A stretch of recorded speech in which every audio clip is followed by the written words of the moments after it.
Allow me to introduce myself. Who knows what dastardly crime might perpetrate next? He's a very clever arch criminal who must be put away. Another innocent victim of suicidal maniac.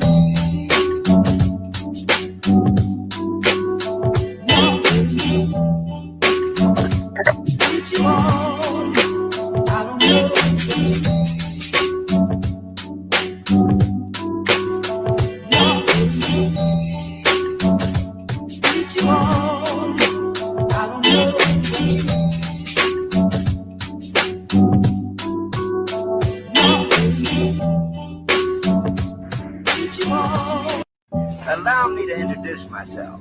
Who knows what dastardly crime might perpetrate next? He's a very clever arch criminal who must be put away. Another innocent victim of suicidal maniac.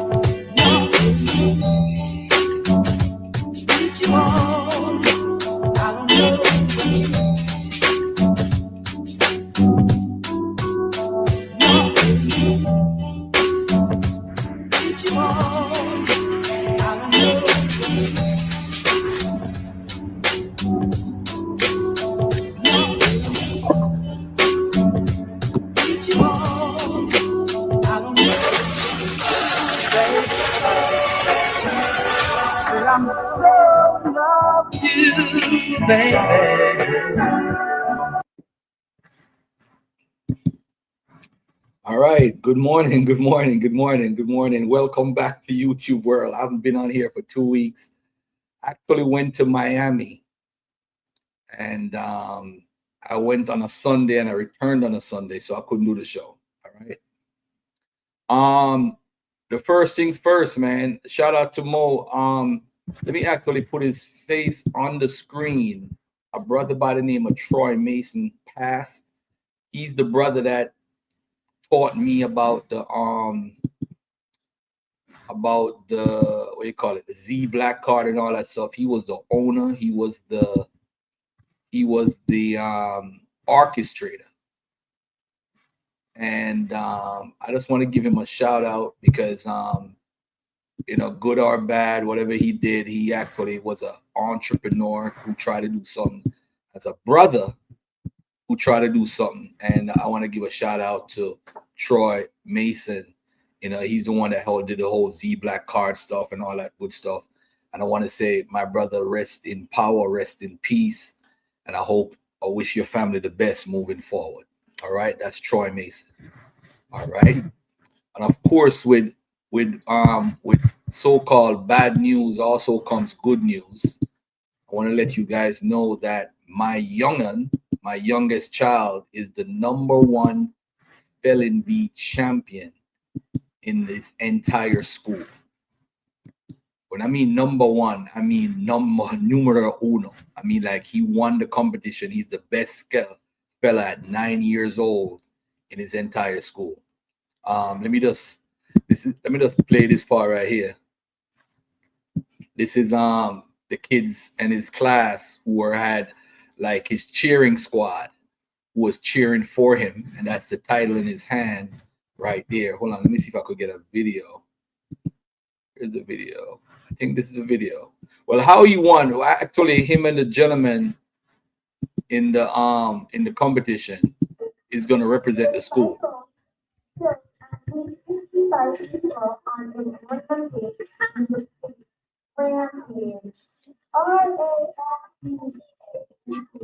That is correct. Oh man, this is close.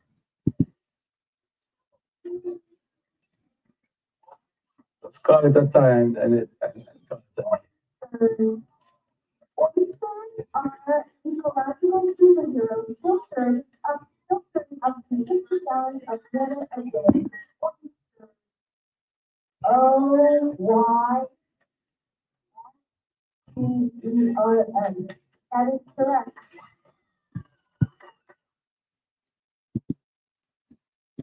So the next round this? Okay, here we go. Oh, I'm sorry. So this is how he actually won. He's like, that's an easy word. Forget these words. Grandmother uses powder to keep burning out of her cabinet. Burning.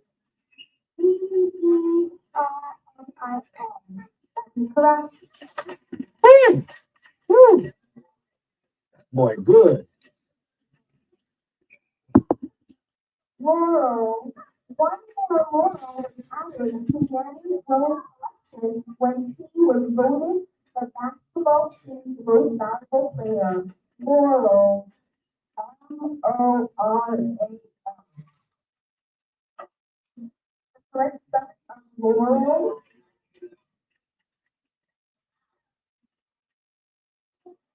is Laurel. Good job, good job, good job, good job.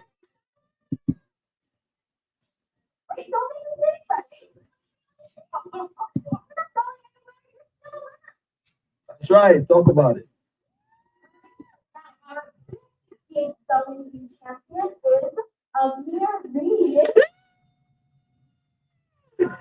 The legendary status, the best, the GOAT.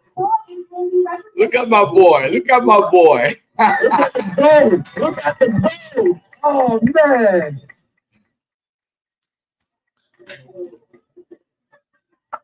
Woo! Look at the GOAT. Oh, man. Oh, man. Oh, man. Oh, man. Legendary status. See, from influences from Miss Gaia, Miss Reed, and of course Miss Sola, all the greats.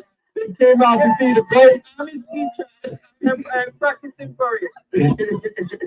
He is the GOAT. Look at the GOAT. Oh my God. I am so proud of this boy. We stayed up late last night for good reason. This boy is unbelievable. Look at this boy right here. Oh man, you the GOAT. Love you, man. See, Miss Gaia, man, she trained you, man. Stop, What's up?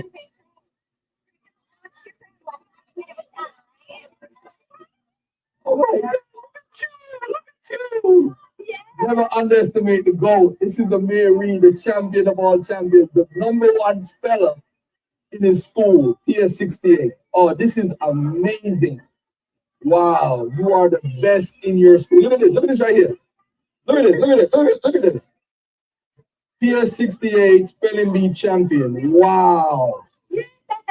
Wow, I am so proud of you, man. You did it, bro.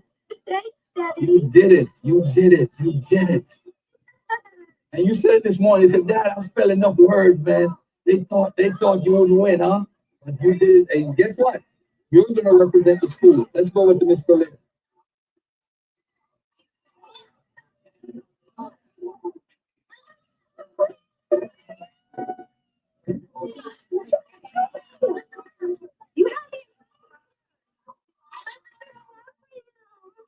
Let me be. See, I told the principal, I told her she gotta roll out the red carpet every morning. Every day.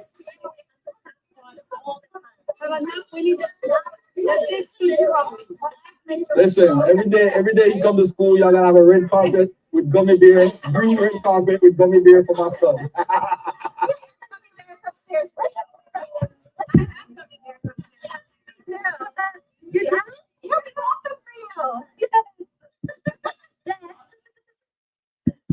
Oh man, that was awesome. That made my day. So proud of him, man. And in Jamaica, when I grew up, I was in the 5th grade when I was actually the same age as him. I represented, no, I'm lying. I was actually 10 years old or 11.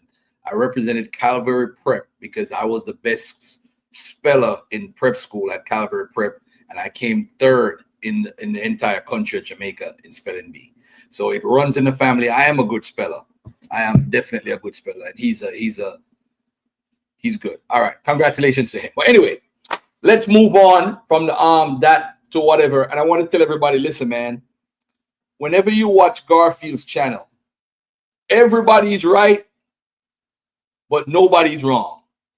Everybody in the chat have their own belief system that they follow, whether it's Egyptian, they love Kemet, they follow Islam, Christianity, Hebrew Israelism, they follow Kemet, they follow West African traditions, they follow the Afrocentric, the Pan-Africanist. Everybody has their own way of how they feel about a position. If it's the Bible, it's either you believe in the Bible or you think it's garbage, or you think it's copied from Kemet, or you think it's copied from African traditions. And thank you, Sister Mika. How you doing? Hey, Sister Mika, how you doing, by the way, man? I was in Florida. I didn't even give you a shout out when I was in Florida. But I want to say peace and love to everybody before we start, and say, hey, listen, man, everybody's always right in their own world, their own paradigm. And sometimes we got to be sympathetic and be sensitive to how people hold to a belief too. Because sometimes we know they're dead wrong, but there's levels to this. There's levels to this. I was a Christian, NOI guy, slave theater, Afrocentric, Pan-Africanist, whatever. I've walked many walks, and every walk that I walked, I thought I was right. I thought Minister Farrakhan was the Messiah. I thought he was Paul or Peter reincarnated. I thought Master Farad Muhammad was the God Almighty. I used to say my prayers praying to Master Farad Muhammad. Been there, done that. Been there. So you got to meet people where they're at when you're a human. Some people are just not where you at, man. I'm not in the back and forth with a lot of different people. And this dude called me out Friday in Clubhouse. They call me. And I haven't been on Clubhouse a lot lately because it's the same topics over and over and over and over and over. All right. And by the way, too, I can be wrong and I can admit that I'm wrong. As a matter of fact, there's about to be something I'm about to come out with, probably a presentation about Egypt and Israel or the Jewish connection. There's some new information that came out. Now I have to change my stand when it comes to the Ethiopian tradition, because this information is backed by archaeology, anthropology, oral tradition, and stuff is matching up. So now my position on Ethiopia that I used to be people up on, I have to make a shift. I got to go back in, study, and evolve. My stance has now evolved when it comes to Ethiopian traditions. Yeah, it's just facts. All right. So I just want to say I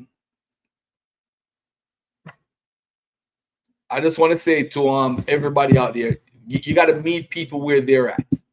All right. Next week, Gorilla, I'm gonna text Gorilla Hebrew in the week, or one of them brothers, and I'm going to have a conversation about Arzareth, second Esdras Arthareth, and we have to what do you call it? And by the way, too, Ethiopian tradition is really still made up in a lot of senses. It's just that there's one tradition within the culture that's late that shows that Jews were actually in the region. So it's not like I'm changing completely. I still say that the Bible was never in modern day Ethiopia or in Nubia per se. And I don't think a lot of people realize that the biblical text that you have, there was no canon, like the Old Testament canon. There was really no canon out there.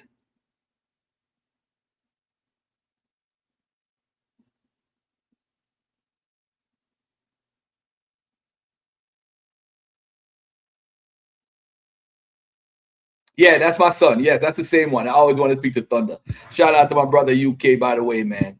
And if anybody want a signed copy, man, hold on. Let me see if I got this banner still up here. I should still have the banner right here. If you want to get a signed copy of my book, you could go to Real Authentic Sounds 1 on eBay, and you could get it purchased with a signed copy, Brother Garfield. And a lot of things in this book right here.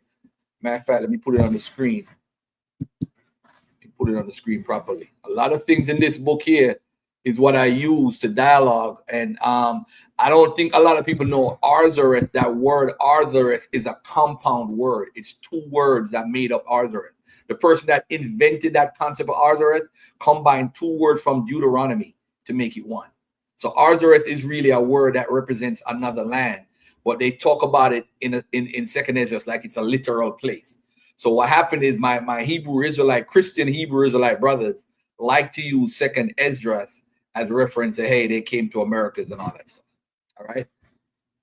All right. That's my book. You can get it on Amazon. All right. If you haven't gotten it already. All right. All right. Peace and love. All right. Alton Johnson in the building. Peace and love, Alton. Let me give you a moderator badge too, Alton. That's family right there. Let me give him a moderator badge. Add as a moderator, standard moderator. Let me add my brother. Anybody else missing a moderator badge that needs to get one? Let me know. I have no problem giving anybody badges. All right. All right. So let's look at the first topic of the day. The first topic of the day is the church has a gay problem. Now, does that mean the whole entire church? What's up, Israel Bound? Does it mean the majority of the church? Does it mean the minority? Does it mean it has a gay problem? And today I'm going to concentrate on the quote unquote black church. And there's a reason behind this. And I want everybody to look at this. And by the way, to my brother, Captain Tazaria, he actually sent me a video.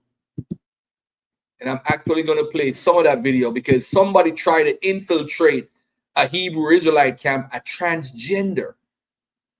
And I thought that was kind of crazy because how is it that a transgender is trying to infiltrate a group that definitely is anti-homosexual, anti that type of living, even trying to go into that group to do whatever you're doing? So I'm going to play a clip from that video first, just to show I'm not biased. I'm not anti-Christian. Everybody knows I love the black church. I applaud the black church.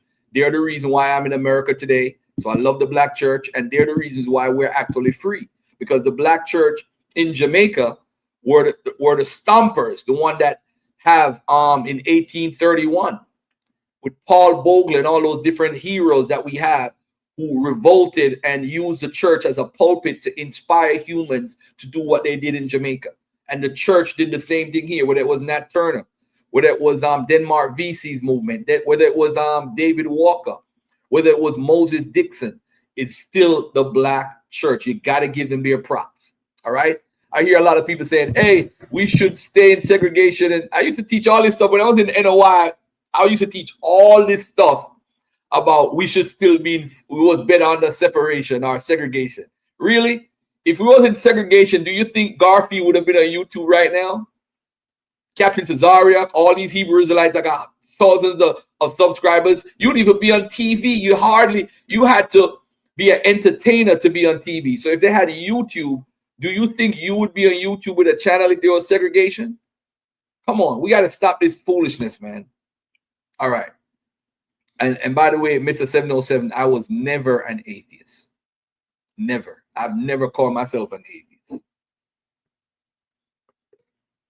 And by the way, to some Christians, if you study biblical history, some Christians were called atheists because they did not believe in the standard religion of the time. So you were called, if you read, I think it's Justin Martyr, some people were called atheists because they didn't believe the standardized way of people. So boom. All right. So anyway, let's take a look at this video right here. Let me get these banners off. Hold on a second. Anybody wants to send my son a cash app, they'll send it to Ask Brother Garfield, by the way. But check this video out, and I'm gonna do some commentary on it at the same time while Captain is speaking. Shout out to Captain Tazaria, my big bro, doing this thing as usual.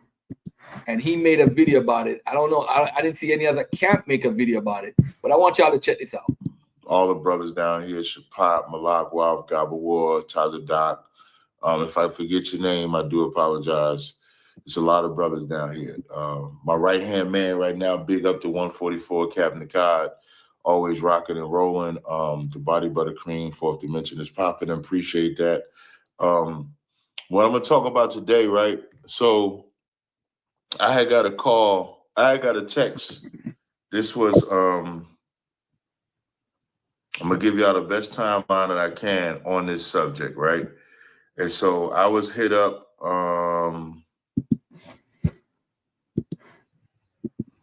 I'm just looking on my phone to get the information. So I was hit up October 31st. So this Thursday, I'm actually riding down from Houston to Austin, and I get hit up by this brother, Nakamaya 99. A reason why I say Nakamaya 99 ISUBK because we have a brother by that name in ISUBK. So I get hit up by Nakamaya. Now I know I've met Nakamaya a couple times. When I went to Danya Allah's cookout this year, he was one of the brothers cooking, had some good fish, good food, and stuff like that. So he hits me up, and he's like, "There's a trans in Israel." So when he says there's a trans in Israel, my antennas immediately go up, and so I'm like, what's up? And he said, so this particular trans is a girl that grew up in another group. Now, because I have not confirmed or denied what group she grew up in, I'm not going to mention the group because I wouldn't want to slander nobody on this particular type of subject. So I'm not going to mention the group. Now, the group that she went to, I can't remember, but I will show y'all pictures in a second of the person and the people that she took pictures with. I'll show you that. So says she grew up in this group, they kicked her out, and now she deceiving brothers in Israel. That's a text message that I got. So I'm like, who? And so they said they getting the pictures now and says it's a young lady. So now this is the first picture I'm gonna show y'all. This is the young lady right here. So this is the lady that they say was. Now, I'm gonna ask a question. Does anybody in the audience? Hold on, let me put it on the picture. Now that's a lady right there. That's a woman. I think everybody in the audience would agree that that's a female. That's a female. Now look at what Captain begins to say. And by the way, the reason why I'm showing this because I'm talking about homosexuality in the church. The Israelites have a church. They are Christians because they believe in Christ. That's how I look at them as Christians also. So they're in this too. But look at what's going on with the whole transgender movement. Watch this. And I guess try to transition to a man or live like a lesbian lifestyle, and actually got into that Israelite community and was able to move some things around. And again, y'all can call in. The phone number is open. We got 153 people in here, 36 likes. Let's get the likes up. Go ahead and thumb up that video. A like don't cost nothing, but it does help the algorithm. So if y'all could just push that like button, I would greatly appreciate it. It helps the algorithm and gets more people to listen to, because this is kind of like one of them subjects that's a great lesson, like to why like organizations like ISUBK, if you got a question, just either type the question or call in with the question. But this is like, y'all wonder why we have protocols like this in place, because before I go forward, anybody from any lifestyle can come to your organization, anybody. But it's the things that you allow them to do once they're in the organization that dictates if you have structure or if you do not. All right. So that was the first picture that I was sent. And then I was sent this picture, which is a collage of pictures. So now look at these pictures.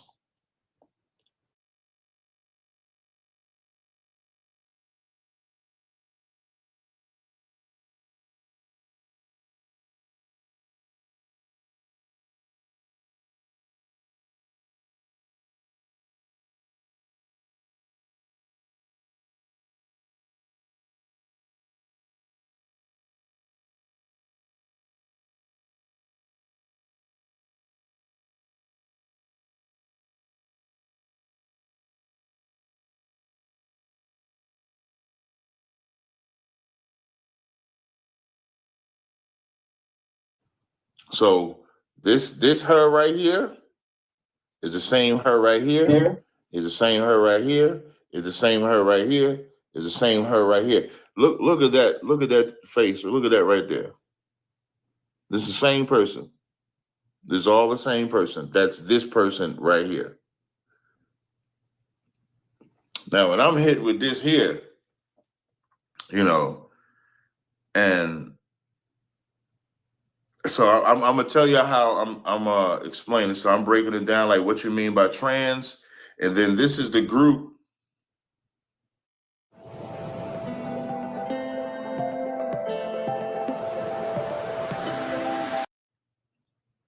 This is the brothers that she went to their Feast of Tabernacles with.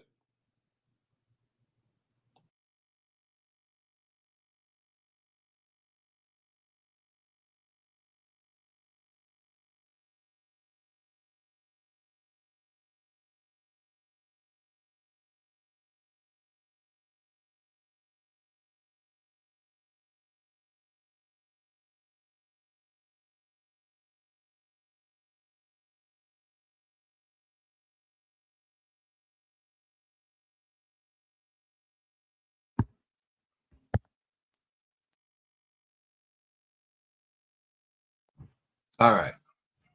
How can you guys look at this picture? Look at this image right now, because I know you guys can hear me now. I figured out what was wrong.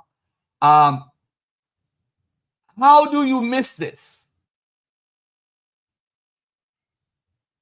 Press the one if you could hear. Transmission bruise. Can you guys hear me? Press the one if you could hear me. All right, cool. So let me play the rest of the video. This is just ridiculous at this point. Now y'all tell me.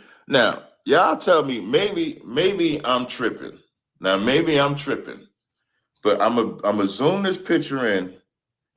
And can y'all tell me? Do y'all believe that that's a boy, or is it me? Does that look like a boy? Like Stroh said, I'll be honest, she looks like a girl.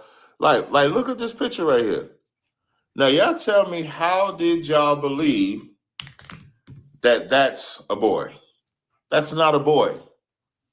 It's gonna get interesting, and these are things that must be talked about. These are things that have to be talked about. And can't nobody get mad at me for talking about it. I'm gonna give a preface.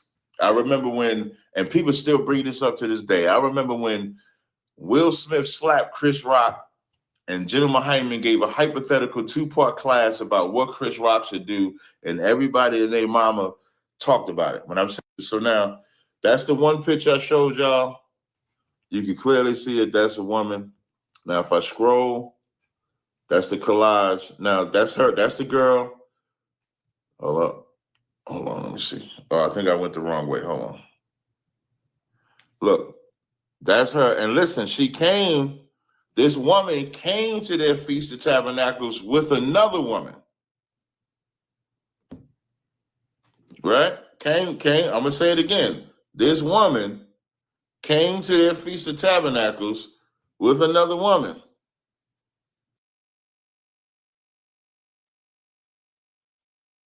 I don't know if people know Feast of Tabernacles you build. I think there's the one where you have the tents and you go in the tents and all that stuff, and they try to like replay what you're supposed to do as far as biblical tradition. So now you go in the tents and all that stuff.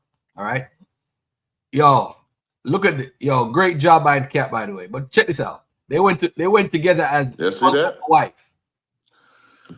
So, and even the brother, I want to give respect to the brother that's sending me this information, because the brother that sent me the information, he was also duped by this woman.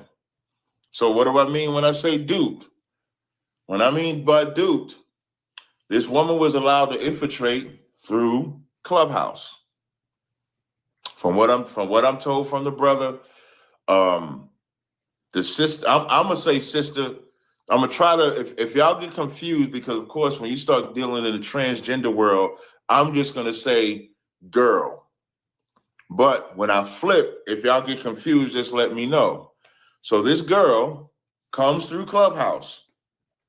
She comes through Clubhouse, and I guess makes the voice deeper, because apparently, even from what I heard her say in the Clubhouse room, she's been taking testosterone pills. transitioning. So she comes on Clubhouse, and as she's coming on Clubhouse, her voice is not as deep as mine, but the voice is, I guess, apparently deep enough to where they thought it was a guy. And that'd be the thing, like, anybody can do anything on social media. I remember a couple of years ago, there was a cat, our Passovers, for example, are open to the public. Our Passovers are open to the public, so anybody could come to the Passover. So there was a brother that came to the Passover that I found out, somebody sent me a picture saying that he was gay. Now, he wasn't in our school. He's just a cat that came to the Passover. Like any civilian can come to the Passover. So that's not the same as being on Clubhouse, listening to this person. This person is saying that they're a guy, but they're a girl. And then you just so easily just start letting them teach. I was talking to Jenna Hyman about this. Jenna Hyman said, I said, Jenna Hyman, what would we say about all of this that happened? He said, well, explain how that would work in our school. And so in our school, if someone comes to our school as a young man, they can't teach. They can't even be on stage. Troopers can't even be on Clubhouse stages. So if you are, I know other camps use this term prospect. We don't really use that term. But let's say I'm going to use their term just for this. Let's say if you're a prospect to be in our school, you can't even come on stage and teach. You don't even come on stage and read. You actually, I remember one time, I think we was in the Grand Rising room or something like that, and I'm on the stage. I come in the room, and it's a trooper in the school, and he on the stage. I immediately, get off the stage. Now, why do we have rules like that in place? Just for situations like this. Those rules are in place because nobody, quite as I say, you can't even touch the podium. That's a fact. Like you can't even, like if you're a trooper or prospect, if you're a young man or a trooper, you can't even come up on the podium in the school because you're not authorized. Now, some people may say, why y'all go through that lengths? Because we don't want a transgender coming into our organization and then teaching, because this woman that's posing as a man was allowed to teach on Clubhouse stages, from what I'm told. Now, I was not in none of those rooms that she was teaching, but apparently, and this is from the brother that told me this, she's allowed to teach. And she got so into it that she was looked at as a son by brothers. I'm going to say it again. She got so into it, like so into teaching, so into being a part of that community, that she was looked at as a son. Looked at as a son. Soldiers of Yahweh is the name of it. Just imagine that. Like you took somebody in, like there's a cat that I took in. I call my son all the time. His name is Tally. Tally on Clubhouse. I always mess with him, say he's my son, but I know that he's an actual man. Listen, Kareem, that's what they did. They took this girl in as a son. Listen, the brother, so when it came time for the Feast of Tabernacles, apparently she didn't have the money to get there. The brother paid for the way to get from Houston to North Carolina to go to their Feast of Tabernacles. Y'all think it's crazy now. It's about to get crazier. It's about to get way crazier. Oh man. Let me pause this for a second. And to the brother in the audience, Lone Wolf, probably Sakari, don't do that. Don't do that, family. He's gonna tell you which camp it is. Don't do that. Don't do that. Sakari ain't about that life. So don't put them in that mix. She goes to the Feast of Tabernacles, brings her wife with her. I'm gonna say it again. Goes to the Feast of Tabernacles, brings her wife with her. I'm gonna get my Umar Johnson on. Goes to the Feast of Tabernacles, brings her wife with her. So while they're there, so this is the picture that you see. This is at their Feast of Tabernacles. That's clearly a woman. Can you imagine she in the tent with that wife and I at the Feast of Tabernacles, she had listen, I know how to narrate a story, so please people don't get offended. The truth is just the truth. How my man Wax say, the truth can never be considered disrespect. And if she can come into that feast with a wife, pretending to be a man, ain't no telling what was going in that tent. So now we'll keep going.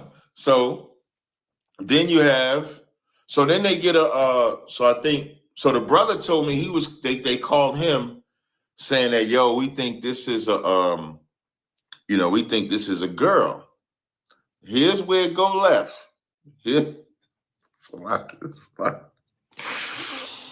Here's where this shit go left. And I told them, so now before I say what I'm gonna say, because I know how I get. Hold on. Ain't no telling what was going on.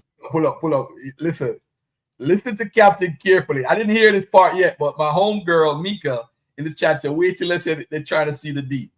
So let's hear this part over, because Cap on his commentary is funny as hell. Go ahead, Cap. Break it down. In that tent. So now we'll keep going.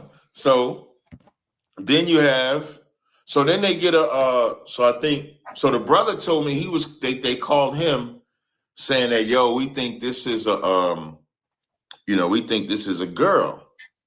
Here's where it go left. Here's where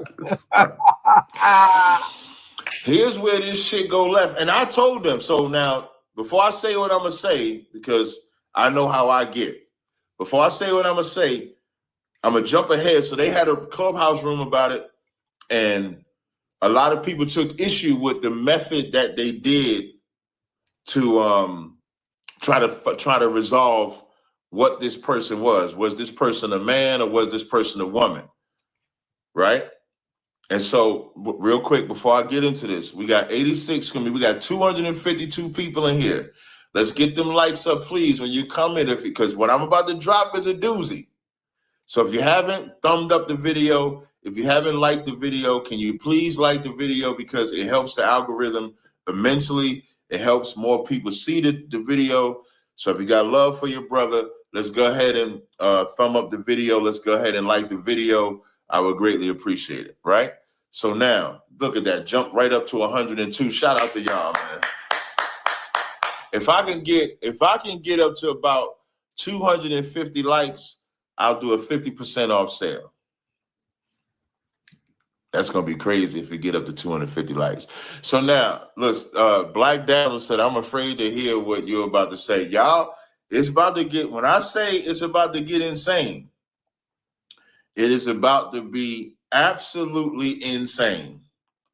So the brother tells me that he got a call saying that they think that this person that's saying that they're a man is a girl.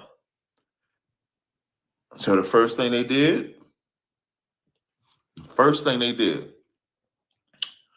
they take the girl. It's two brothers. Take the girl to like a tree or around the corner or something like that. And they say, hey, are you a man? The person says that they're a man. They say, yo,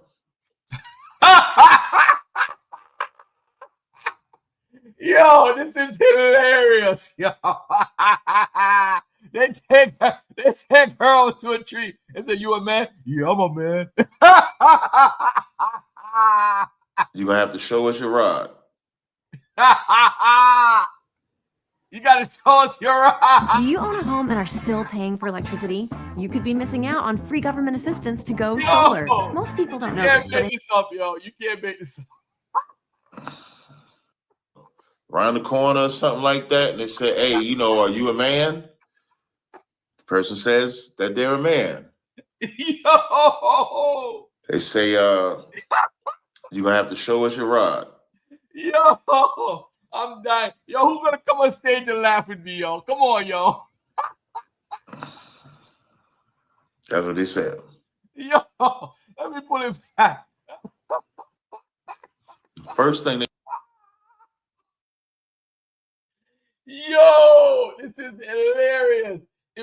imagine you at the Feast of Tabernacles, family. All these people all dressed up, all these females, all these males. And the woman is wicked too. The woman who's with him or with her is wicked too. Y'all ain't getting it though. They got to keep both of them out.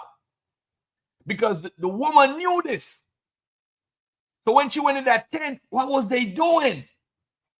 Oh, this is my husband. Yeah, that's my wife. That's my wife. That's my wife. That's my wife. That's my wife. That's my wife. They did.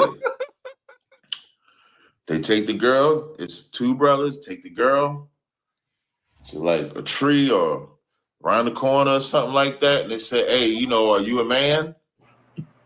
Person says that they're a man. I'm a man. They say, you're going to have to show us your rod. You're going to have to show us that rod, nigga. I don't believe you. This thing, That's what they said. Using on a lot of levels, I feel. Yo, Cap. So Cap is funny, yo. Look at his to face. prove it. Now I'm not calling this. This is not. I don't look at this as necessarily like a pause thing. So what I said Saturday, as I'm listening to it and I'm hearing the backlash that they get. What I tried to first do was think in my mind, why would they say, show us your rod, right? And so my brain started flashing into, y'all always see, and when y'all look up them news articles, you know how like in them news are Rod watching is illegal. So y'all know how y'all ever see them news articles where when a person finds out that the other person is not what they thought, like they thought it was a man, they found out it's a woman, they thought it was a woman, they found out it's a man. Most of the time you hear of people being unalive, people being shot, people being hit, people being harmed. So I'm thinking to myself, they're more than likely embarrassed. And not even more than likely. They're embarrassed. Anthony said, boom, the room. Listen, they're embarrassed by finding out about this person. Because again, now remember that they're in pictures. Look at the picture. They're taking pictures with this person. The person that says that they're a man is this person in the middle. So they're taking. First of all, Hebrew Israelites that I know always got a beard. And they always say, if you ain't got no beard, you maybe be African or something. It's because Africans can't grow beards. So where was the suspicion from when the person didn't have a beard? And how are they talking? I would love to hear the voice. I want to hear that voice. You ain't fooling me. I'm a man. I'm a man, nigga. I'm a man. Taking pictures with this person. And then they're finding out, and you know, who knows what type of fellowship, what they had to do to bring them in there. And can we find out? You damn right we can find out another way. It get worse than this, though. It get worse than this. What? Or crazier than this. What? So they tell a person, hey, you're going to have to prove to us you're a man. You would think like a driver's license or other methods to prove that this is a man. Or, and here's the part that I couldn't figure out for the life of me. Now, I couldn't figure this out by even the people that was running the room. What I couldn't figure out is, are they going through this whole process of trying to find out if this is a man or a woman to keep them in their organization? Because let's say if you find out that this person is, let's say anybody comes to your school and then you find out that they're a lesbian or they're gay, right? Whoa. Stop. You said it great. You're not going to let them stay in the school. You're going to tell them, hey, you're going to have to stop being a lesbian or you're going to have to stop being gay in order to be in the school, but you're not going to fight for them to be in the school. So if you clearly find out that this is a woman, why not just put him out? Listen, why not just put this person out? It's deception across the board. So they say, hey, whip out your rod so we could prove you a man. She says, no, I'm not whipping out the rod. She was allowed to stay in there. That's crazy. So, of course, the brother sending me all these pictures and sending me information. And so that's the story that I had at that moment. This was Thursday. So I immediately make a post, put pictures up, the pictures that were sent to me. I make a post and saying, we can't have this in Israel. We cannot have, y'all must not want that sale. Y'all ain't thumbing up the video. That's all I'm going to say. So we can't. So I immediately make a post to say we cannot have transgenders infiltrate the Israelite world. This is off. This is the pictures. I get a call from a brother. The brother calls me and he was like, he calls me on behalf of soldiers of Yahweh.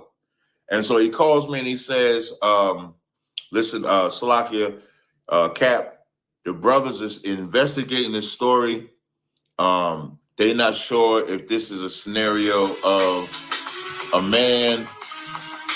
They're not sure if this is a scenario of a man with a woman, man transition to it. They're not sure of the story. And they asked me if I would wait until 11 p.m.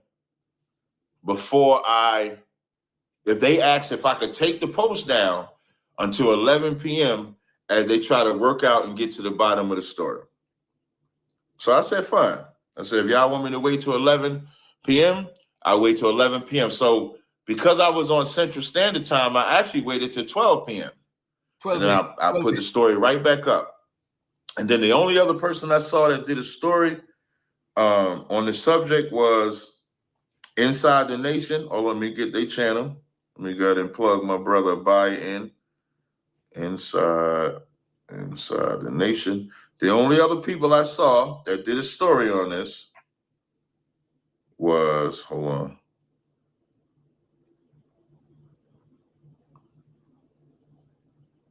Was Inside the Nation. And so that's this channel right here, Inside the Nation. Shout out to Abaya. I've known him for years. I've done debates on his channel, interviews on his channel. And so they're the only ones I saw that did a story on it. And so I called Abaya, gave him props for doing a story. And so that was Friday. So that was Thursday. So then Friday, yeah, because we was at Camp Friday. So Friday, now they got a room on Friday, Clubhouse room. So now I'm listening to this Clubhouse room because they got the girl in there. They got a couple of the brothers that witnessed or was there. And then I believe they had Corey on the stage. And what I first want to say is, just me personally, this was a horrible judgment. This was a horrible council room.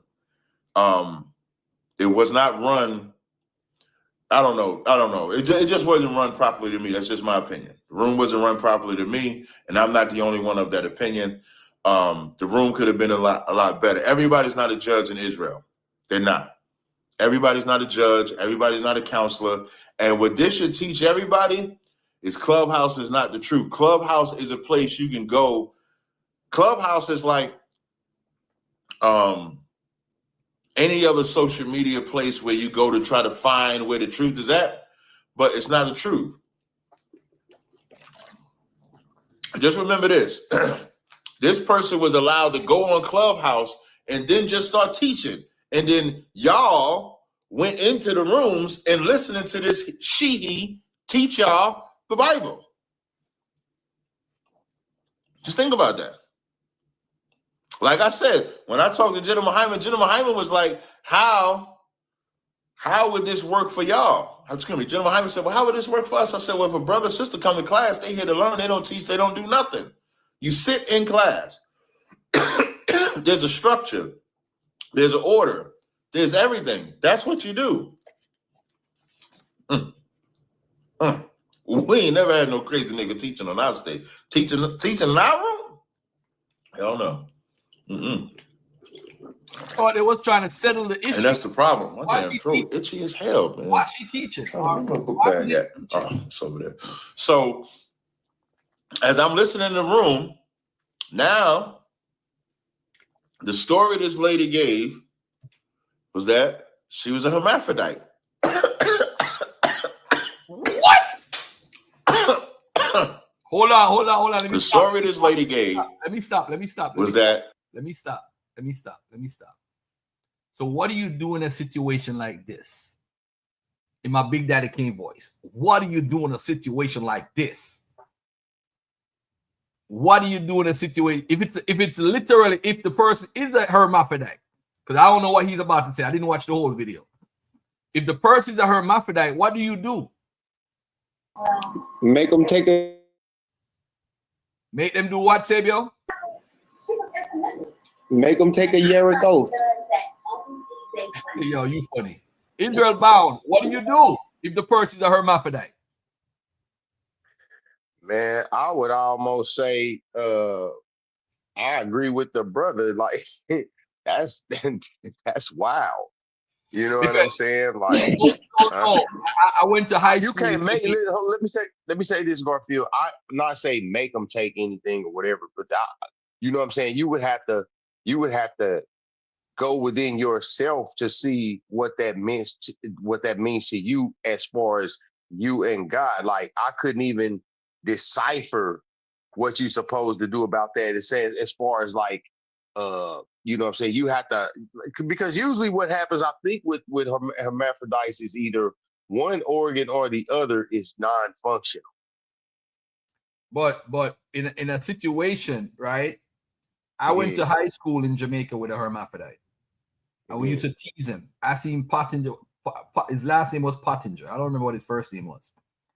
But if the person has both organs, what should and they say they're an Israelite, what should they do?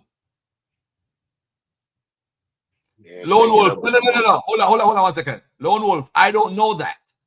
I'm just giving an example. I don't know if it's a hermaphrodite or not. Look at what Chuck Morgan, right?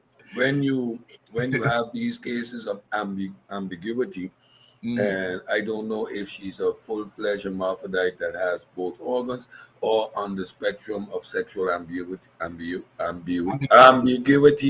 with regards to the atypical development, right? That is a real thing. That is not has nothing to do with this transgender movement where a dude decides he's a female and vice versa. These are actual medical cases. In that context, you would have to consider how the person chooses to identify themselves and how they have been raised, right? Because in these cases, it's usually your sex is then determined by what the physicians can see in early development, and your mother or father, or you've been raised female or male for 15 years, and then you go into puberty and you realize that you have this deficiency. But you've been raised 15 years as a female, so you identify as a female. But these are very few and far between cases, and we should not confuse them with just the transgender world where for no particular reason other than I feel so, people choosing to transition or dress up like a woman or a man, right? Oh. These are real medical cases. Then I think the conversation ends at where the person identifies themselves. Now, in terms of sports, we saw that was an issue during the Olympics where we had one of these cases, but this person was a chromosomal, a male raised as a female. This poses a risk in terms of athleticism, physical development, and so especially with contact sports, but as another subject. In this case, it is just how this individual chooses to identify themselves based on how they've been raised and classified at birth, right? And in this case, I don't think it is you have an argument there. But in terms of these religious groups, it's a very narrow frame of reference. These type of things aren't taken into consideration. It's real black and white, and it becomes this is one of the colloquial trannies. All right. Let me play out the video and see what happens. This is drama time, boy. She was a hermaphrodite, and she had male parts. Look at cat face. This is the Charlie Murphy. Story this lady gave. She was a hermaphrodite with male parts. Now, if y'all follow, somebody says stop. Somebody says stop. So, I think I got some halls somewhere. I'm trying, y'all. Maybe this gum will help me out. So she's a hermaphrodite.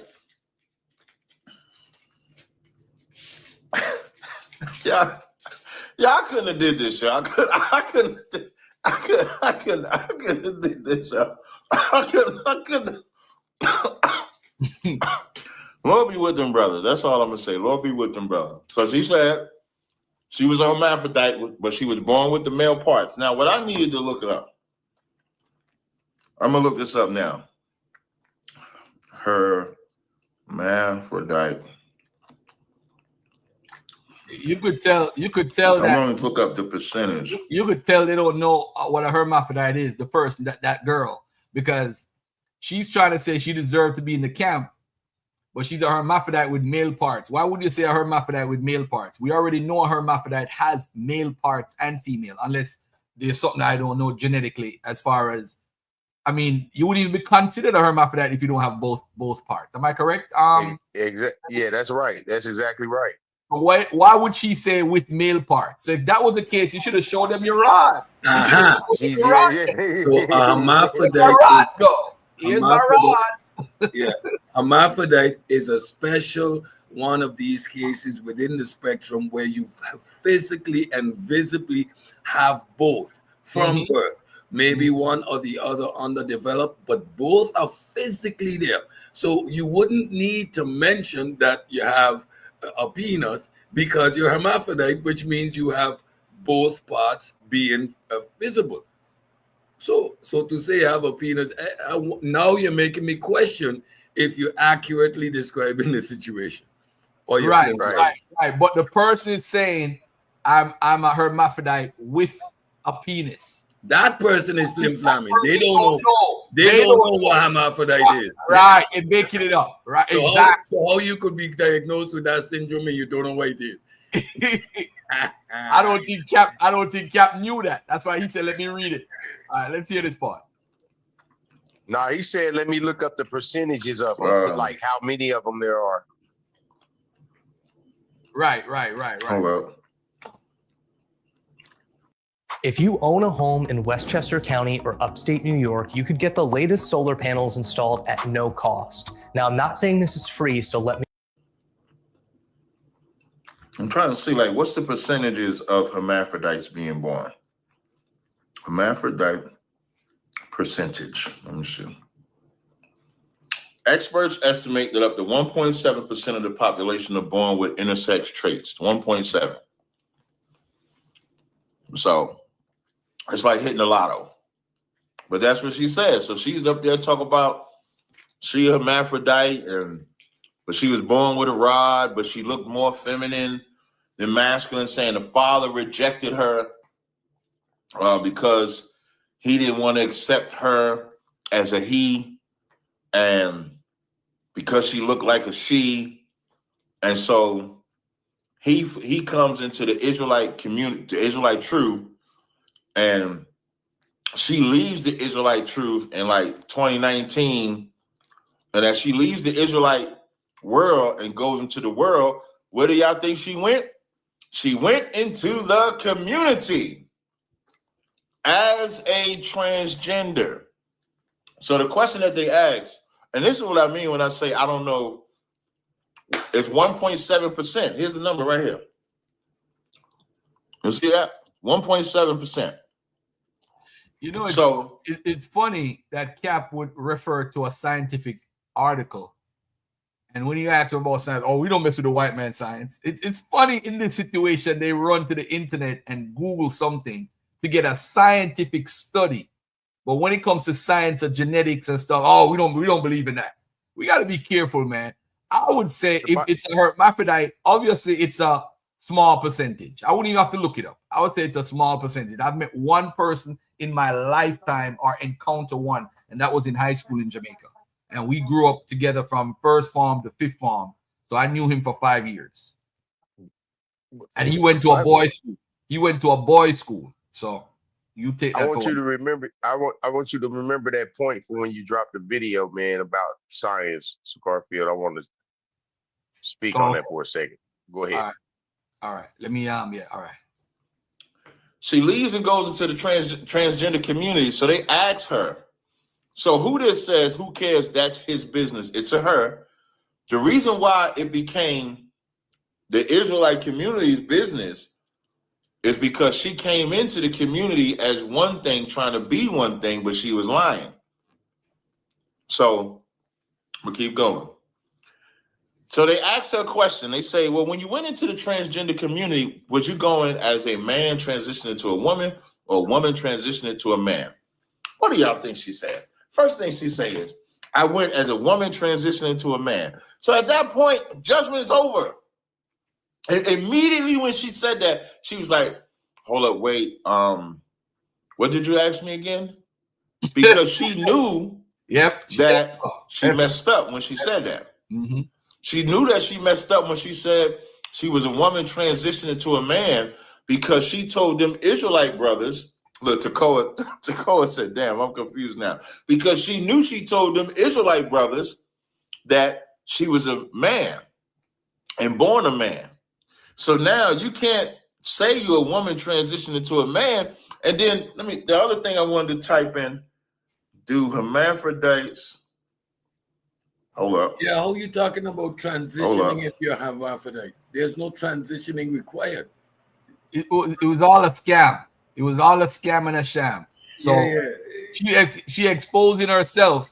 Yeah, like from the time you talk about transitioning, that means you're no longer talking about hermaphrodite, because that's a clinical case. There's no transitioning there. That conversation happened when these individuals choose to become a woman or become a man. And transitioning doesn't even have to be fully physical. So the operation isn't required for transitioning. It's just deciding and making that social change in your life. So what are we talking about here? I'm confused now too. Somebody because she's running a scam. She's transitioning from a woman to a male, but she's trying to play the brothers and sisters who are listening to her to pretend that she's a hermaphrodite to be accepted by them. So that's pretty much what it is. Yeah, because she get exposed already, so don't she need an excuse? Yep. Do hermaphrodites, hold up, have a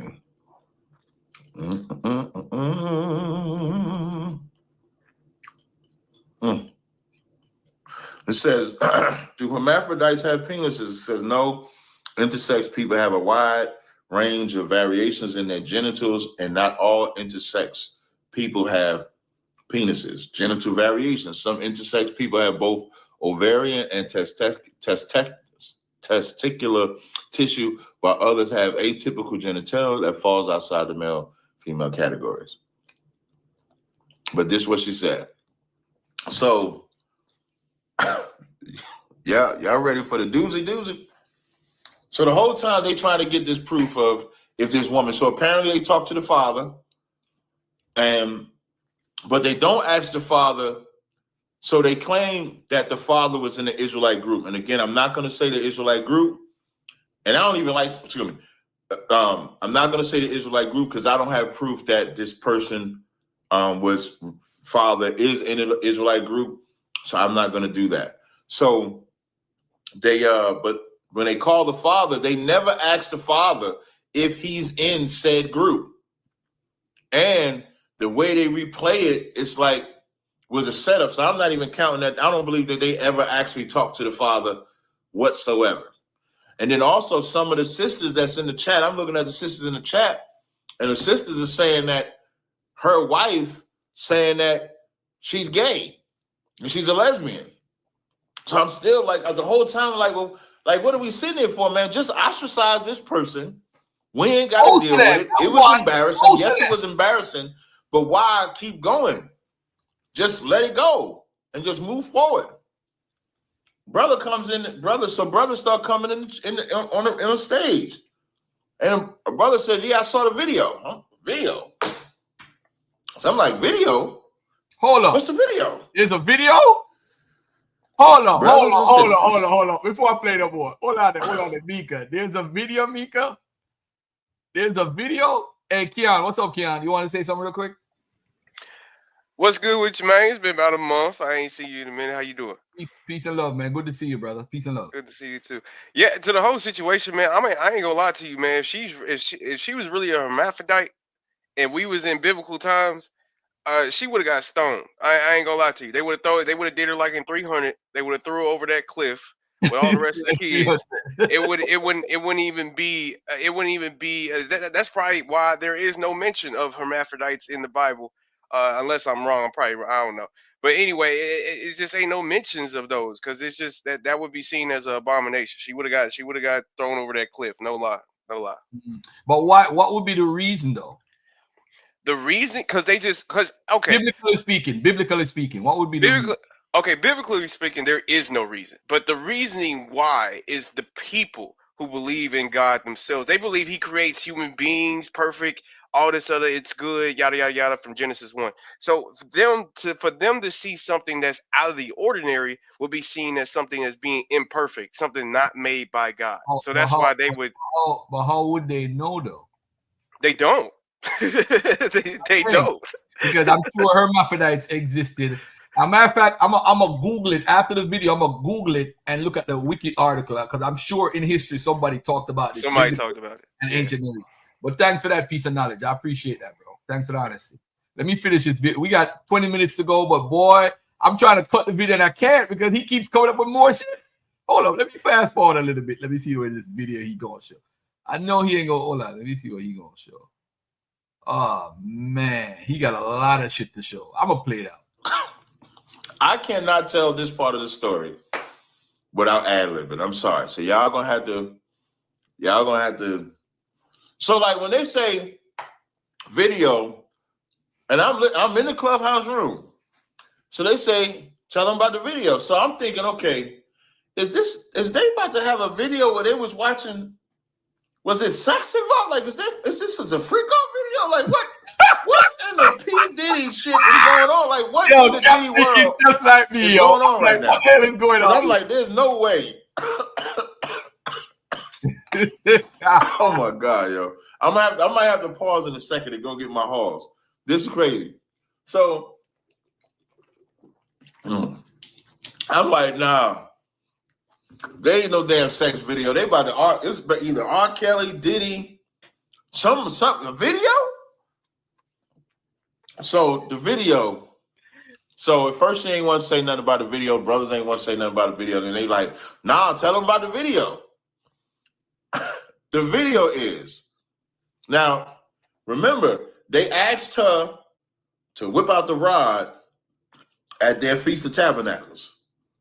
Just whip it out. Hey, you have to show us your rod at their high holy day. They asking the girl to whip out the rod. So now she don't want to whip it up. She don't want to show them the rod in person. But what does she do? Sends them a video. So in the video, they say, hold on. She show her face. Hold on. She sends them a video.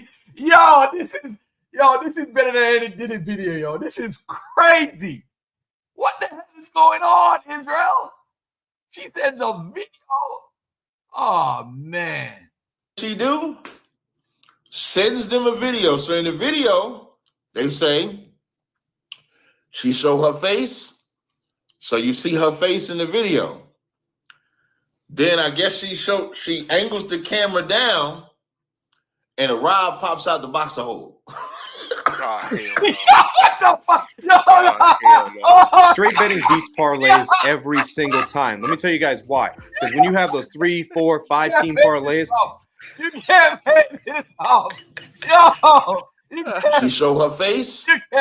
So you see her.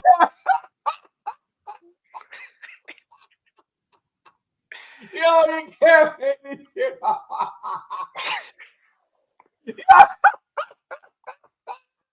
Yo, get this stupid.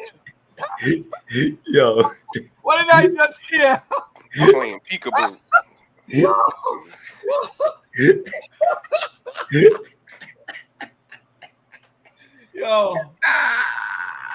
I can't.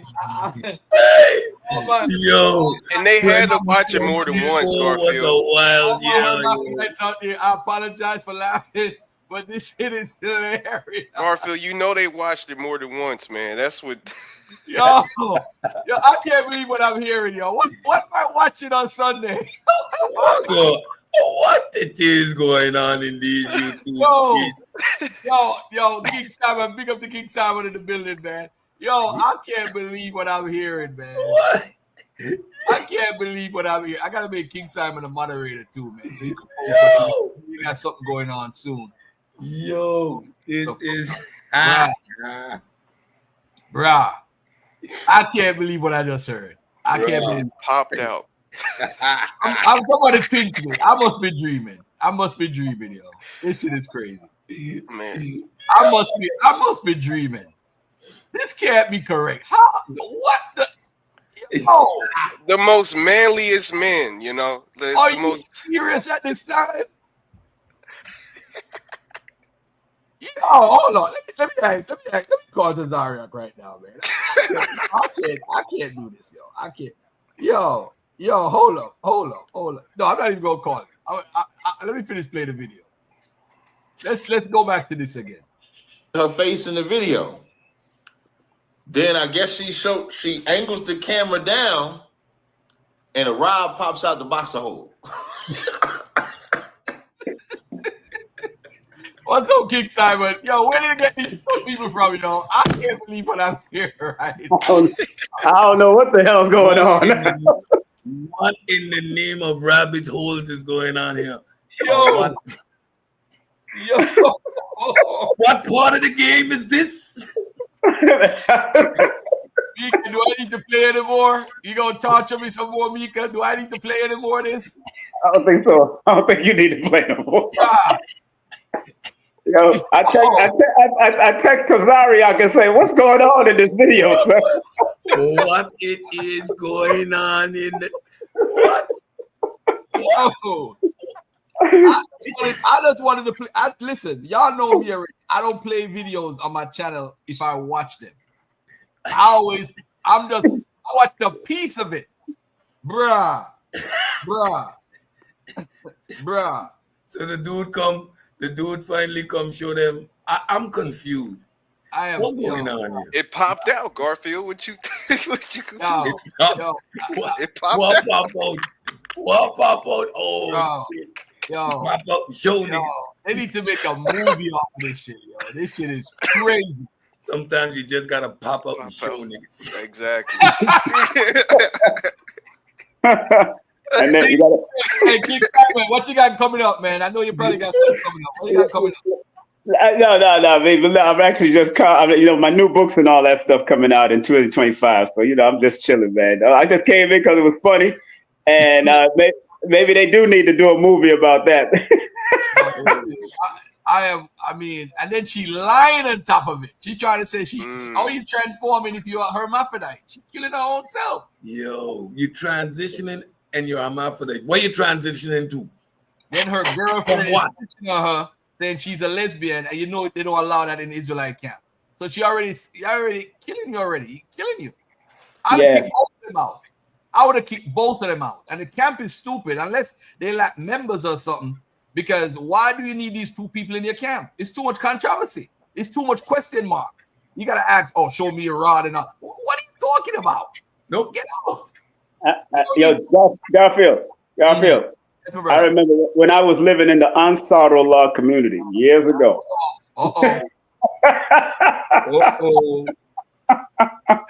In the 80s. Yeah, 80s. In the 80s, because I was there from 85. Remember, 84, 85 till 88. In the 80s, a man tried to dress up like a woman, and the women used to wear the kimal and the headgear and the whole thing. So he could pass as a woman with the headgear and all that stuff. But he came in there to kill Imam Isa. He came to kill Dr. York. Oh, okay. Damn. At a class, yeah. Then they found him when they tackled him. It was a damn man and under the kimal and everything. They tackled him. He was a man. Oh man. Yo, you never know. They trying everything. You know, these guys, they try. Maybe they was coming to try to infiltrate the Hebrew community. They don't know. You never know. They're trying to do that. But that's funny. Oh, that's crazy, bro. That's crazy. Yo, I don't know, man. I just text Captain Desark. I said, bruh, he laughing. He like, hello, man. Let me try and finish this video, yo. I'm gonna try right now. Oh yeah, Captain just texted me too. He said he laughing.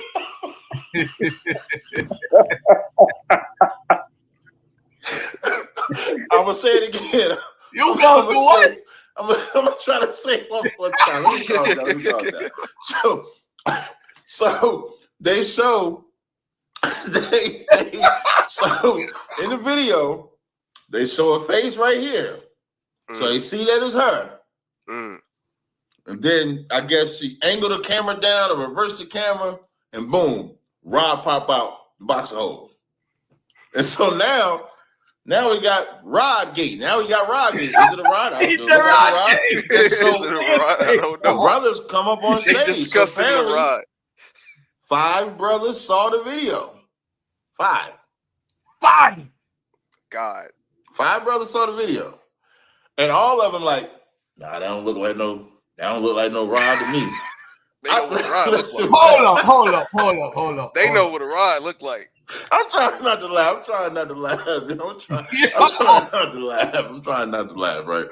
But it's like, why would you even accept the video if the person don't want to do it in front of you, and now they doing it, and then they whip it out through the boxer hole. So if it's coming through the boxer hole, then that means it's not. That's a strap on. So all she did was go home, put a strap on, keep the boxes on, and then put it. And so now you got 5 men. Lord, listen, poor brothers. Brothers, when we say, wait, I'm gonna wait till the end before I say it. So, like, how do you examine? Now, I've never seen a dildo in my face. I've never wanted to see a video of a dildo. I've never wanted but then the brother gonna text me. This is the funniest part. The brother gonna text me the other day. He was like, yo, I got the video that the girl sent. Do you want? I said, I do not want that video. Listen, this is what I said exactly. This is my words verbatim. Brother sent me, hold on.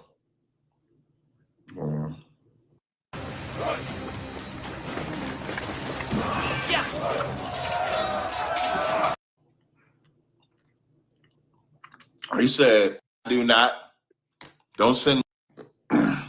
Response was, LOL, I do not, in all caps.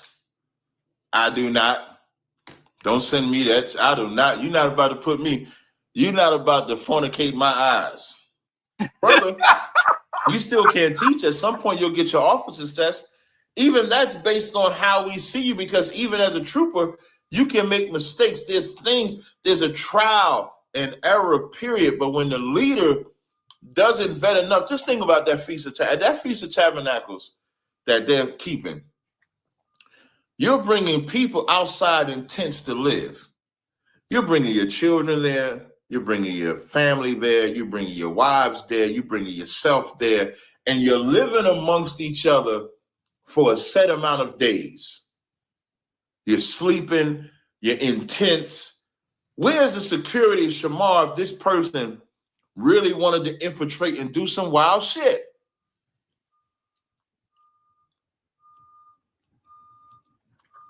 Wow. That's rough. That's rough. So how did they solve this? Like, what did they do? Just get rid of them. I wanted to do a live stream about it, tell y'all about it. And this is why ISUBK is not associated with no other group. And this is also why everybody's not a leader. And for y'all out there, Clubhouse is not where you go to really none of the social medias. It could be like a starting point. So Clubhouse is like a starting point. Instagram, starting point, Facebook, all those are starting points. But Y'all got to stop thinking because this cat come in here and he do an excellent breakdown in Ephesians 2:9. Now you letting him on your stage teaching because he said he was a man. That shit is crazy. So I just want to do that live for y'all. I think that's it. I did have the only other story I saw, if y'all remember a couple months back, where's the story at? A couple months back, y'all remember a couple months back when I did that story on that white woman that had accused and got these two brothers. All right, I'm done with that video right there. Oh man, what did I just watch? Hey, Wow.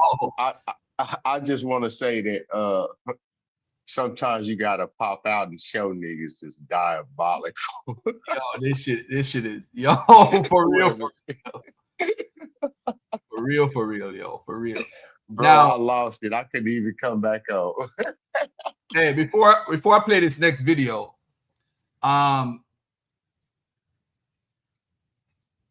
no, wait, Garfield. Hey, before you do, man, can I say this real quick? I wanted to say something about when you brought up science, because y'all always do this, man. Yeah, go ahead, bro. What makes you think that we don't adhere to science when the Bible is the ultimate science book? You know what? I'm not gonna respond to that because the Bible is not a science book at all. But I'm not gonna debate. Not? No, it's not. It's not. It's not a science book. It's a book. It's politically a political book with a theological spin to it. Can I show you something real quick? No. Can I show you something? No. No? we do it another time because Cedric gonna get in there. You gonna go back and forth, and me and you gonna go back and forth. We're not doing that. The Bible again though. Cool. I'm gonna see you something.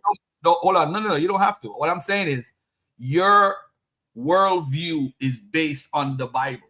So that book is your number one. Hold on, let me finish. That book is the basis of your life. So if you believe that book is a science book, there's nothing I can say to say that it's not a science book. Nothing. How would you know?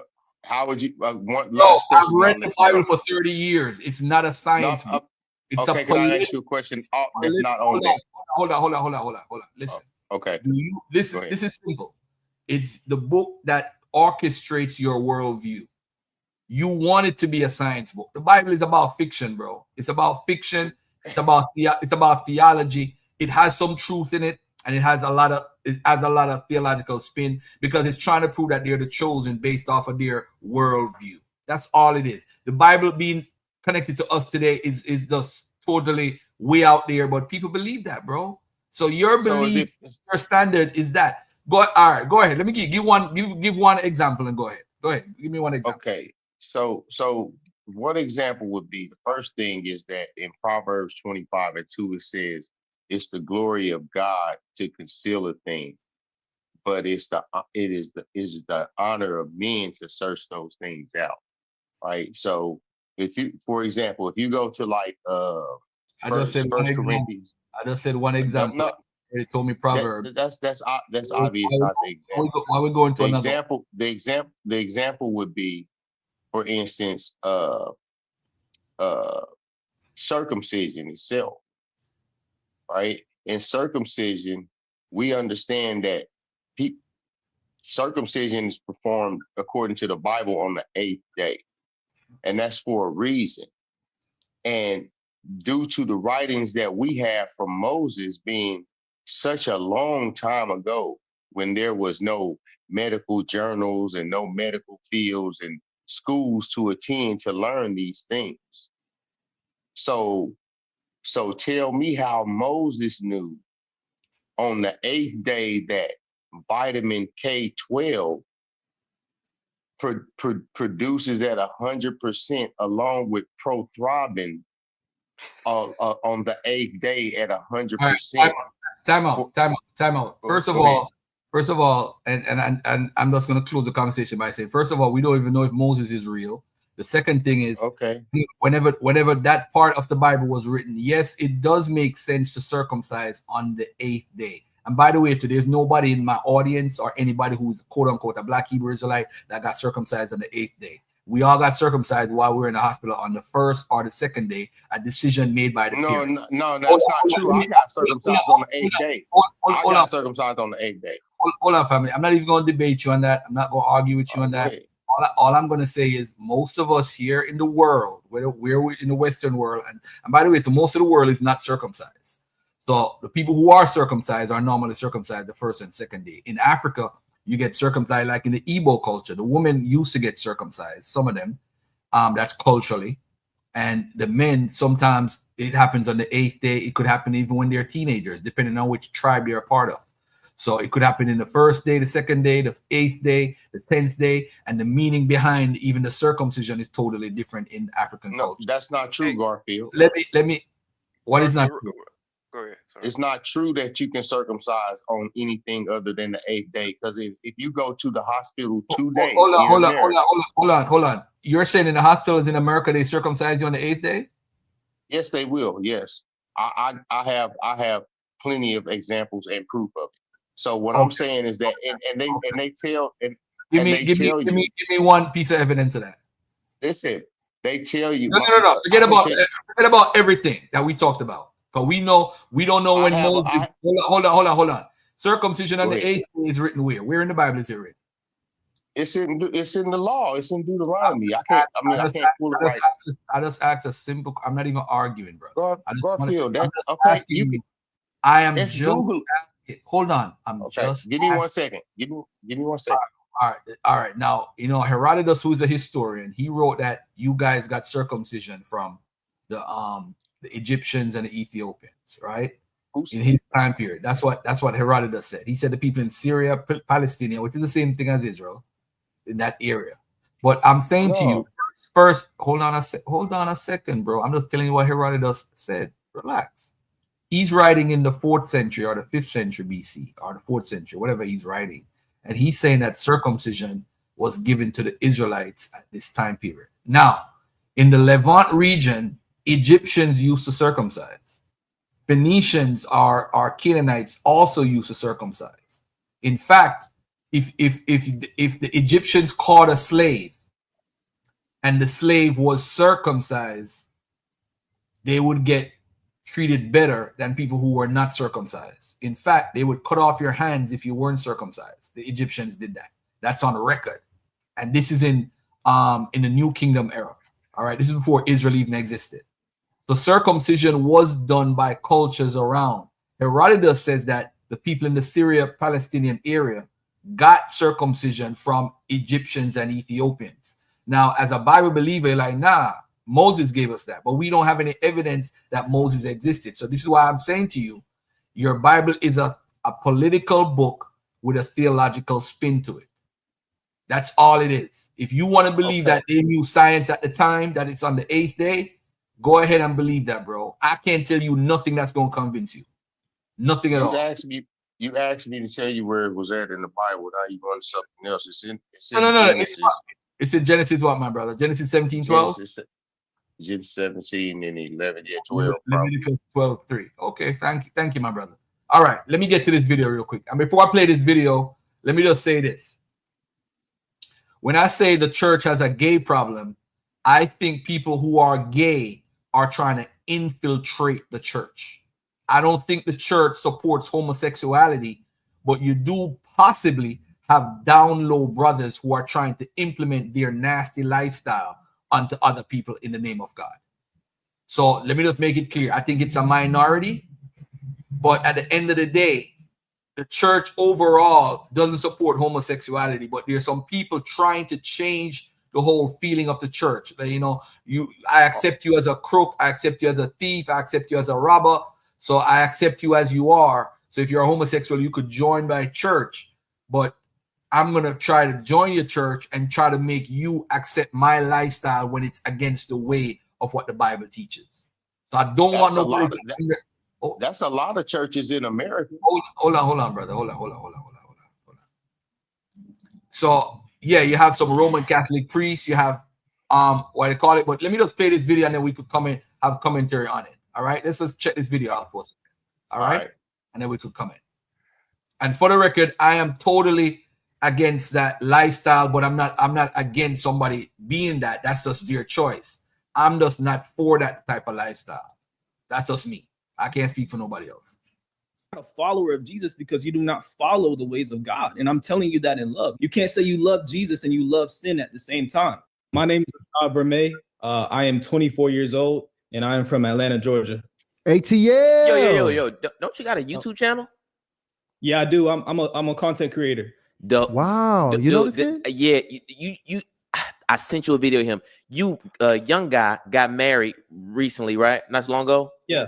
And you actually and you were in the homosexual lifestyle. He's got an incredible story. Really? He's got an incredible story. You muted Garfield. Garfield, you muted.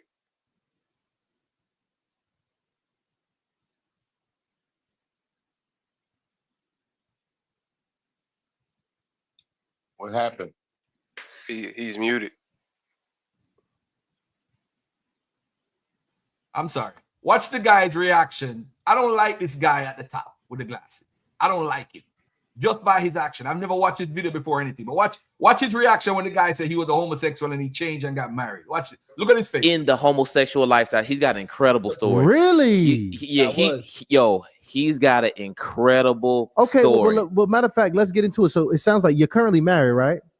Yes, sir. And I've been married 2 years, and I just had a newborn son. Okay. Oh, congratulations to your son. So tell me about this, by the way, because prior to this marriage, you were having a homosexual lifestyle? Yes. And how deep were you in it? So a brief testimony. I won't be. You gonna ask a man how deep he was in a homosexual? I'm trying to box these dudes up, man. This is crazy right now. That's crazy, That's crazy. I was introduced to me. How deep were you? Like, do you used to give or receive or what do you mean? How That's deep? what it mean? What do you mean? That shit is crazy. I hate this dude at the top, man. I hate him. I don't know what he's gonna say out of his mouth. I don't even like his response. How his face. Hey, Garfield. You know what about Garfield? You know why? Because him and the dude on the bottom right. No, don't tell me. I don't know them. I don't know. Don't tell me. I want to be surprised. Okay. That's why I watch videos live that I've never seen, so I don't have a preconceived notion about what they're gonna say before. You know what I'm saying? I like to do it live. That's why I invite up Cedric, because Cedric is very spontaneous, and you very spontaneous too. That's why you get off mic a lot, which I don't mind. So if y'all want to come in and want me to pause, I'll pause it. All right. Homosexuality as a kid. I grew up in a Christian home. Both of my parents were Christian. So I knew about Jesus. I knew about God, grew up in the church, all that. But when I was 8 years old, I was hanging out at one of my family members' houses, and they had the show RuPaul's Drag Race playing on the TV. That show with, the men who come together and they compete against each other, drag queens, they compete against each other for like different prizes and stuff. And so that was my introduction to homosexuality.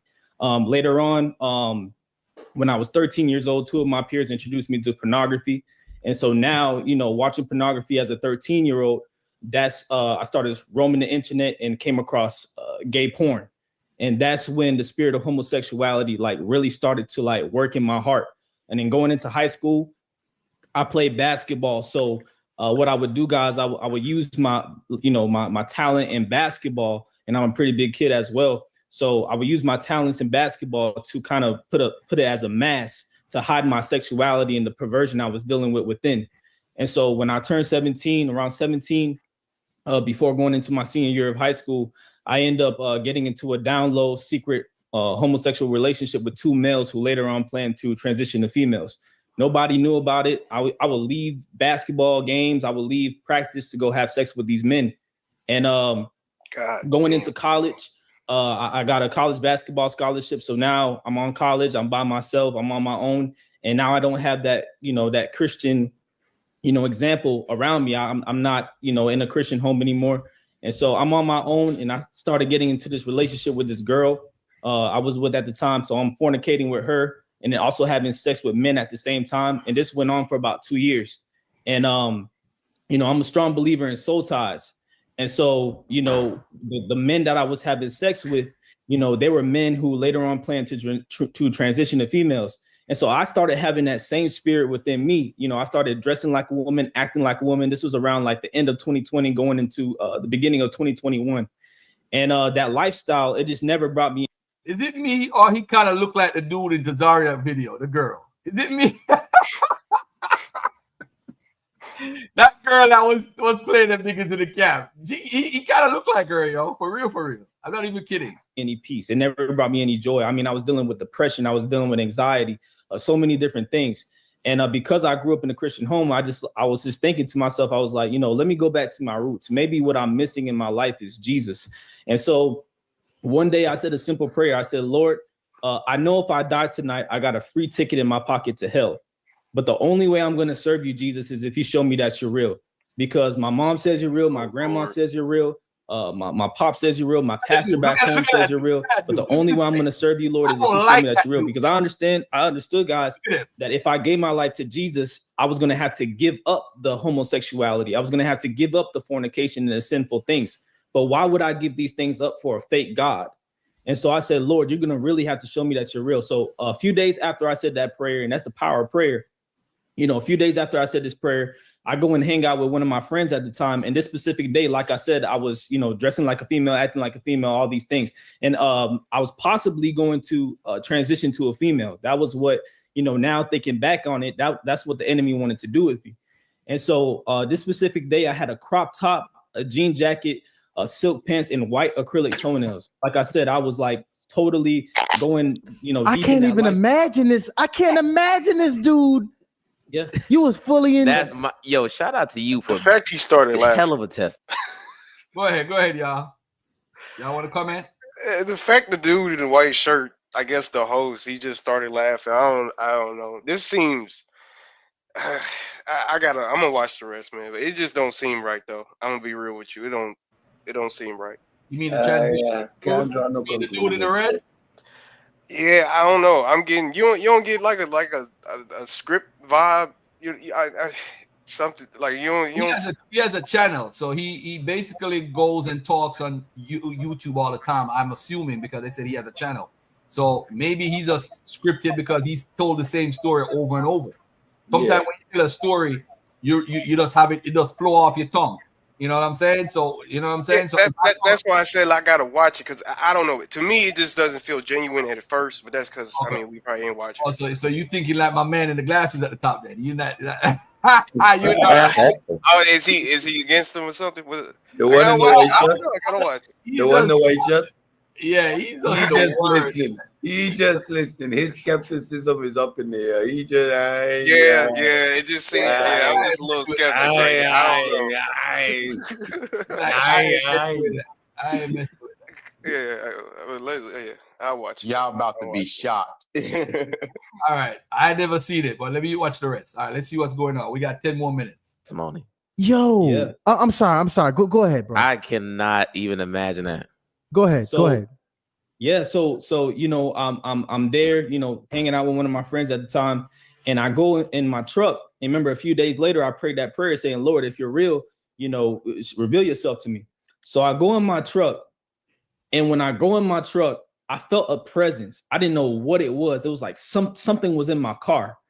And when I go turn to the passenger side, boom, the Holy Spirit struck me right there. And I felt the presence of God. And I literally lifted my hands like this in my truck. And I said, Lord, I give the homosexuality up. I give the sinful lifestyle up. Come on. Boom! Cedric! Boom!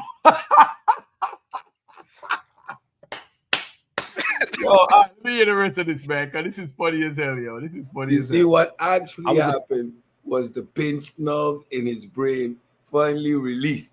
So he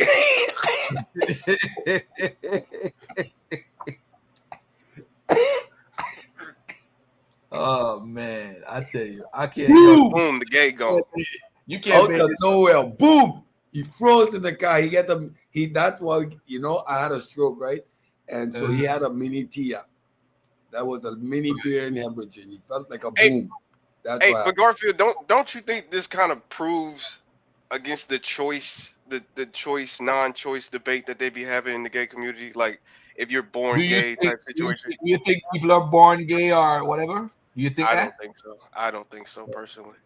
I don't know. I don't know what born gay is. I've never I don't really think you're studied born it. anything. That's what I'm saying. I don't. But to How are you me, born anything? but to me, well, you're born a man. Garfield, you ain't grow up You're born around a man. I'm talking about that characteristics. So before we being know gay is a before we knew characteristic. the terminology.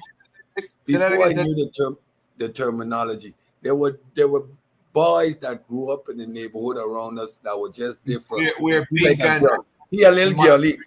yeah. He a little girly. He a little tan. Like from young. And these are the men that eventually grew up to be homosexual, and it's not surprising to none of us because he was kind of funny from small. So these were the words like we used to characterize it because we didn't have But you terminology talking, like but gay you, and to these be type of things. respectful though, you talking about something like when you 4 years old or something. We talking about coming out the womb. First of all, like literally coming out the womb. Say, hey y'all, like coming out. No, that doesn't happen because it's not. It's a characteristic. It's just something that you're choosing to be. I think that we're choosing to be straight. I think it's all a choice. Like All on right, so both you sides. you don't think choosing to be an Israelite is a choice? We don't want to have this conversation. See, y'all don't You want to don't have choose. this You don't conversation. choose. Yes, we do, because you don't I'm a choose to manly be man. straight. I don't choose to be gay. I don't choose to be straight. I am You don't straight. choose. Nah, you It's don't. just Guess like an what? You arrow don't without choose. a It's all just sight kill you though. chasing you. It's all It's just kill all a you. choice. It's all a choice. Nah, you Like don't we like choose what to we be like. straight. You choose to be straight because you like women. It's just at the end of the day. Huh? No, no. Make that You make was born a sense. man. You was born a man, How? and therefore you was born a man. Therefore, you were born straight. You don't have to choose to be straight. Exactly. You There don't is have to be. nothing natural but Nah. being born with a Well pair said. of So you genitals. telling me What every you day do? you get up Hold and on. you Hold decide on. whether you're gonna be Hold on. attracted to men Hold or not? on. Hold on. Hell out of here. Hold on. Nothing is natural other than being Stop. born Don't say with that a again. Don't pair say of that again. genitals. Answer the That question. is it. From you, based on your logic, do Can you I get up answer the every other day person's and make question? a Cedric, decision whether you're gonna be your question's attracted to not men, important yes or right no? now. I have another question to answer, and then I'll get to you. Just be calm. It's okay. At the end of the day, the only natural thing that you're born with is a pair of genitals. What you do with that pair of genitals is what you do with that pair of genitals throughout your life. That's not natural. That's a choice. All you're doing is making choices. At I'm gonna the end of the ask day, you you're again. born with what you're born with out the womb, and then what you do with whatever you do with out the womb is a choice from that point on. It's just that Okay, simple. I'm gonna ask a simple question to get clarity. Do Go you ahead. get up every day and decide whether or not you're gonna be attracted to men because it's a choice you have? Yes, but it's a permanent choice because I All right. like women. Hey, How Tino, can you but have a permanent choice? There's you no such thing as a get up permanent It's every choice. day permanent because I and like put women. Hold up, Garfield. a Hold up, male in Garfield. your head, a Listen. female, and Listen decide to the which one you're listen. gonna be attracted Okay, to. so you Hold up. think people Hold are up. Let me born say. gay, Hold up. Cedric? Hold What up. No, hold up. scientific method did you have that people are born gay? Give me that. Give me that. Hold up. Hold up. Because it He has just to work said. for your Hold up. premise Hold to up. work. It has to work Willie, for both sides. Hold up. Wait a minute. He just said. Willie. First, hold on, time out. First of all, we shouldn't be having our voice tones change because we're talking about homosexuality. Second of all, He was none of yelling us at on me. here, hold on. None of us here are homosexuals as far as I know, and I really don't care either way. And the third thing is, you gotta let people talk, bro. You gotta let people talk, and you see, you're getting emotional. You can't do that right now because I'm No, not. first of all, I'm not. I was responding Willie. to Cedric. I'm talking. Relax. Israel was interrupting me. Willie, relax. You're too That's crazy. tense, bro. You're too tense. Relax. We're having fun today. All right. Now, Cedric, finish your last point. Then Israel bound. Then we'll go back to Willie. Go ahead, Cedric. That's crazy. Yeah, I was just saying, I don't get up every day and make a conscious decision whether I'm going to be attracted to men or women. I never in my life even had the option weighed throughout my whole development. It was never a point when I said, well, this might be interesting. No, again, and the conversation I brought up is you never grew up with individuals around you. Haven't you played with boys that were just a little bit effeminate? And I'm using these words now because we have the vocabulary. When you're a kid, you used to say, he a little girly, he a little funny. right? And these are the individuals that eventually grew up and turned out to be gay that you never batted an eye. It wasn't a surprise. It was, oh, okay, well, I'm small, well, it was obvious. That does exist. So that's the only point I'm making. I'm not claiming people born gay or anything like that. I'm just identifying the fact that you see from young individuals that eventually end up gay. They just effeminate from young. Like they never choose to be like that. That's just the way they are. That wasn't a choice. Same as I never made a choice. Like maybe you have that ability to decide whether boy or girl. I never had that choice. I was strictly only focused. I never understood, never part of my imagination, never part of my build makeup to be remotely interested in anything other than women. So if you think you're daily making a choice, man or woman, that's on you. But that don't happen to me. I don't know if God feels if that's a process. Right? I don't think most men go through the process of making a conscious choice for women. Yeah, I think. Hold on, Israel Bound. Before we even get to you, right? Let's. Why don't we just finish the video, and then we just do a commentary after. You know what I'm saying? Because we're gonna be. I mean, unless y'all want to, if you make a point and you want me to interrupt, we could do that. All right. But let's get this part right here. Holy Spirit struck me right there, and I felt the presence of God. And I literally lifted my hands like this in my truck. And I said, Lord, I give the homosexuality up. I give the sinful lifestyle up. I was addicted to pornography at the time. I said, Lord, I give the pornography up, all these things up, Lord. You know, I want to live for you. And ever since that day in February of 2021, I haven't gone back to homosexuality. I haven't gone back to pornography, none of these things. And I'm not saying that boasting in myself. It was all by the strength of the Holy Spirit. And so now God has given me a family. A year later, after I got saved, I immediately started telling people my testimony after I got saved. And God really placed his hand on that where, you know, I was at the beginning of 2021, I was a homosexual dressing like a woman, all that stuff. By the end of 2021, I was reaching millions of people online, sharing the gospel through social media. Wow. And God, through doing that, I met my wife, my beautiful wife, Caroline. We got married exactly a year after I got saved. And then the year after that, we had our firstborn son, Jara. So that's my testimony. So first of all, man. Yeah. Anybody want to come in? If you notice the guy in the bottom, the guy in the bottom middle guy, he's jumping up and down. This guy here on the right here with the glasses at the bottom, he's rubbing his beard like he don't like what he's hearing. The other one at the top, I can't stand his ass because he's like turning up his nose because he don't like what he's hearing. It's crazy. But I guess I'm assuming he's a homosexual. I'm assuming that. I don't know because I ain't watched the whole video yet. But go ahead, brother. Is it Willie or Israel? One of y'all wanted to say something? You can come. Yeah, go ahead, brother Willie. Let's be clear here. Having that conversation of if it's a choice does not imply that you're gay at all. I don't know why. This is why we can't have serious conversations, because for some reason we get into our masculine and want to make it seem as though that we're this, I guess, better than what we actually are. We're all human beings. These are characteristics of what a human being is. It's not what a human being actually is. Sexual, what you want to eat, what you like to watch, it's the same thing. These are just characteristics. You're not born with none of these things. Why, to me, like what Cedric was trying to say, his example, which is kind of crazy, but at the end of the day, because he's so scientific, I would think he would know this. Children are sponges, so they adopt certain characteristics from their parents. They literally probably looked at their mom or their dad like either one of them, hypothetically, like the mom as the son, and adopted more of her characteristics because they're sponges. They literally adopt those characteristics at the end of the day. So this is more than likely why you see at 4, 3, 4, 5 years old, you have some boys that just a little whatever, because they're adopting characteristics that they find likable at the end of the day. So I don't understand how we can't have this conversation without it making this implication that you feel like that you might seem gay or you might look feminine because you're making a choice. But it's a choice. I mean, it's a choice. No. You see, when we talk, you need to continue with the thought process. You're talking about a sponge for particular behavior. What provides the aptitude for one child to be more effeminate and the other simply not. Again, we're talking about a predisposition. You agreeing with actually what I'm saying. And I'm not being specific about 4 or 5 years old. I'm talking all through the stages to the point that it's no surprise that these individuals are homosexual, because it was early. There was effeminate signs from young, and this is just a group of those that exhibit these effeminate behavior. There are others who do not exhibit these effeminate behavior.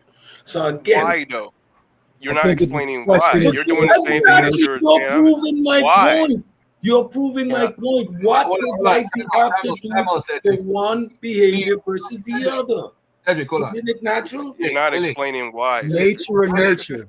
Willie, you can't interrupt him while he's talking, bro. It's gonna sound We're crazy. having a conversation. We're not Well, debating. you gotta let it. Okay, But you I'm have sorry. to let. I'm You sorry. have to let him finish, bro. Because he's talking and you talking. When you listen to the replay, it sounds crazy. So I mean, it is what it is. But go ahead, Cedric. Finish your point, brother. Again, you just established my point with your own analogy. You look at the cross spectrum, you're going to see selective pressures for certain behaviors. Why does this individual choose more to align with a more feminine behavior? Why does he chooses is the sponge for the behavior of his mom or his sisters? It's not because of the environment here, and it's because there's a certain susceptibility to that, and it's natural. Oh my goodness, it's natural. You are admitting that. That's what you just said. So you're agreeing with me. You're agreeing with me that it's innate, that it's nature. Can I say something? No, we disagree on the why. I'm not agreeing with you at all. Go ahead. Hold on, Willie. Israel, you want to say something, brother? Go ahead. Yeah. So this is exactly why we need the Bible, because if you say that children are sponges, what they would be absorbing through the scriptures is manhood if they're a child. So, because we clearly see what the Bible has mapped out as far as feminism and homosexuality amongst men and women, not just men, but men and women. Now, when you get to the point to where you feel like sexuality becomes a choice on whether you go this way or that way, they have a term for that. They call it curious. You don't know which way you want to go, because there shouldn't, like the brother said, there is no choice if you're a man. There is nothing to choose from. And if you give yourself another option, then you are what they call curious, period. Because you say you're born with genitals, which is a fact, but those genitals are encoded to receive each other. You don't have to be told. Hold on. What? What are you saying? A man and a woman has genitals. Okay. And they are encoded to receive one another. Says who though? What? Based off of what? Oh, now you get to interrupt, Garfield. Based because the only other option is homosexuality. All right, now let me ask you a question, right? Let's take the Bible. Let's take the Bible out of the conversation a second. What makes homosexuality wrong? What makes homosexuality wrong? Without a biblical worldview. Darwinism. Okay, cool. Because hold on. I hear you, Willie. I'm not saying I disagree. No, that wasn't me. That wasn't me. That was me. Without the inference of the Bible. Without a biblical worldview. Right. Reproduction. That facts. That's that's very it. word Exactly. And that's so stupid. So just because there's a result, that's the only thing that matters. Willie, hold on one second. Yes, that's stupid. So you're saying that the worldview without the biblical text, you don't think human beings would be engaging in homosexuality at all? You don't think men did it? No, you don't think men did that in the past? In the past, you don't think that happened? I absolutely believe that it happened. Animals do it. The animal kingdom. You don't think they did that? I believe that there's a very small percentage of the animal kingdom that probably does. And though, but what Why we call is it a small? Why is it a small? Why is it a small percentage? Why you not know all what we call the animals? You know what we call those, Garfield? Anomalies. Anomalies. No. They are All right. Yes, Let me they ask you a are. question. Let me ask Willie. Both of y'all could answer at the same time. Talk over each other. What was the standard in the ancient Near East when it came to homosexuality? What was I'm the sorry, standard? All the Why do I culture. care? Why do I No, care? no, no. I'm asking for a reason.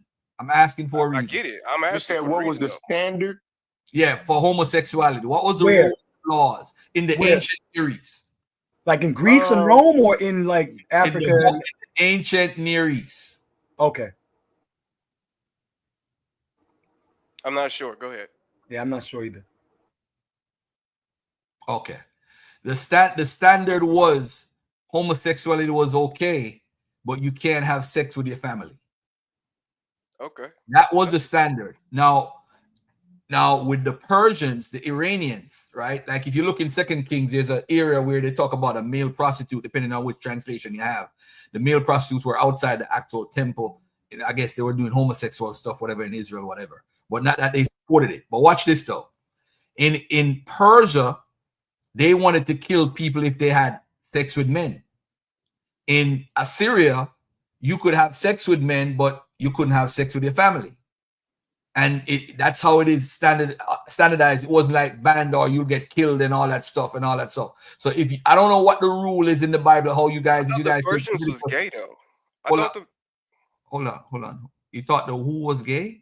I thought the Persians was like known to be like that. And you see, that's the thing though. People could do whatever they want in their culture, but people have rules. Like Greece had specific Greek cultures within the Greek culture was against homosexuality, but not the entire Greek culture. Right. So were into homosexuality. Like for example, when they didn't like the fact that we was talking about watching dudes' rods earlier, right? Remember when they said show us your rod and we was laughing?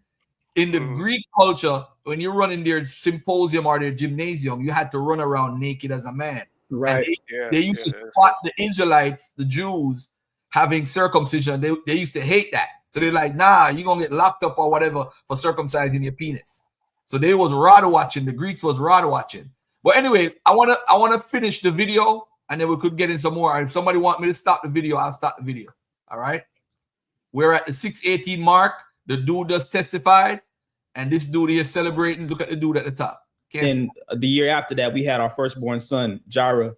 So that's my testimony. So first of all, man, incredible, brother, incredible. Familiar, I actually want to go over to Reverend Horn and Pastor Ramel because we didn't talk about how pornography might really influence homosexuality on young men and women. But do you feel like pornography is dangerous in that way, where it could influence your attraction and pull you into or pull somebody who is heterosexual into a homosexual lifestyle? I'd like to give something and then give it to Pastor Ramel. And again, I think what we've got to do is think critically. We got to think critically. One of the great responsibilities that we have is to... If pornography,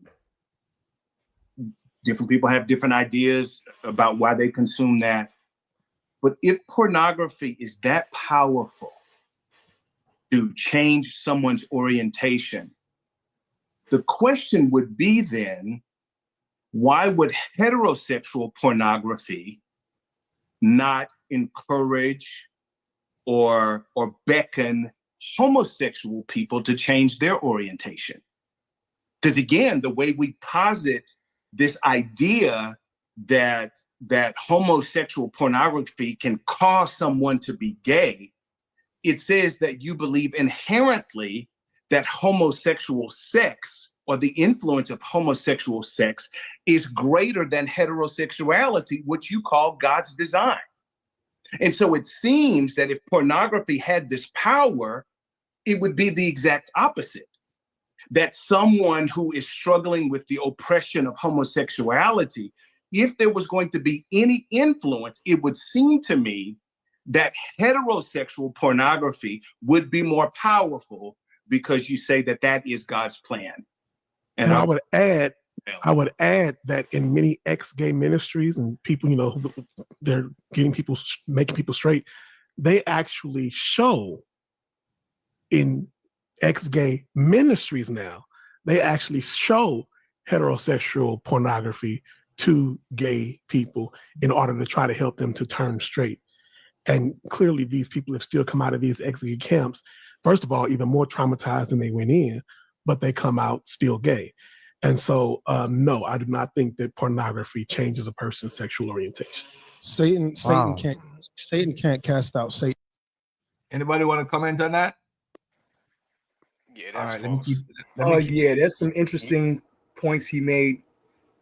I think shalom to everybody on the panel. You know what I'm saying? Garfield, how you doing, man? Peace and love. Yeah. Yeah, man. You know, it's interesting because you know, I grew up in a Pentecostal church. You know what I'm saying? I'm a PK, I'm a preacher's kid, Church of God in Christ, all of my life. And when we talk about the Bible and its effects, I didn't see, I saw a lot of homosexuality in that church. Even so I, you know, when somebody says, you know, that the Bible, you know what I'm saying, that the Bible is, you know, has negative connotations toward homosexuality, I agree with that. However, how does homosexuality become fostered? And even like Hezekiah Walker and so many other pastors and stuff were engaging in homosexual relationships and stuff throughout, you know what I'm saying, you know, my childhood growing up. There was so many homosexuals in the Church of God in Christ, and they weren't ostracized, they weren't you know, rebuked for it, or you know what I'm saying, very like maybe some old school churches would have been antithetical to that, but nah, man, it was fostered. You know what I'm saying? The homosexuality was I would say accepted. You know what I'm saying? So I don't know, like, you know, I know how I look at the scriptures and how I look at homosexuality as being antithetical to human, just like remove the Bible, you know what I'm saying, but and just go Darwin. You know what I'm saying? Reproduction is important. You know what I'm saying? Somebody having sex with, out of the natural order of things, to me just seems like a whole Darwin award. You know what I'm saying? But yeah, no, I saw a lot of that stuff. People were justifying a lot of their homosexual behaviors through the Bible with relationships between like David and Jonathan. You know what I'm saying? When they read the scriptures and it talks about David and Jonathan, you know what I'm saying, and how his love was greater than that of a woman. They were using that stuff to justify their sexual behaviors. So I don't know. Let me finish playing this part right here, and we get back. We got 5 minutes left. So the devil ain't trying to turn people from gay to straight, first of all. So that's not going to happen. It's the spirit behind it. That's why if you try to show somebody straight porn, Satan can't count. That's not going to deliver anybody. Not by might, not by power, but by my spirit, says the Lord. It's the Holy Spirit that brings the deliverance. It's the Holy Spirit that breaks the chains. So trying to show somebody straight porn probably not going to change them, because it has no power. It has no authority over that demonic spirit. Satan ain't trying to make nobody go the opposite direction. So that's why it doesn't work that way. There are different laws in the spirit, and all this critical thinking stuff that we're doing. That's why the Bible says to have the mind of Christ. God didn't ask us to be critical thinkers. He said, take on the mind of Christ. Faith cometh by hearing the word of God. That is my belief system. I died to me. I die to my thinking. So it's a spirit that is behind it. This is why the Bible says, give no place to Satan. So if you're watching pornography or you're exposed to that pornography, you're inviting spirits in. That's why we have to guard our eye gate, guard our ear gate. Same thing with molestation and the soul ties. The demonic spirits can move through those kind of things, which goes back to what I said earlier. Spirits don't even necessarily have to just move body to body. That's why it could be passed on from your parents. It could be passed on through pornography. It could be passed on through trauma. There's been some studies that a lot of the women, we call them dykes, low self-esteem. They've come out and they've said these things like, I didn't love myself. So then that spirit comes just like it did in the garden with Eve, suggesting things that go against having the mind of Christ, suggesting things that go against the truth. We have to understand how these demonic spirits operate. I suggest that as we come back, that we do another of these, but we kind of almost need to have one for all of these different topics, because there are so many different layers to this that are coming in. I agree. There needs to be one about demonology and deliverance. There needs to be one about the particular passages that we think are associated with, so that we can actually do deeper dives. Because right now, everything's still kind of right at the surface, but we need time to actually go deeper. So you saying we need to do a 5-part series? Can you be gay and holy? No, let me tell you. Well, this is just because of this conversation here.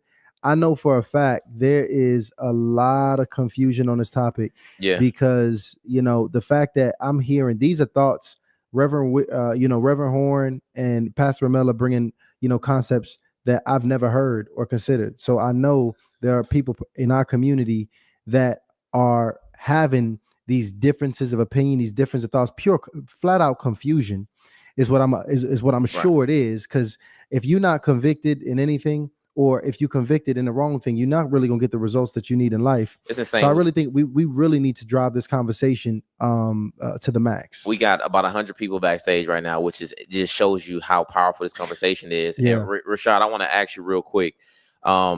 Do you still have homosexual or any kind of desires that is outside of heterosexuality? No, not at all. Like, God has completely delivered me from that. And the other brother was saying that you couldn't even tell that I was a homosexual before. I mean, that's all by the grace of God and the power of God. And I was for the one for the bottom right. Look at his mouth when the guy is talking. Yo, I hate these dudes, yo. They just disgusting, and they want everybody to support them. These are pastors, by the way, family. These are pastors. People gotta realize why I'm talking about this. The church, the church needs to ostracize these dudes. Not that I care either way, but right. They need to get them out the way, because what they're doing is they're infecting a larger body, the black church, like the black church support. Because the church is always saying, come as you are. So if you're a guy that robs or fornicates or commit adultery, you could come join. So they say, hey, I'd be gay as a part of it, so I could be a member of your church and be gay, and then try to fight whatever you're fighting, or I can't be ungayed, or I can't reverse the gay or whatever. They're just disgusting. That's all these two dudes are. And they're gonna call themselves pastors. This shit is ridiculous. But let me just let Rashad speak some more, and then I'm gonna end this part. I'm gonna show something with TD Jakes after. Saying that you couldn't even tell that I was a homosexual before. I mean, that's all by the grace of God and the power of God. And I would say this, there is no such thing as a gay Christian. The same way you cannot claim yourself to be a fornicating Christian or a murdering Christian. You cannot claim an identity of Christ and an identity of the devil at the same time. Look at that face. Look at that face on the young. And I would say this, there is no such thing as a gay Christian. The same way you cannot claim yourself to be a fornicating, homosexual or any kind of desires that is outside of heterosexuality. No such thing. No, not at all. God has completely delivered me from that. And the other brother was saying that you couldn't even tell that I was a homosexual before. I mean, that's all by the grace of God and the power of God. And I would say this, there is no such thing as a gay Christian. The same way you cannot claim yourself to be a fornicating Christian or a murdering Christian. You cannot claim an identity of Christ and an identity of the devil at the same time. If you're claiming to be a follower of Jesus Christ or a follower of God, you are also claiming to be a follower of the Bible. There's a lot of people right now who say, I want to follow Jesus, but they don't want to follow the Bible. And if you're claiming to be a follower of Jesus Christ, you also have to come under subjection to the word of God. And so you can't say that you're a gay Christian. There's no such thing. You can't claim something demonic and divine at the same time. There's no such way. Well, I like to respond because I am a gay Christian. Oh, damn. I mean, you can say that, but at the end of the day, we got to go back to the scripture. We got to go back to what the scripture says. The Bible says, let those who profess the name of Christ depart from iniquity. It doesn't say condone iniquity. And at the end of the day, my brother, you will stand before God. You will stand before Jesus. And I say this in love. You will stand before Jesus one day. And we what Brother Marcus is doing, you know, what many others are doing, we're warning you that you are going down a wrong path, and you will stand before Christ one day, and you won't be able to say, Lord, give me one more chance. Lord, no, give me another chance, God, I'll get it right. No, we're telling you right now, you know, you are not a Christian. You are not a follower of Jesus because you do not follow the ways of God. And I'm telling you that in love. You have to come under subjection to what the Bible says. You can't say you love Jesus and you love sin at the same time. Jesus said, those who love me will obey my commandments, not reject my commandments. So you have to come under subjection to the word of God, my brother. Young boy just cut him up. Period. As my daughter would say, period. Done. End of this game. Yeah, so there's another video I want to play real quickly with Bishop T.D. Jakes being interviewed by my brother who was Mark Lamont Hill. And I want to play this video before, and then I'm going to play another video. And I agree from a biblical worldview, I agree with that young man. I agree with him 100%. But let's check out the Huffington Post interview. In our digital community. So do you think, I'm assuming, LGBT community and the Black church can coexist? Absolutely. Let me push that question, because that's sort of an obvious yes. Church ain't turning nobody away. How should the Black church and LGBT community exist? I think it's going to be diverse from church to church. Every church has a different opinion on the issue, and every gay person is different. And I think that to speak the church, the Black church or white church or any kind of church you want to call it, are all the same is totally not true. And all gay people are not the same. The types of relationships that are afforded are based on the types of people in each individual case. Yeah. And LGBTs of types and sorts have to find a household of worship that reflects what your views are and what you believe, like anybody else. And the church should have the right to have its own convictions and values. If you don't like those convictions and values, you totally disagree with it, don't try to change my house, move into your own. And values. See, this is a problem. Maybe I'm not hearing him right. Yep, he came out of Church of God in Christ, y'all. I know that sister just said something, but he came out of Church of God in Christ. Say that again, bro. I didn't hear you. The T.D. Jakes came out of the Church of God in Christ. No, T.D. Jakes got donations. What I mean? No. Before he became non-denominational, his original church was Kojic. Okay, I got you. So hold on. I'm confused. So what you say? They support gay marriages? No, but there was a lot of homosexuality in the Kojic church when I grew up. Hezekiah Walker is one of the most prolific, well-known gospel songwriters and choir singers. When I grew up, I saw a lot of these gay guys who were they were the you know what I'm saying, they did they were the choir orchestrators, the dudes over there clapping and, you know what I'm saying, and doing all of this stuff and all crazy stuff. There was a lot of homosexuality undercover and outwardly in the Kojic church. And not only that, but there was a lot of sexual immorality, women, preachers sleeping with, you know what I'm saying, people's wives and all of that stuff. I saw it firsthand, you know what I'm saying?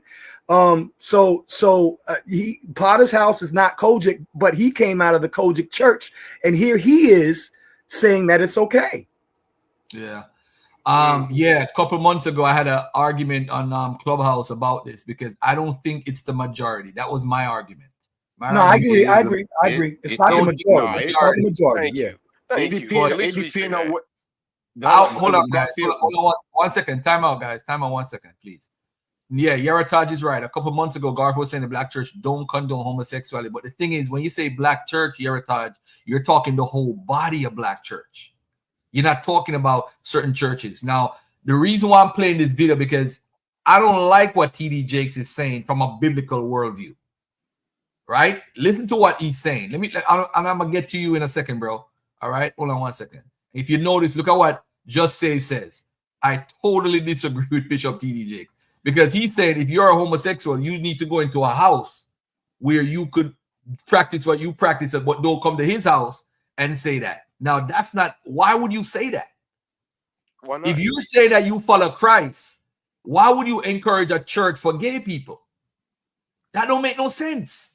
You're supposed to say that if you're going to be in the body of Christ, There's a certain lifestyle you got to live. And this, I'm talking from a biblical worldview now.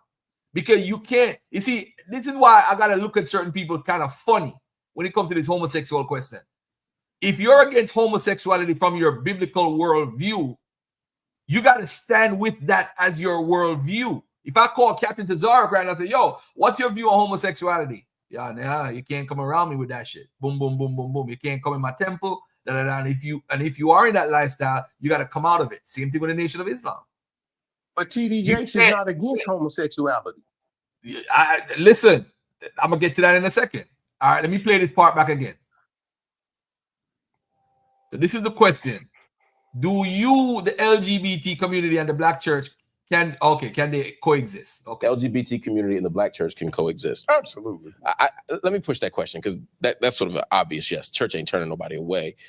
How should the black church and LGBT community exist? I think it's going to be diverse from church to church. Every church has a different opinion on the issue, and every gay person is different. And I think that to speak the church, the black church or white church or any kind of church you want to call it, are all the same is totally not true. And all gay people are not the same. The types of relationships that are afforded are based on the types of people in each individual case. Yeah. And LGBTs of types and sorts have to find a household of worship that reflects what your views are and what you believe like anybody else.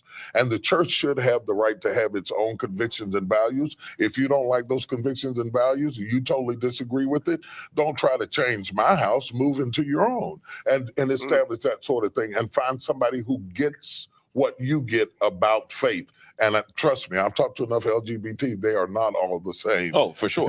Any more than all Christians. No. But how do we, first of all, has your thinking evolved on this? Evolved and evolving. Mm-hmm. Evolved and evolving. Where were you and where are you? I think that where I am is to better understand, the church bought into the myth that this was a Christian nation. And once you get past that, which a lot of people are going to criticize me because they're still going to think it's Christian nation, which is a whole different show. Mm-hmm. But once you begin to understand that democracy and that a republic actually is designed to be an overarching system to protect our unique nuances, then we no longer look for public policy to reflect biblical ethics. If we can divide, or what you would call separation of church and state, then we can dwell together more effectively. Because atheists, agnostics, Jews, all types of people, Muslims pay into the government then cannot reflect one particular view over another just because we are the dominant group of religious people in the country, because those numbers are changing every day. We need a neutralized government that protects our right to disagree with one another and agree with one another. Mm-hmm. So that covers what happens outside the church. Right. Inside the church, has your thinking biblically, scripturally, hermeneutically shifted at all? And the reason I ask that is because I talk to a lot of ministers now, and there was that big conference in South Africa in the last couple of weeks where people from all over the world were there, and this is one of the issues that came up along with race and other things.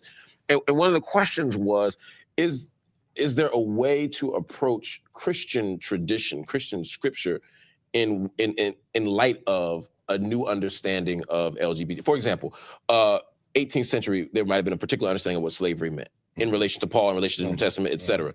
That has shifted to the point that it is socially accepted that irrespective of what text says, literally, we don't support slavery as a body, right? And even though it varies most churches don't support slavery. Right. Might be a few out there that do. We don't get invited to those. Yeah. But similarly, there's room for that same kind of shift. I think that shift has to go on behind the closed doors of the church, because I think in the mainstream America, anybody who doesn't agree with you, we have a derogatory name to call you. And I think it oversimplifies the complexity of text. The fact that you have fidelity to the scriptures as you have been taught does not mean that you're necessarily homophobic or any other kind of phobia. But yet in mainstream America, anybody who doesn't line up with a particular worldview, we give them a name to ostracize them, much like we were given names to ostracize us.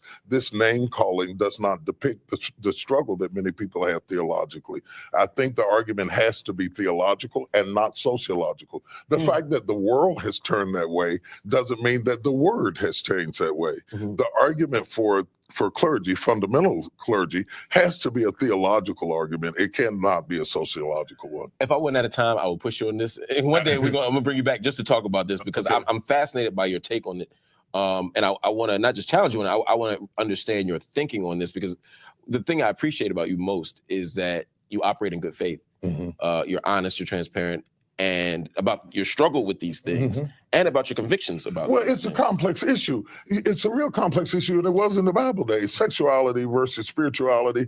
Paul spends a lot of time wrestling back and forth, trying to understand, should a woman wear her head covered? Should you cut your hair? I mean, they grappled back then, and we're grappling now, because we are humans, and we are flawed, and we're not God. Yeah. Once you understand you're not God, you leave yourself an out clause to grow. I know that's right. Yeah, to grow. All right. Let me respond to my brother in the chat real quickly. Hey, Yarataj, all right. When you're reading a statistics and with the Black Protestants, right? Because remember, there's Black Protestants and there's Black Catholics. All right. Are much less likely than Catholics and the religious unaffiliated center to favor acceptance of homosexuality. From 2021, Black Protestants, 50%, are much less likely than Catholics and the religious unaffiliated to favor acceptance of homosexuality. Do you understand what it says? From 2021, Black Protestants are much less likely than Catholics and the religious unaffiliated to favor acceptance of homosexuality.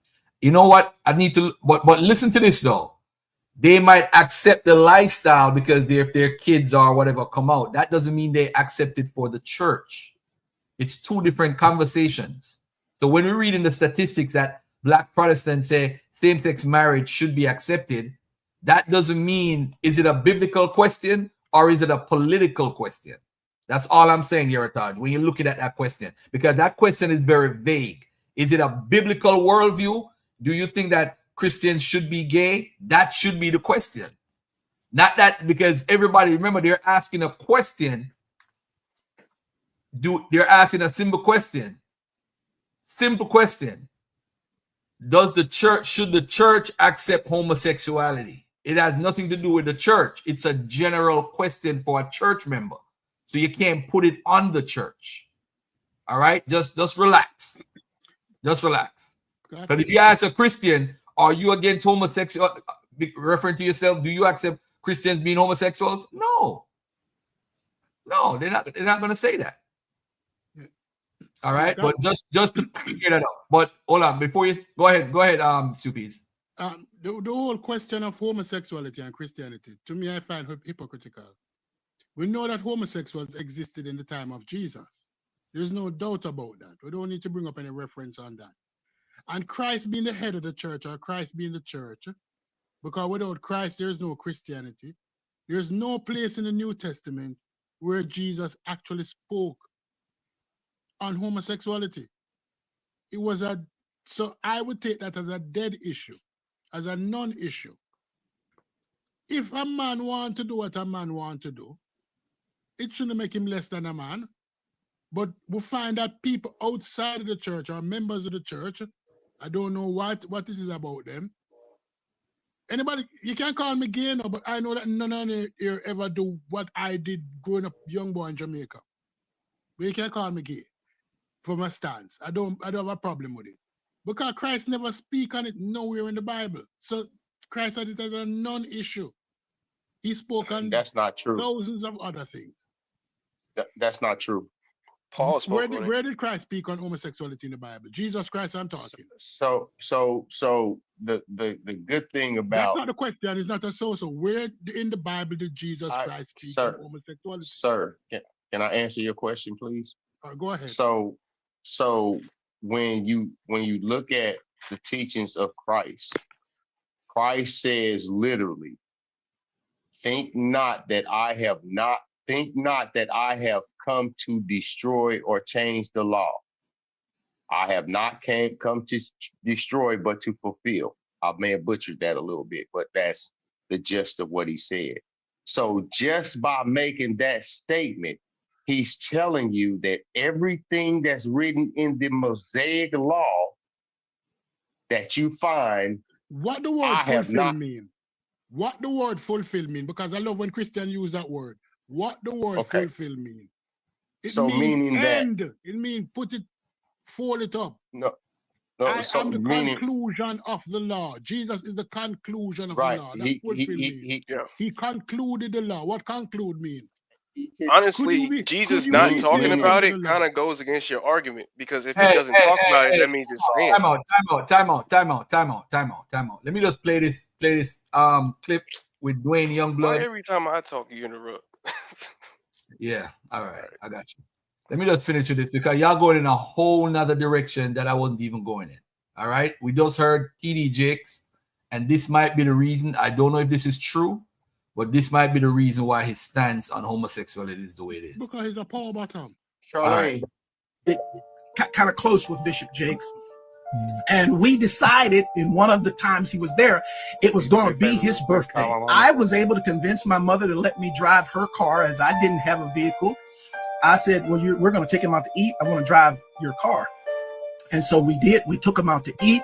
And it was decided after we were done taking him out to eat that I would be the person to take him back to his sleeping place, which at the time there was a lady named Sister Giles.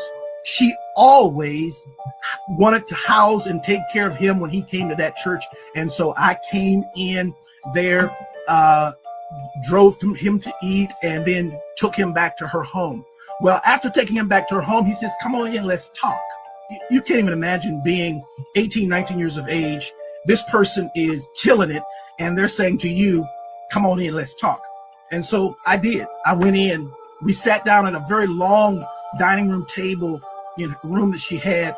And for 2 hours, it was unbelievable.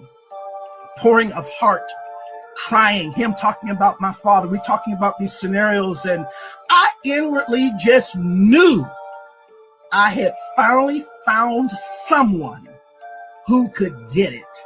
Someone who understood. I'm sitting at this table, and for the first time talking to any man, I got tears coming down my face because somebody gets me. Somebody understood what I was going through. Well, after sitting there and having this long discourse with him, I finally look at my watch and I'm like, oh my goodness, I got to go. I got to get this car back to my mother. She's going to kill me. So I said to Bishop, I got to get up.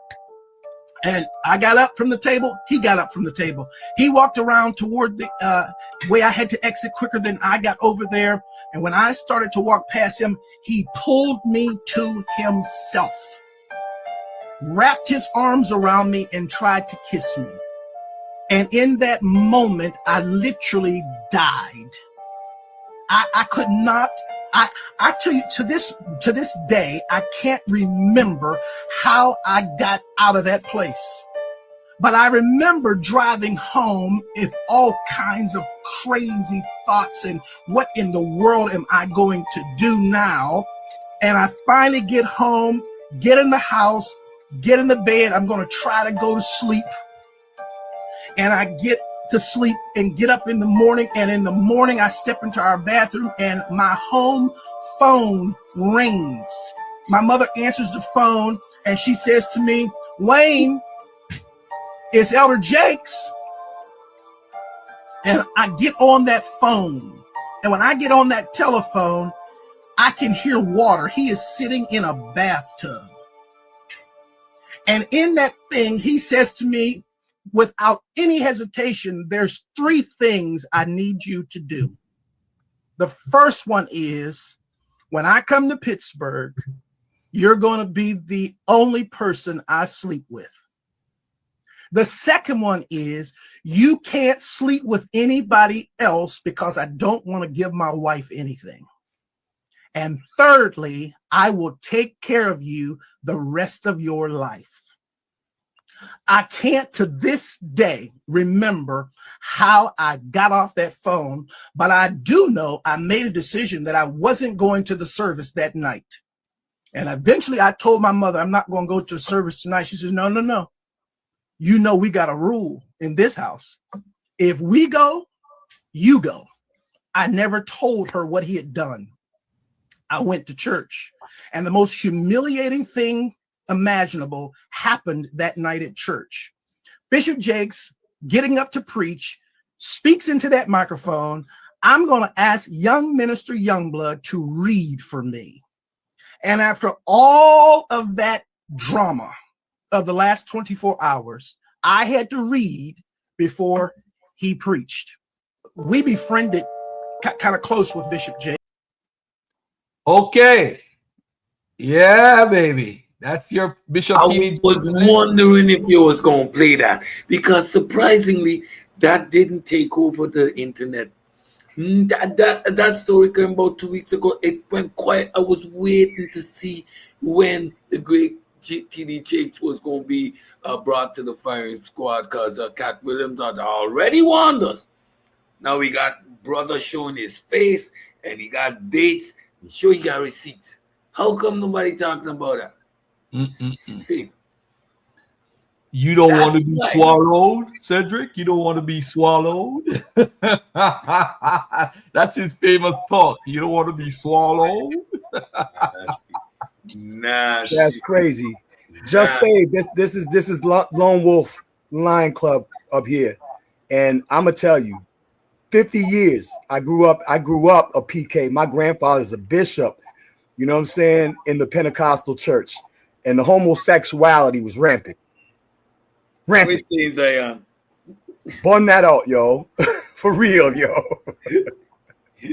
Yo, Hezekiah Walker and all those dudes who died from AIDS in the 80s and 90s.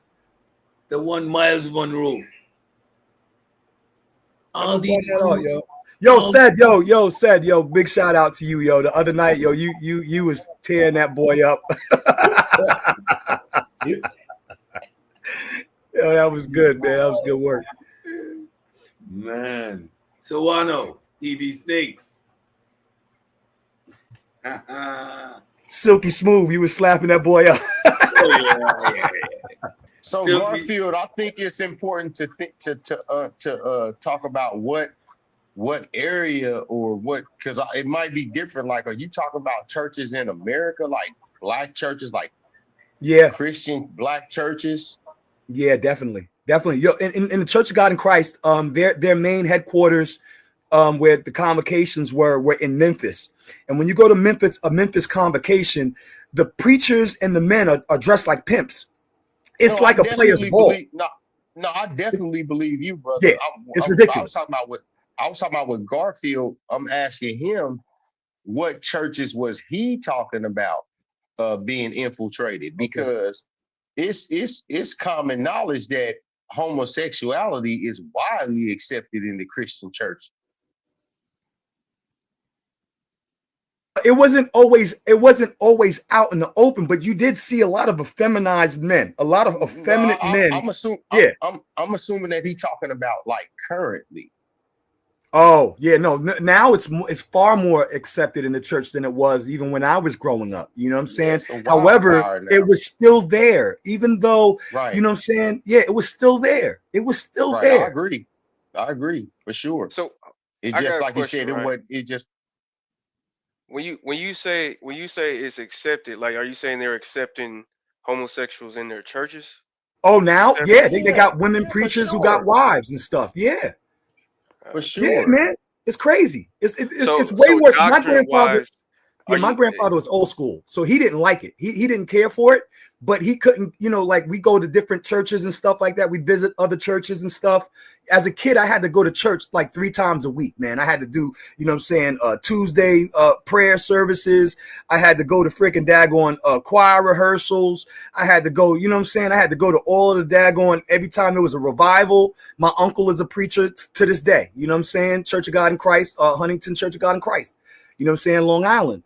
And, you know, so I had to go to these things as a child all of my life.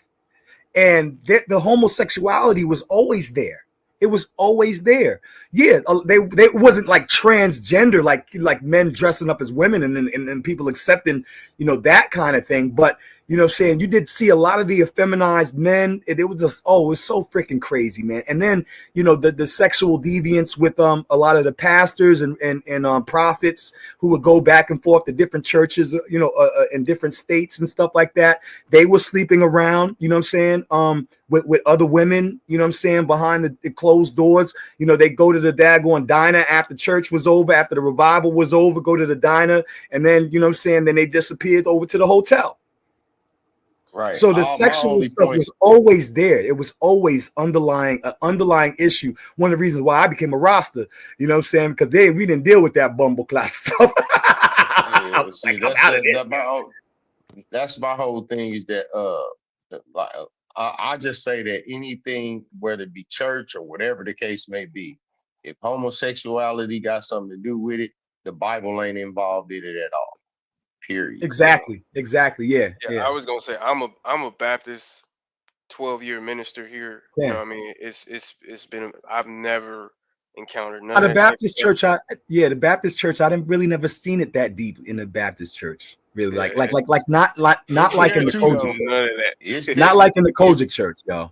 I mean, but that's like saying there's gay in the world. I mean, people are gay. I mean, I don't really see that as like as a stain per se. You know, I mean, people just be gay in the church. They don't even let people know. Like, for instance, there could be somebody in my church that could be gay, and we just don't know because they're not telling nobody. Right. You know what I mean? Yeah, So understood. it's Right. hard. It's hard to try to dictate that stuff. Like I wish Garfield would have asked the question. I personally would rather have 1,000 righteous gay people that's going to the fiery lakes than 1,000 wicked gay people that's going to the fiery lakes. You know what I mean? Personally, I mean you're going to go to hell either way. But I mean, if you still live your life as a Christian Israelite, whatever the case may be, righteously, then I mean, it is what it is. I'd rather have that than the opposite. Yeah, I ain't never seen a gay Israelite.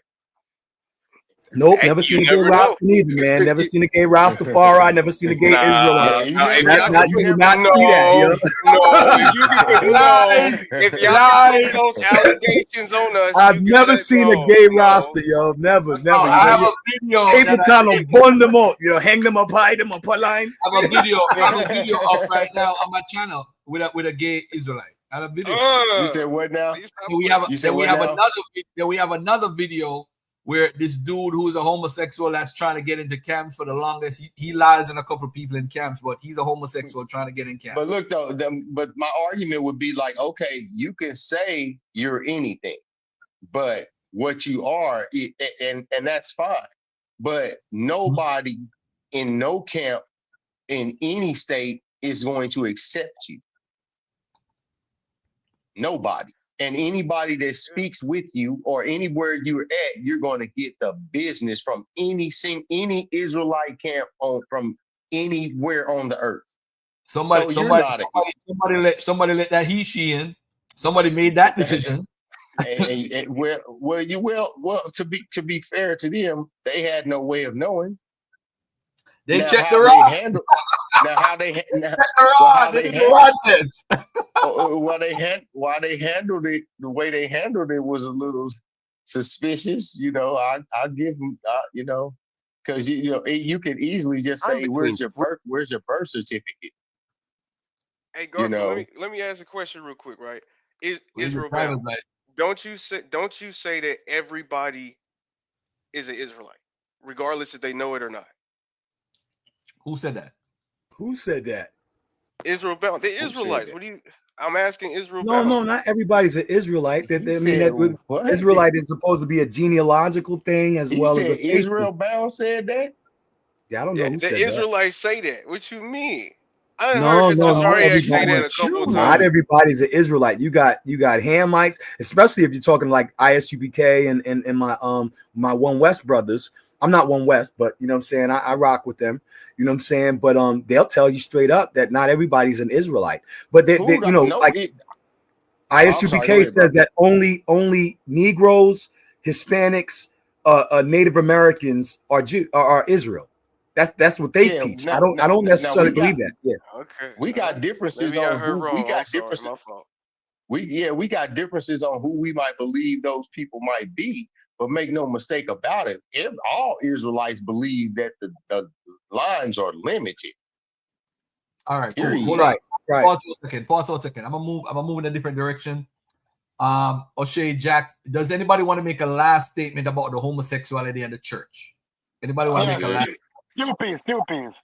That was me. Go ahead, Stupid. Why people weren't about this and Jesus was gay? The Bible tells us that Jesus was gay. Jesus' boyfriend, the disciple, remember Timothy, who he loved more than any other, who used to lie down in Beloved John. Yeah, John the beloved Beloved. John the Oh my beloved, God. who he loved more than everybody else, who used to lie Baby. down in Jesus' bosom. The Bible tells us that Jesus had a man lying down in his bosom. Jesus See, was when gay. you That's read, why Jesus never. Stop talking. Let me finish. okay, go ahead, bro. When you read the Bible and you talk about fulfill, and you don't know the meaning of fulfill, but you know the meaning of our next man lying down our next man bosom. Our next man is Jesus' most beloved, who he loved more than any other disciple. The third thing is Jesus never speak out against homosexuality. So he never speaks out against homosexuality. He had a disciple that he loved more than anybody else. And he had a disciple who showed affection to in public. So Jesus never had a problem with gay because he was. So enjoy your gay religion. All right, cool. We're gonna let me Okay. move on to Oshay Jackson versus Nofugazee. For those who don't know who Nofugazee is, that's Cooley. See a lot of clips on him on Facebook and YouTube talking about single moms. And it's funny. I said I was gonna play a clip of him talking about single moms, right? Oh yeah, this is good. And what I noticed is this though. Almost everybody comes from a single mom. Like my mom had a relationship with I don't know if Stupies know this, the Cook family. Remember the Governor General was Howard Cook? My sister's his brother is my sister's dad, my late sister. So he cheated on my mom with my mom's best friend. So my mom was like, yo, I'm out. She decided to keep the daughter, of course, which was my sister. Then she ended up having 3 children with my dad. Married my dad, died, married to my dad, whatever, right? Till death do they part. Now, she was a single mom. She didn't ask to be a single mom. And most of the women who are single mom don't end up having a child with a dude unless, for one, they really like the dude. Because if they didn't like the dude, they'd be like, yo, let me just have an abortion. You know what I'm saying? Let me get rid of the child. But when a woman carries a child for 9 months, she really, as we say in Jamaica, check for that person. So when single moms out there having children, you don't know the circumstances why the person is single. So it seems like Cooley, from what I've been seeing on the internet, has a thing against or speak that they're not qualified because you're not a top tier woman because if you're a single or whatever. But anyway, let's check this out a little bit and then we could comment on it. All right. About where y'all get y'all relationship / life advice from these guys on this internet, on these podcasts. Because yesterday I made a video about that Fugazi Cooley dude or whatever, talking about being a top tier man. I always kind of knew dude was a little buddy. He's right, you know. What's good, everybody? It's your boy, Oshay Duke Jackson, back at it again with another episode of The Celebrity Jump. Team clock ticking music. Well, as you know, the red pill has changed many forms, but it's still kind of out there. You know, it's not the same guys, but different dudes come into the community. And a lot of guys use their business sense and their charm to make money off of it. And one of the guys who's doing extremely well right now is the Nofugazee podcast, ran by a guy by the name of Cooley. Now, I would see this dude, his Instagram reels are always off the chain. He's logical. You know, whenever he has females on there, he's like really shutting them down. You need to check out multi-pants. They're cargo pants with a straight leg fit. The fabric is also... And he doesn't really do it by really being disrespectful either. What about you? Who's the prize? I think women. But hear me out. For me, like my man, like he's my prize, right? But like a lot more people competed for me than him. Like women, we attract men easily. So you said that you're the prize because a lot more people competed for you, meaning that you have more options. Yes. Got you. I would say that out of all those options that you had, you chose him. He's a prize. Nope. Don DeMarco. Look, think about this. He ain't have a lot of options. He just took what he can get. So who's to say if he had a whole lot of options, you maybe not even would have been his first option. Gotcha, bitch. And whenever I see him on IG, I give him a like and be like, he's right, you know. I'm like, yeah, man, shout out to the brother. The brother is building up. Good to see somebody else out here kicking the game. And then I just do it, moving and go back into watching my twerking videos. Booty clapping sounds. But last week I did a collaboration with my good brother Brandon Jamal, and we did a live stream on his channel, and somehow he brought up the Nofugazee podcast. You know that other the Nofugazee podcast, the guy Cooley. I think I've seen that dude before. He's got like the braids on top with like the haircut going around the sides. Yeah. I see he has like some viral moments on Instagram and stuff. He got some good things to say when I seen him. Same. The most viral moments that I've seen from him were how he was talking about how he's high value because he's 6'4" and because he's black and because he makes over 6 figures. He didn't say about who he was as a person, but that's neither here nor there. You know what I'm saying? But you know, whatever. I'm not here to shit on Nick because you know I like rap. I like sports. If you talking your shit, I'm finna be like, talk your shit, my, you know. So he's telling these women that they don't qualify for a guy like him, and then he also says single moms are recreational use only. Man's wiped up a whole single mom of 2. Wait, he's married to single mom? Not married, but like they're pregnant with their second child together, and she's a very nice white woman, you know. And I just like saying white woman like that for the chat. There's no racial innuendos behind that. I'm just kind of a clown. And they also make cringy interracial couple content together. It's so Mans is a walking hypocrite. Now, as you can see, I had no idea what was going on. Then I got a DM from a very popular YouTuber about this guy also. And I had to look into some of this information because they were saying that this brother was in a relationship with a single mom. But I'm like, nah, especially how he talks about single moms. This can't be the truth. As a single mom, if you choose a man that's hitting that pussy, he hitting them kids too. If he has the ability to be in between your soul gaps and hitting that pussy, he gonna hit little Day-Day when Day-Day acting up. If he providing and taking care of you, well, guess what? Why would a man take on all of that responsibility with no authority? That's slavery. So if you choose wisely on a guy that you choose to have sex with, that same guy should be able to discipline your kids. That's what I'm saying. He must embody some good characteristic traits to hit that pussy. If not, then that means that you value your pussy too low and you letting some rugged hit it.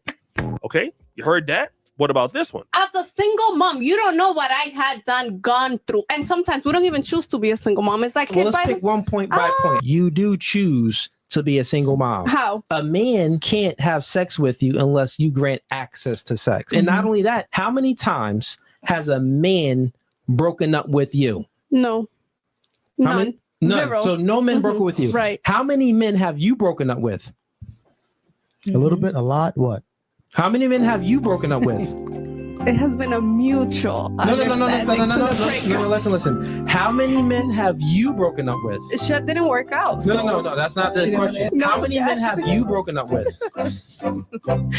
4. You proving my point right there. No, I didn't. You choose the man to have sex with, and then you break up with them. This is why you're a single mom, because you are the problem, and you broke up with these. You let him hit it raw. You didn't have second thoughts. Now you're a single mom. So when somebody was saying that, you know, this is true, I'm like, nah, man, they got to be hating on the guy. So, all right, I see his position on single moms, and I've heard him say this before. Then I came to TikTok, and I was directed to a brother's channel by the name of IBN_arrogant. Now, this particular dude has the reputation of being like a dude that's really anti-red pill community, and you know, he takes a side of kind of like the left, takes a side of women a lot. So, you know, I see, you know, a lot of dudes kind of clapping back at him when I found out who he was. But he is about to drop some serious information on this guy. Fellas, this is why I tell y'all got to be careful about where y'all get y'all relationship/life advice from these guys on this internet, on these podcasts. Because yesterday I made a video about that Fugazi Cooley dude or whatever, talking about being a top tier man. I always kind of knew dude was a little buddy. But yeah, so here's the clip, and then I'll show you why. Don't qualify for the top tier men, and that is the truth. Can you believe you're a top tier man? At Ashley, it's not just Black Friday. It's the Ashley, there's no way my husband's snoring is going to keep me. By what What standard? I'm 6'4". Only about what? 8% of the entire world is 6'4". I make well over 100K a year, and I'm black at that. If you add that on. That's why he said that. That's why he talked the way he talked. That's why. That's why he thinks he's a top tier man, because he's 6'4" and black. This is why. He's the trinket. He's the fetish. But this is the dude that y'all follow, fellas. This is the rhetoric that y'all subscribe to from hypocrites. A black man playing stepdaddy to some white kids with a single mother who was a BBL Becky. Mind you, getting her knocked up because she's currently pregnant, not even married to her. They've been together since 2017 and has yet to put a ring on her finger. Looks like you're doing more than recreational use with her, buddy.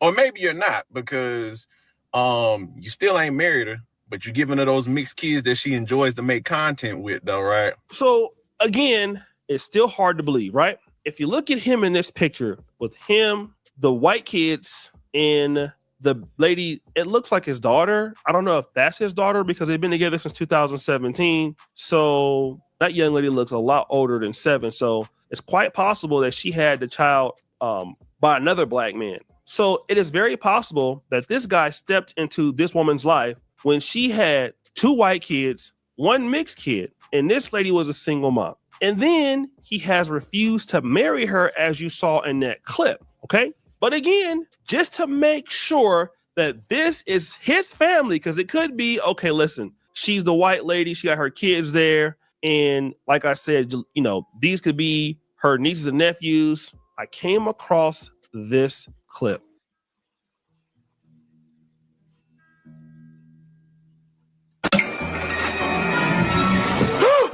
What the fuck? Okay, so we see that she's preparing, you know, she sends her kids off to school, 11 and 15, and, you know, now she's getting a break. So basically she has a 15-year-old, which is probably that young lady on the right of him, the 11-year-old, and the other little white young kid. So basically all of these kids she had before she met him. But I'm not surprised. We all see what Donovan Sharp did in the game. And again, here's another brother out here preaching something different, but got him a white lady. In this clip about his son, it's just cringe. So Christmas is around the corner, and since we got a little mixed baby here, we're gonna see which Santa he chooses. We got a black Santa, and I have the white ones. And let's see which one he chooses. Same time, don't cheat. Okay. 1, 2, 3. Which one are you gonna pick? Which one? Pick the white one. Oh, that's my.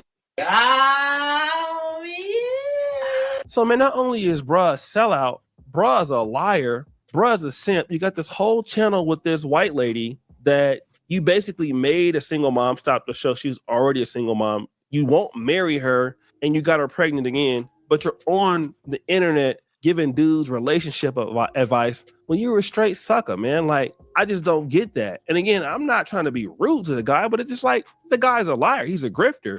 And there's too many guys like that in the red pill community. And it's unfortunate because the bruh got some, you know, he got some good points, but it seems like what he did was listen to what other guys were saying. I don't think he lived this life at all. Because if he did, he wouldn't be doing what he's doing and just, you know, set up a podcast and use his business strength and savviness to make money off of it. But he's really living a simp life. He has a whole family channel. They have like almost 2 million followers called Cooley and Sarah. You know what I'm saying? This dude is a complete sucker, man. So I don't know. And the girl does have a BBL. I'm just saying, right? But guys, what do you think? It's your boy Oshay Dude Jackson back at it again with another episode of The Celebrity Junk. I appreciate you for all that you do. Subscribe. As we say in the Pseudo Killers, another scam god exposed. Scamming. Straight up scamming. What you say, Miss Tiffany? Most influencers are liars just selling a dream. They scamming, Miss Tiff. Say it, Miss Tiff. They scamming. That's crazy, yo. Yo. Yo, Garfield, you remember Snagglepuss? Yep. You remember what we call him? Yikes. Oh man. Oh, All what we right. call Let me get into Egyptomania. Nobody want to comment on that. I think anybody could do what they want on the internet because people like gossip, they like drama. And I think a matter of fact, Unc made a video on I'm gonna get into that right now, as a matter of fact. Unc's video. What is it called? What do you call it again? Pseudo killers? Was it on pseudo killers or community what do you call it? Community of skeptics. Community of skeptics. All right. He did a video regarding some connection about the Egypt stuff to West Africa. Was it on this channel or was it on pseudo killers? No, it is Community of Skeptics. See if Here it is, right here. I got it 3 days ago. I got you. All right. Man, straight up as a liar. Oh, real quick before you get started, Garfield, you said something about something that you found out about Ethiopia. If you get an opportunity, let me know what that was, man, because that sounds really interesting. I ain't telling you. Why would I tell you? Come on, man.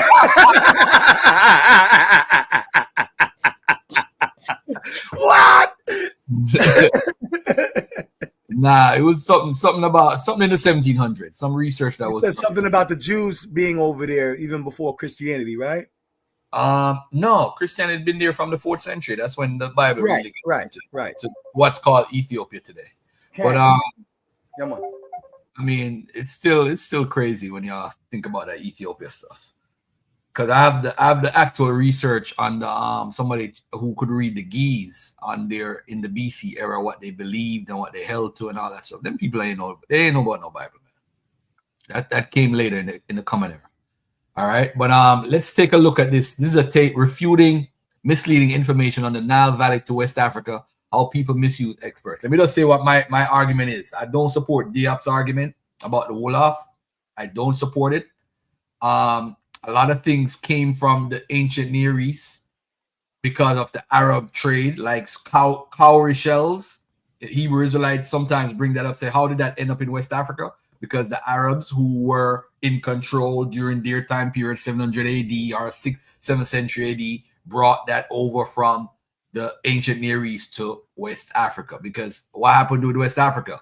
A lot of the conquering would happen. A lot of people adopted Islam. So they would trade and transport stuff during that time period. So if you find old world stuff there, it don't necessarily mean somebody traveled 800 BC like the Israelites or whatever. It could be because of the Arabs ruling. All right. So we gotta just be careful with that stuff. All right. So let me play this. If y'all want me to stop it, let me know when y'all want me to stop it and we could get it done. All right.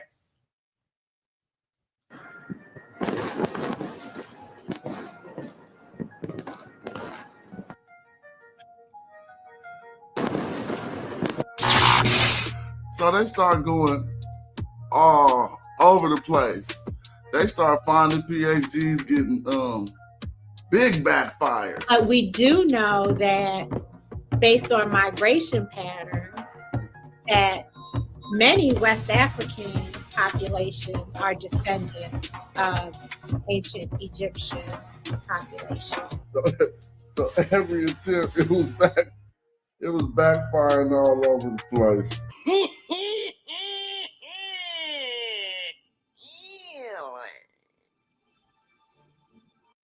A second. What did Gina preach just? Then what happened? Yeah, or in ancient Kemet. Okay. We do know that based on migration patterns, that many West African populations are descendant of ancient Egyptian populations. So the science and the history match up. A few minutes later. We have a lot of chatter in the chat about one of the answers you gave to West Africans being connected to the Egyptians.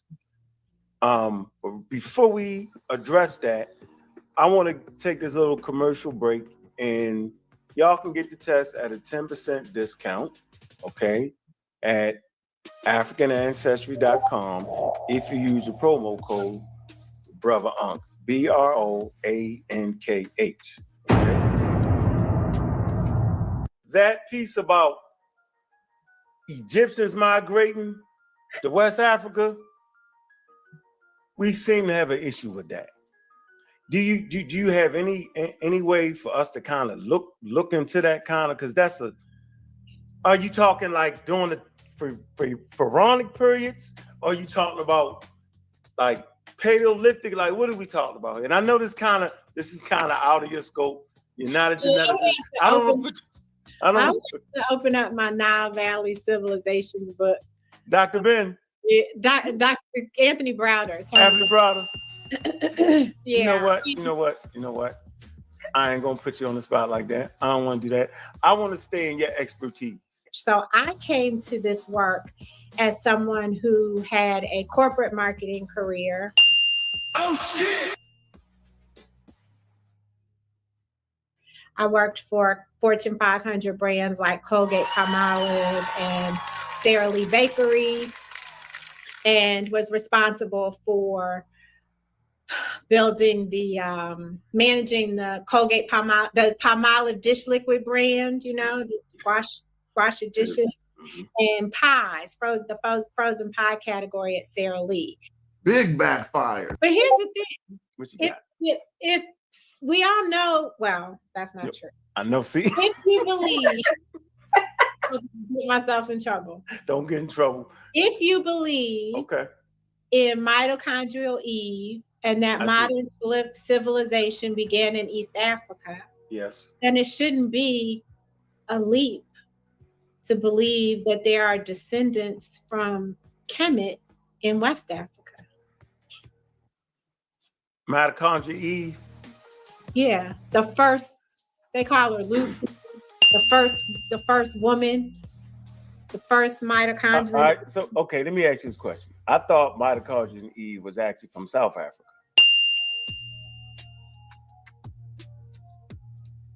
See, it's not her lane, man. I don't know why she did that, man. Then she pulled out want to pull out Anthony Browder stuff. I mean, she's not a geneticist, and we don't, you know what I'm saying? No, and it's okay in a colloquial conversation. It's fine. What's wrong? What's wrong? You see the way the video opened? That's why you was wondering, what did she say? If now you know you're dealing with a marketing expert who is regurgitating colloquial sentiments, you could take that with much more grain of salt. But presenting her as if she's an expert when she's clearly not is disingenuous. Smash. You know, the funniest thing is, this is why I use the term Egyptomania, right? Because I never watch this video, and people know I play videos on my channel. When I don't watch them, I get time to watch them when I'm live. So I already said this even to my brother that's in the chat sometimes that deals with West Africa. You see, they're just as religious as the Hebrew Israelites. So when we say the Hebrew Israelites, you're not from Western Central Africa. This is why when we bring out that Duffy stuff, Cedric, that's going to destroy the whole thing. Because what we're going to realize is that there's certain things within our genetic makeup that we have as Western Central Africans that pretty much nobody else has. And then once you start hearing 70%, and then you start saying, okay, so what happened to the other 30 to 40% of people in the area? Oh, they have the R marker. Okay, and that's because of what? Through recent ancestry of mixing with Europeans.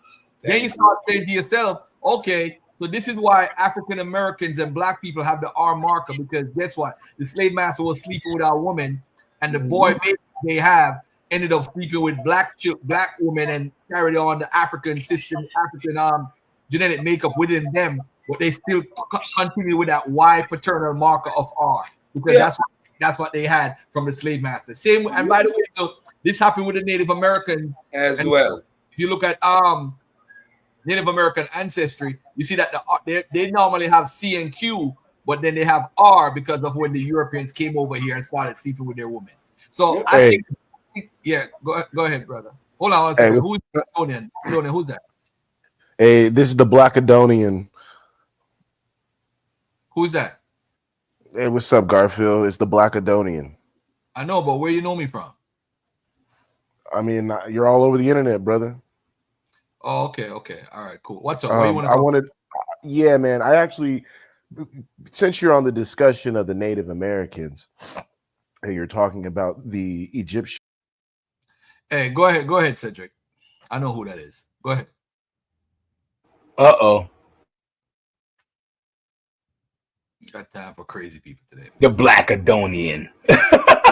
I was like, uh-oh, I hope you don't open up this cam and start doing something crazy. Why all these dudes gotta have these superhero names? Blackadonian.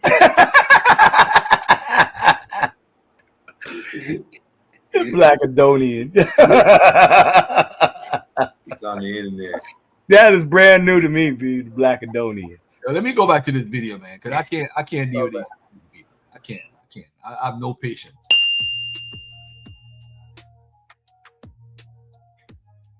Damn. That's what I was thinking. Okay. Because humans almost died out during the time period you talking about. You talking about the first Homo sapiens. Damn, they almost died out. Maybe I'm wrong. I could be wrong. But I was thinking that mitochondria Eve, Y chromosome Adam.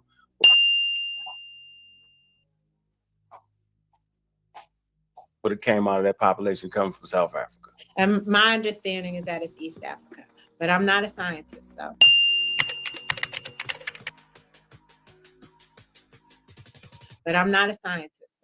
Big backfire. But I'm not a scientist, so. Oh shit!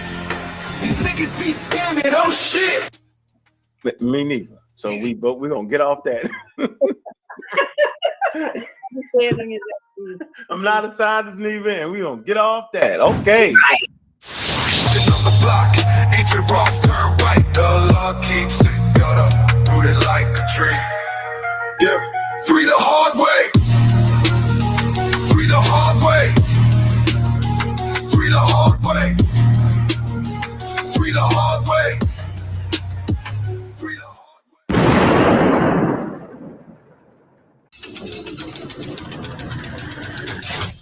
Once again, man demonstrating he's a scam god, straight lying on the glyph. He's a scam god, straight lying on the glyph. He's a scam god. Did you know that your bank account is a direct reflection of your beliefs, thoughts, and emotions about?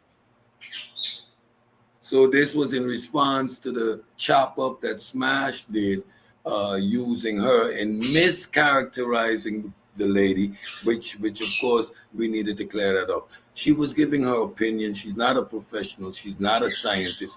What she was on there to do was to promote Ancestry.com. So they got into a little conversation. Now, you need to be a disingenuous, lying ass bastard to use and chop up that video to say, yeah, another expert agrees with you. So, I mean, Smash is pathetic at this point. Like, need to take the you know that what they call that in American English, the pacifier out your mouth. It's about time. Grow up. You know what's sad though? I mean, I'm gonna say this to everybody with all due respect, man.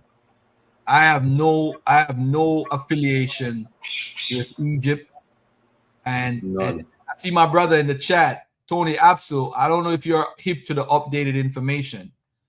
Hawass and them said that they're actually going to do, the guys that actually did the research are going to do it over because they didn't have, I did a whole show on this showing how the predictors that they use for the E1B1A has been off for years, and they knew this. So they're going to do it over.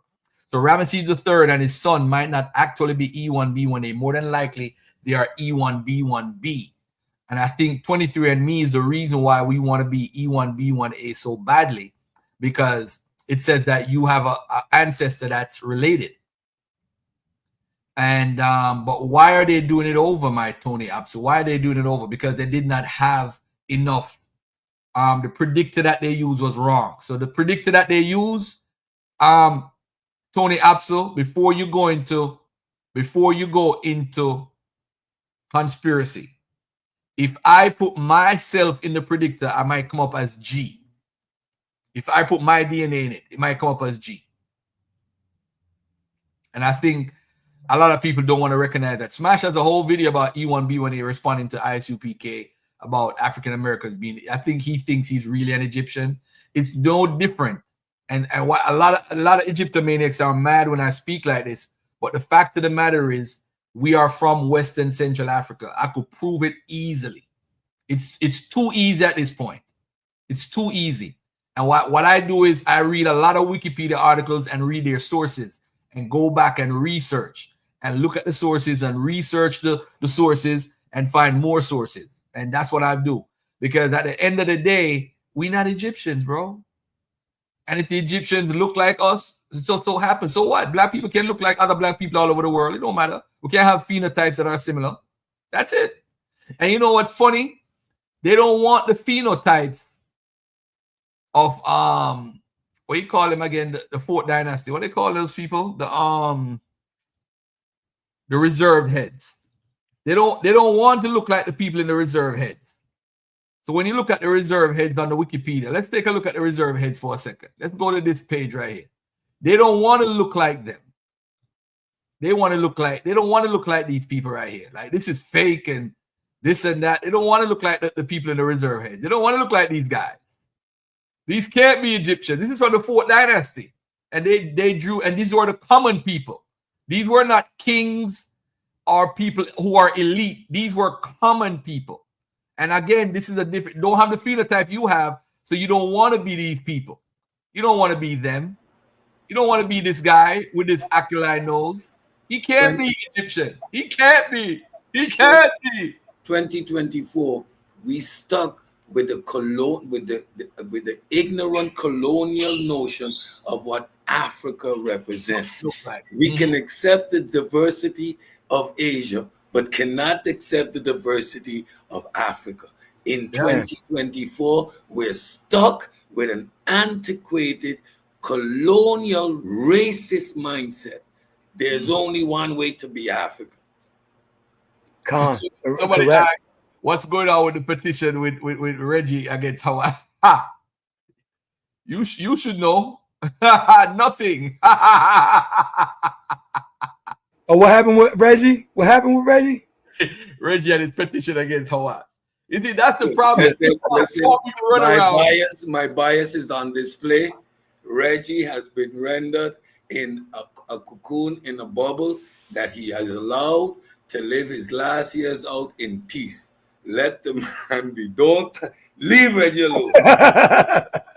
Reggie has the whole community saying they come from the South, and everybody thinking they lift up the stuff, put it on their back, and came marching up the Nile. So you don't believe in the Nile Valley transmigration theory? What? You have 42 nomes, people established all along the Nile. What we are seeming to fail to understand is what the process of unification entails. It's a bloody affair, folks. These people were minding the business, and there comes this dude, right, swinging and chopping and saying, now you're part of us. These people had their own individual cultures. It's 42 nomes. Egypt is the first empire. Egypt is the first political state that was created by conquest. This is what makes it so spectacular. It was one of the first. We talk about the Roman Empire, we can talk about the Mongol Empire, but don't recognize that Egypt was the first conquering, setting up shop, establishing an empire. So from jump, these people were distinct all up and down the Nile. They shared similarities, however, where there were differences. There were never one monotype of people. And when cultures move, doesn't necessarily mean people move. If we study the Fayoum region, for example, we can see the development of stone buildings with hearts and so long before there was an Egypt. And we can see gradually the development, the interchanging of ideas. Grain in the north, the development of agriculture versus a more pastoral system in the South, and the integration thereof, creating that great civilization. But it was an empire. I agree. Hey, I'm gonna say this to everybody, man. Our love for other cultures with the love with the Asiatic cultures is unbelievable, man. We gotta be Asiatic, man.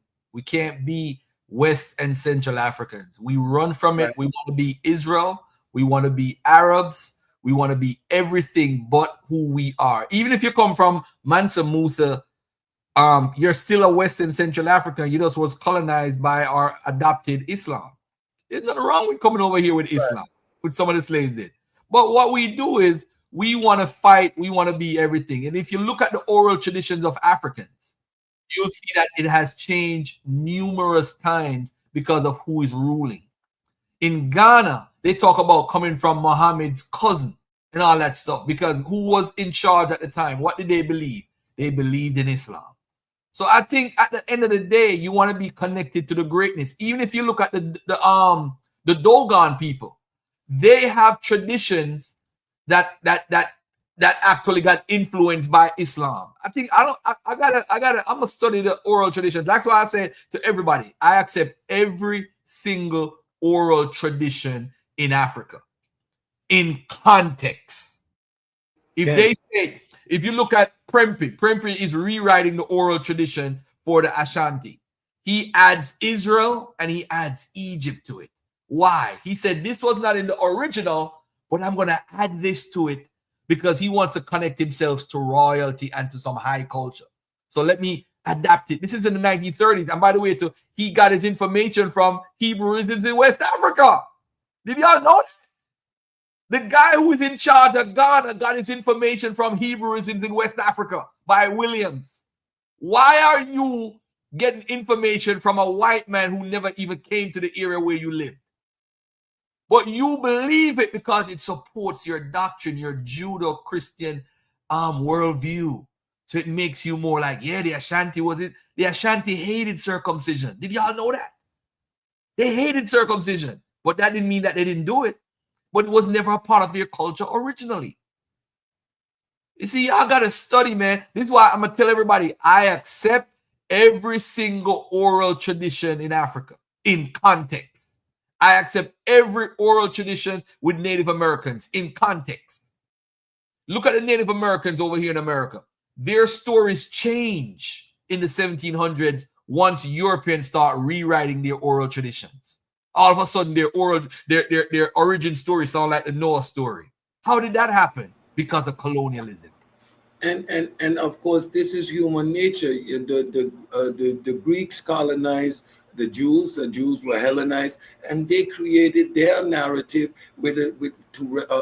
in the same context, competing with or establishing themselves equal to. Right? It is what cultures do. You absorb into your narrative the big dog's perspective. You want to align yourself with who's in charge, right? And you can see it now in a subculture amongst us, where we are looking at the great African civilizations, and we see people migrating to the Levant area as if this represents who we phenotypically or genetically are. And I don't understand why. Now, again, I can appreciate, like I listen to a program every night that goes through ancient civilization. So I was listening to the development of Indian civilizations and understanding that the same phenomena is in India that is in Africa. These are not one singular type of people. These are different groups. They have the distinct cultures, etc. It was all through war, and so that the country was unified ultimately via colonialism. But these are distinct groups, distinct practices. They use umbrella terms, but Hinduism in one part of India doesn't mean or resemble Hinduism in another part. They have different languages. These are all fascinating things to study to grow your intellect overall in understanding cultures in the world we live in. But this fascination with proclaiming to be a peoples that we are not, I think, is a byproduct, right, of the transatlantic slave trade.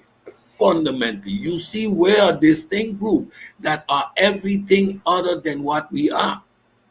It's only that phenomenon that takes place within this group of people. We can't deny it. And I'm going to make my arbitrary hypothesis that this is a result of the transatlantic slave trade. Hey, let me show my brother asked me a question in the audience. The circumcision, I don't think anyone has actually researched circumcision as much as I have.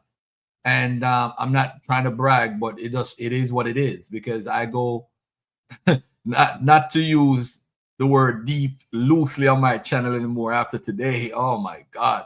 Can't use that word deep no more. You best start pausing every couple of seconds. I gotta pause. Oh my God. Yeah. I'm sorry, but in today's climate, these pauses are highly required, especially you live in New York. I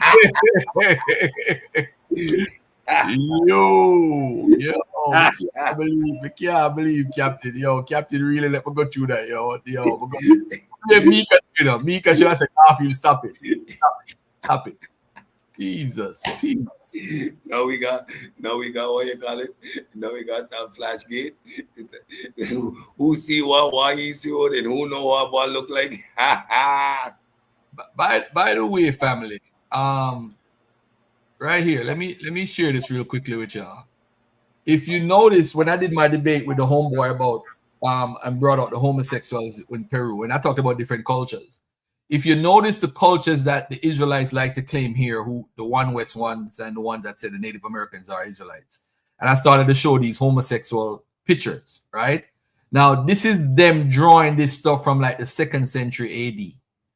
This is not people making it up. And every one of the Europeans that came over, they talked about the sexuality that they did. They used to have sex with boys and all the European. Imagine the European, the white man that y'all said bring nastiness to the world, is telling y'all how disgusting y'all was when it comes to homosexuality. In Brazil, Ecuador, Peru, New Spain, Dominican Republic, Mexico, Panama. They had transvestites in California. I mean, it's crazy. That's just the culture right there. But let me get into certain. What do they got to do with the Bible? Because that they claim that these people were doing all these wonderful things. They had homosexual deities and all that stuff. This is for the people who claim that the Native Americans are Israelites. It was just part of my debate slides. I got you. All right. Circumcision is worldwide. It's more mutual. As a matter of fact, let me do this to y'all, because I like y'all. Let me make it official. Make it pretty. But y'all know I get the job done. Circumcision. Okay. Antibodies agree that amongst the Polynesians, Aboriginal, and South American tribes, circumcision probably started as a test of bravery, endurance, and a ritual mutilation. All right. Circumcision is worldwide. It's more about ritual mutilation rather than an initiation rite. Ritual male circumcision, a brief history. Then, when you go into the book called A History of the World's Most Controversial Surgery, it talks about Egypt having it 4,400 years ago in Saqqara. All right, 6,000 years ago, circumcision was done in Africa, male circumcision in Africa, on the walls in Algeria. They actually have images of the quote-unquote third leg being circumcised. Where did Israelites get circumcision from? According to Herodotus 2.104, it is plain to see that he called that area Syria Palestinian. So he's saying that the Egyptians are the ones, and the Ethiopians are the ones that taught the people in Syria. See right here, the Phoenicians and the Syrians of Palestine. Those are where the Israelites would live. Acknowledge that they learned the custom from the Egyptians and the Syrians of the valleys of the Thermodon and Parthenos. So I don't know if what Herodotus is saying is true, but that's the area that he's talking about. All right. Now let me stop sharing for a second. All right, let me do this. Let me stop sharing. And let me share this with the brother that asked the circumcision question. To some people, this is important, so that's why I'm going to read it for him. One part right here. This is what do you call it, from Bible Archaeology Society. The image details 3 impaled Israelites are shown on a portion of the release commissioned by the Assyrian ruler Sennacherib for his palace at Nineveh to celebrate his capture of Lachish. Not all ancient Near Eastern peoples practice as complete a version of circumcision as the Israelites did. The Egyptians, for example, may have made a V-shaped dorsal cut that left the prepuce in place and allowed the foreskin to hang freely. Some Israelites may have practiced the Egyptian form of circumcision. In the book of Joshua, Yahweh tells Joshua in preparation for celebrating Passover to circumcise the Israelites a second time. This may have been necessary because some of the Israelites had not had all of their foreskins removed. All right. Let me show one more article from the same Bible Archaeology Society.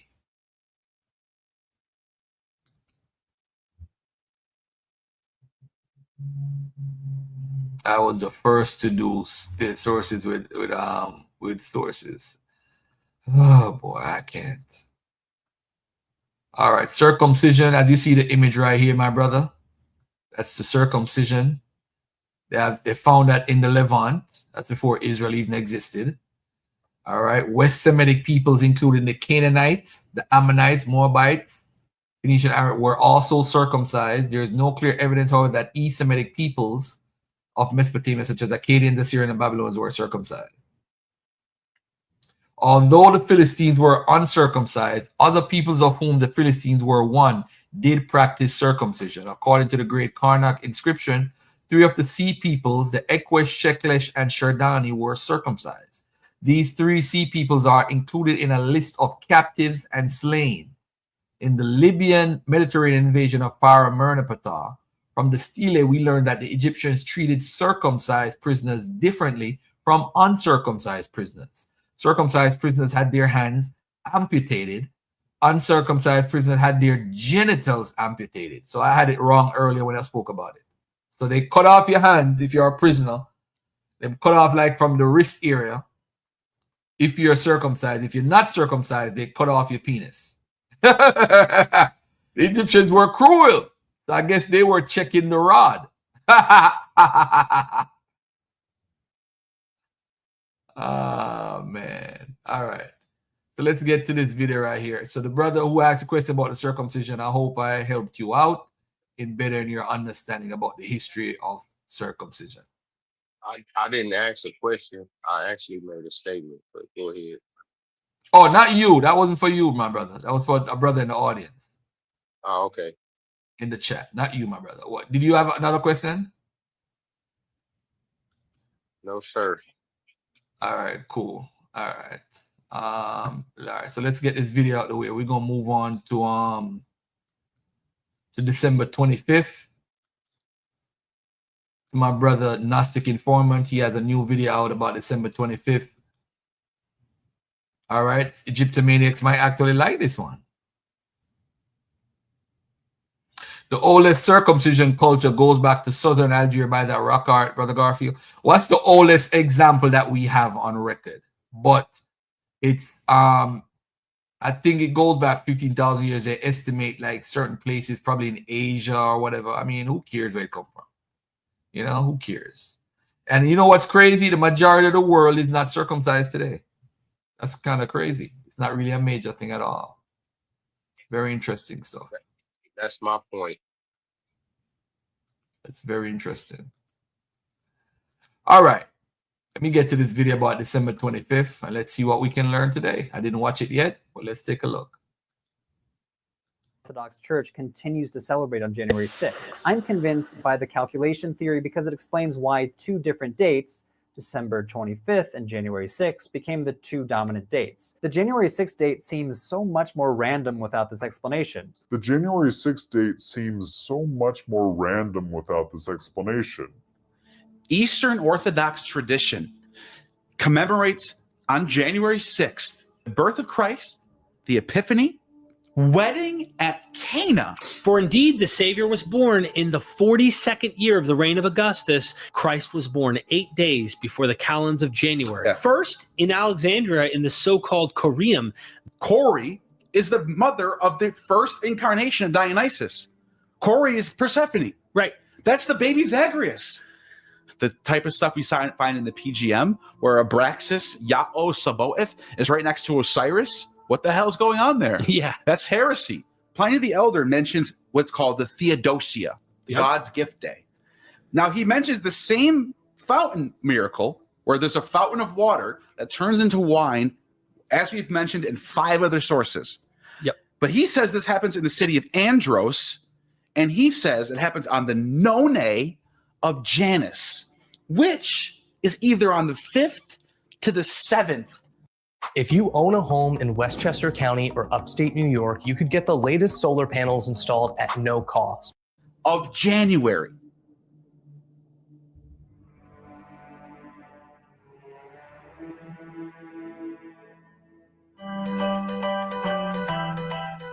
Well, it's Christmas time, and I'm from Buffalo, so I'm used to white Christmases, but looks like we're not having that down here. It is like spring, summer weather right now. Shorts and a t-shirt early morning. Yeah, I'm sweating right now. I'm doing a little walks around here, so feels good. I can get used to this though. I think I can handle the green Christmases. Yeah. But you know what? Every year around this time, on the internet, you get 2 types of content regarding Christmas, the origins of Christmas. In my opinion, both equally wrong.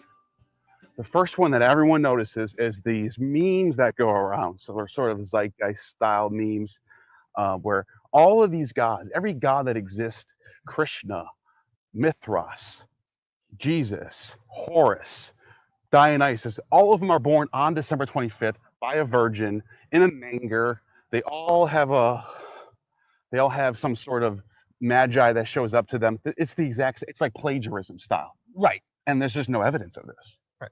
You and I both looked into this in depth. Then there's the other side of the discussion. The Michael Joneses, the apologetics, where Christmas is completely and utterly pure and undefiled by any local traditions, such as the pagan religions. The typical 2 extremes. Let's isolate Christianity from the rest of the known world's cults and their practices, festivities, and such, and avoid those parallels. And then you have those who parallel so much that you almost have this single story. Everything is one story, really one God, and you're just getting different names and different examples of that exact parallel, which is like the extreme version of zeitgeist. And that's not the case. And if you're going to find parallels, get to the primary sources, be able to back it up.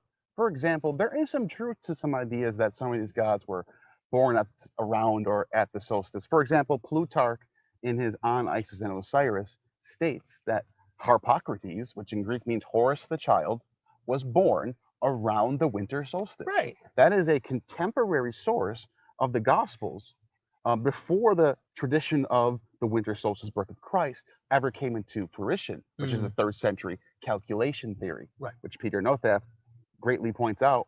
And a lot of people cite Peter Nothaf as if it's the end all be all, the calculation theory that the Christians calculated Christmas from the spring equinox when he died on the cross, 9 months gestation period, and there was some sort of cosmological perfection going on with the birth of Christ.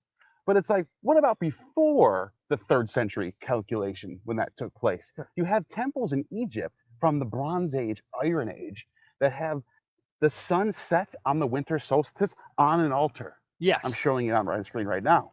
So they designed their temples to promote and glorify the winter solstice. This was obviously a very important day for many traditions across the board. No doubt. And I think this is a very interesting observation that you and I are trying to do with no apologetics, no defense. Yes, every cult, just to put it point blank, every cult is unique. Every single cult is unique, and every cult is similar in many ways. They have a lot in common.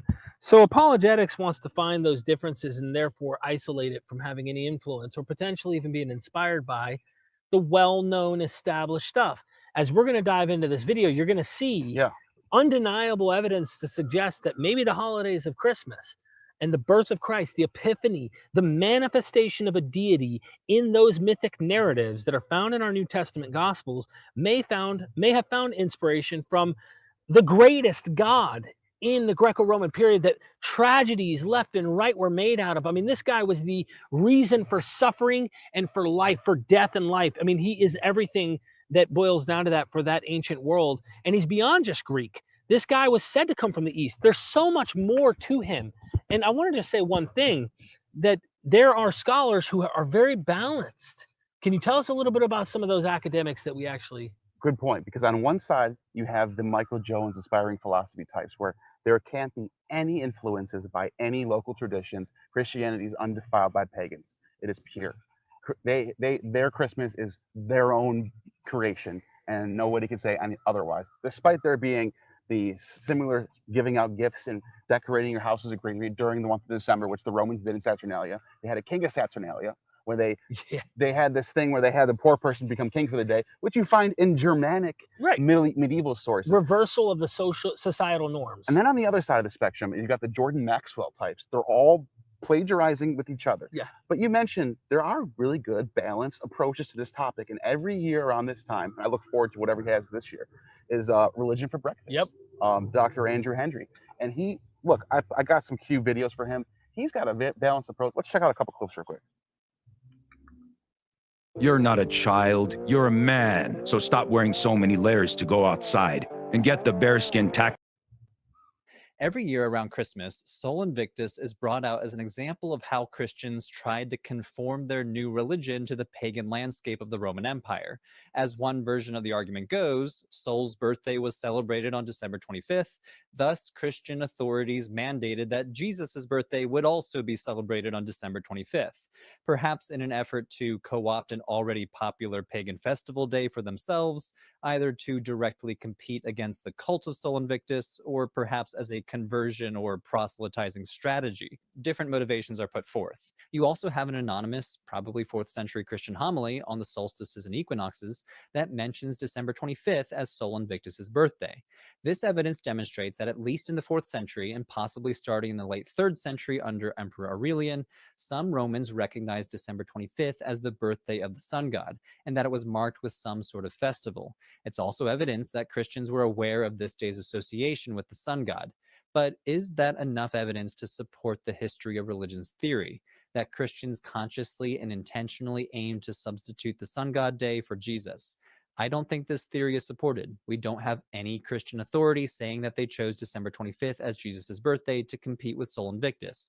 Thus, it's an argument from silence. This idea does not pop up until the 1100s from a hostile Christian source named Barsalibi, who was trying to prove his January 6th Christmas as superior to the December 25th Christmas. Instead, what we do have is a wealth of documents attesting to the fact that Christians cared a lot about cosmic symbolism and calculated the major milestones of Jesus' life in such a way that places these life moments in a cosmic system between the bookends of the spring equinox and the winter solstice. I won't say that the history of religion's theory and the calculation theory are mutually exclusive, though. I think it's possible to hypothesize some sort of hybrid theory. The Roman Empire was a huge place with millions of people, and it's very plausible that some Christian authority somewhere was very concerned about someone in his parish attending one of those chariot races in honor of Sol Invictus at the Circus Maximus. I'll admit that this is very plausible. Holy smokes. Okay, so I love this guy. I love his balance. And you know what? I did one even better. And that was, I wrote him in light of this conversation and this Christmas coming up and said, hey, I think me and Neil have really noticed something. Now, scholars have noticed this, classicists specifically, but trying to connect the dots on this particular day that we're going to deal with, the birth of Christ, the epiphany of Christ, and the epiphany of Dionysus, you know what his response was? Of course, no, Christianity is unique and there's no connection to these pagan holidays. Far from it. Right. He said, wow, let me check these sources out myself and see what these scholars are saying and give it an evaluation. I probably will do a video covering this. Yeah, he said it's worth doing a video on this. Yeah. This is something that's worth doing a video on. And it's like, hey, isn't that something? There's the good academics, They listen to arguments and evidence and what you bring forth, Yep. rather than look around to see if their colleagues already believe that or not. If this is something that my colleagues taught me, if not, it must not be true. He doesn't do that. He No. does. This is new. This is certainly new. Oh wow, I'm gonna look into this. This is something to, that's the type of scientific mindset that you can't help but to just adore. I love it, and I hope more people carry that attitude and consider, with the evidence, whether they're persuaded or not, that it should be seriously taken as something that needs to be evaluated. And that's what we're going to see here. And I hope that everybody enjoys what we discuss on this issue, because there's much, much more.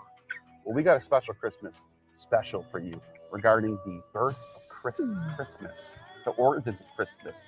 You are about to attain true gnosis.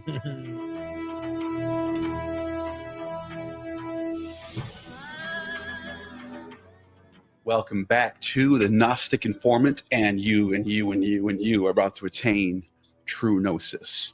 And as you can see, we have our festive designer clothes from the Phrygians themselves. I wonder if the ancient Greeks thought the Phrygians were making designer clothes with the Phrygian cap. They could have Maybe. called it something like that, or they thought of it as something like that. You and I saw the Phrygian cap literally in the neighboring city of Nazareth on the mosaic. On the mosaic. So, like, they thought of the Easterns in general as people that wore Phrygian caps. So that's interesting. The Romans definitely did that. Mhm. Now, I have to start this video off to get everyone on the same page as us as far as the birthday of Christ. This is a Christmas video. This is a Christmas special on Gnostic Informant. And you might have saw my Christmas special last year. This is going to touch on a lot of those very same topics. We're going even deeper. We have more evidence, more sources. Now, everyone talks about Christmas and they say December 25th. It doesn't have anything to do with paganism. The winter solstice used to be on December 25th. The Roman calendars before the Gregorian calendar, the Julian calendar, certainly marked December 25th as the winter solstice. So, okay, that's interesting. Mm-hmm. And then people say, what about Sol Invictus and Mithras? And what about all this other stuff? We're coming here today and saying, forget about all that. Forget about December 25th. Right. That is secondary compared to what we've come across. And that is that the oldest mention of the birth of Christ isn't even on December 25th. No. It's on January 6th. Right. And Andrew Henry, our friend, Our good who is friend. a scholar. Great who's scholar. I watch all his videos. I learned so much. No Him and doubt. Esoterica are the top two. Bingo. You and I are the up and comers. We're the up and comers, but here's the thing: they're both PhDs. They're both whereas you and PhDs. me, I think, have a different groundhog effect. Yeah. They have a groundhog, as Dennis McDonald. For those who don't know, I'm giving a little inside language. We speak our own little code here, Neil. Yeah. The groundhogs are people who dig into the earth and they come out, and there's these foxes named Neil and Derek who run around and gather information from these people who found these little riches deep in the earth, and then we run and tell other groundhogs, but also tell all the other foxes and the squirrels and the birds and everyone else, look what the groundhogs found. Okay. Yeah. The thing is that's happened over time between you and me is we've transformed. We're like the Egyptian, iconography. We have now become groundhog-headed foxes, and we do a little research ourselves. And so you and I both watched the recent thing where Andrew Henry was mentioning. One of them is a long time ago, from 8 years ago. Yep. Then he touched on it again 4 years ago. Right. And then he's recently made other videos on Christmas. He's very famous for this Christmas thing. And I think he's I just want to say off the bat, I love his approach. Yeah. He's very balanced. He's not just saying, oh, the calculation theory is true, and therefore the theory of the history of religious people are all dumbasses. No. He's not doing that. He's going, look, I think there's probably truth to both of them. Right. So I'm going to play this little two-part clip real quick, and let's discuss it. My biggest problem with the pagan origins theory of a December 25th Christmas is that the church authorities chose the date, that they somehow had the power and the political wherewithal to say, all right, everyone, today we are worshiping Jesus and not Saturn. So we should be really careful to assume that it was the bishops deciding on December 25th as Jesus' day of birth. If anything, they were responding to a popular majority that was already celebrating it on December 25th, rather than dictating that day as the official day of Jesus' birth. Now, my second problem with the pagan origins theory is even more serious. Half of Christianity back then didn't celebrate Christmas on December 25th. Christians living in the Eastern Empire, especially in Asia Minor and Egypt, celebrated Christmas on January 6th. In fact, the Armenian Church of today still celebrates Christmas on January 6th. But there's no Saturnalia or Sol Invictus festival to blame January 6th, so we need another explanation. January 6th was celebrated mostly in Egypt and Asia, but eventually lost out to December 25th in popularity. But even to this day, the Armenian Orthodox Church continues to celebrate on January 6th. I'm convinced by the calculation theory because it explains why two different dates, December 25th and January 6th, became the two dominant dates. The January 6th date seems so much more random without this explanation, because it's nowhere near the Saturnalia or Sol Invictus festivals to blame any attempt to Christianize those holidays. But I do think there may be some overlap between these two theories. Namely, Christians do seem to think equinoxes and solstices were involved somehow with Jesus' birth and death. According to the Roman Julian calendar, December 25th was the winter solstice. According to that same calendar, March 25th was the spring equinox. It's possible that December 25th won out over January 6th because Christians were trying to align Jesus' death and birth with days that were already widely recognized and celebrated as important. In fact, the Sol Invictus festival probably did the same thing. The cult of Sol Invictus was popular among Roman emperors, such as Aurelian, and the ancient historian Gaston Halsberg hypothesizes that the Romans saw this as the sun's birthday because it was one of the most dramatic moments in the sun's course. It makes a lot of sense to put a solar holiday on the shortest day of the year when every following day would be longer and longer. So I would modify the Christianization theory as an attempt to ascribe Christian significance to the winter solstice, rather than an attempt to specifically Christianize Saturnalia or Sol Invictus. Whether you were worshiping Saturn, Sol, or Jesus, though, there was a deeply entrenched habit to celebrate something in late December, and that habit didn't simply die off.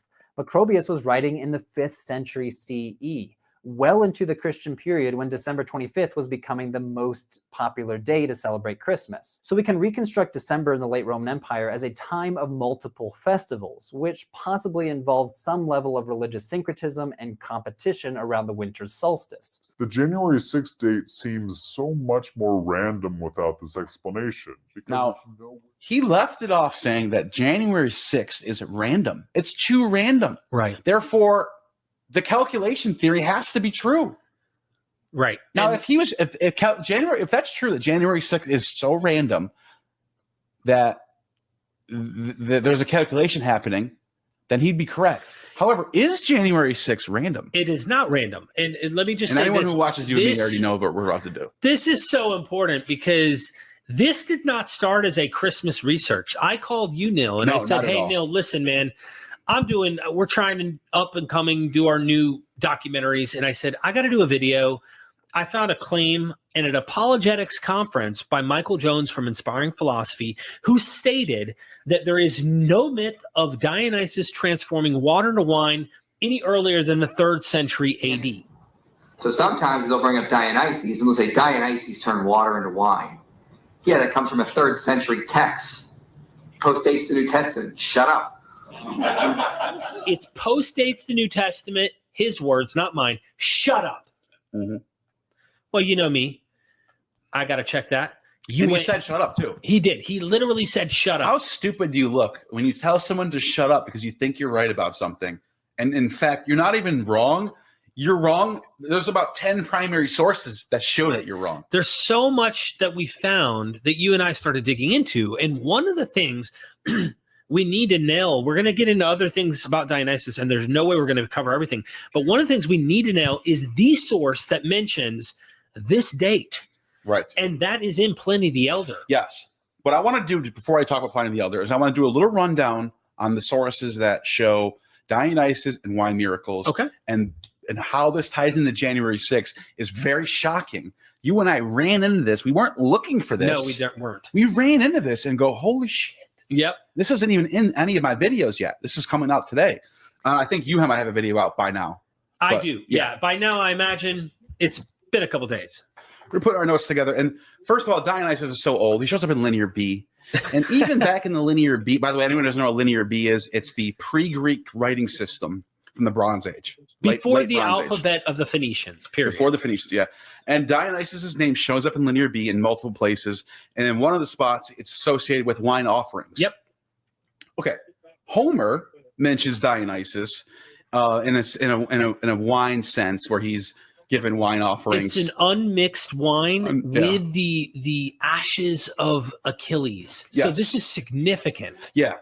Now, in the Homeric hymn, though, yeah, he specifically causes miracles, not just with wine and grapes, but with like vines and berries and vegetation and like apples and all types of fruits that just spring up and swelling. The even the boat itself gives off, not only does the wine fill the boat, the aroma of the sweet fragrance of wine, the humans transform into dolphins. This isn't a human. He transforms into an animal, he is beyond wine. But the reason why I want to highlight this is it shows that Dionysus is a life-giving god. He's a god of growing of vegetation, the swelling of the fruits. He is the life god. He's the god that gives life. He can heal. He can touch the dead.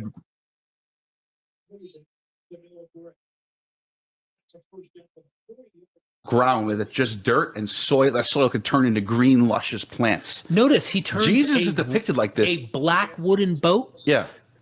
Starts to give off the branches of vines. Yeah, I noticed that in some of the movies about Jesus, The Chosen, for example, it shows him walking in the desert and there's like plants growing behind him. That's Dionysian. Right. And that might not have been on purpose, but I'm just saying Jesus is also Osirian, but it's Osirian, yes. That's a whole other video. That's another video I got coming out as well. Yep. All right, so we're just laying out what Dionysus is. But here's where things start to get crazy.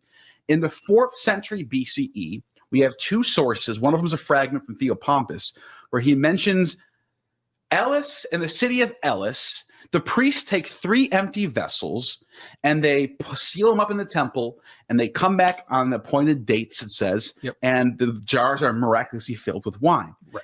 Aristotle, also in the 4th century BCE, echoes the same exact story about the same city in Elis. And then remember Elis. This is important. This is going to tie into January 6th. And the day. There's no date mentioned. That's the only unfortunate thing. Right now we don't have any dates mentioned. Right, but we do do have a day. They are saying in these sources, there's a day. There is a day. There is a day, but it doesn't tell us the day. It's an appointed day. It's a holiday. What is this day? And these two sources so far don't say. Right. However, Diodorus of Sicily, in the around 50, middle of this 1st century BCE, he gives a similar story. He mentions Elis again. So it's the same tradition. He mentions the city of Teos. Now we have another city this time, and Naxos. So now we know it's not just happening in one city. Now we know that this is a tradition that's widespread. Right. Okay? He mentions Elis, Teos, and Naxos. This time, he doesn't just talk about a wine miracle. He says there's a fountain of wine that once a year turns into fountain of water. I'm sorry. Water turns into wine. Right. On the day of the birth of Dionysus, when Dionysus is infant. Do you have the source? I believe I do.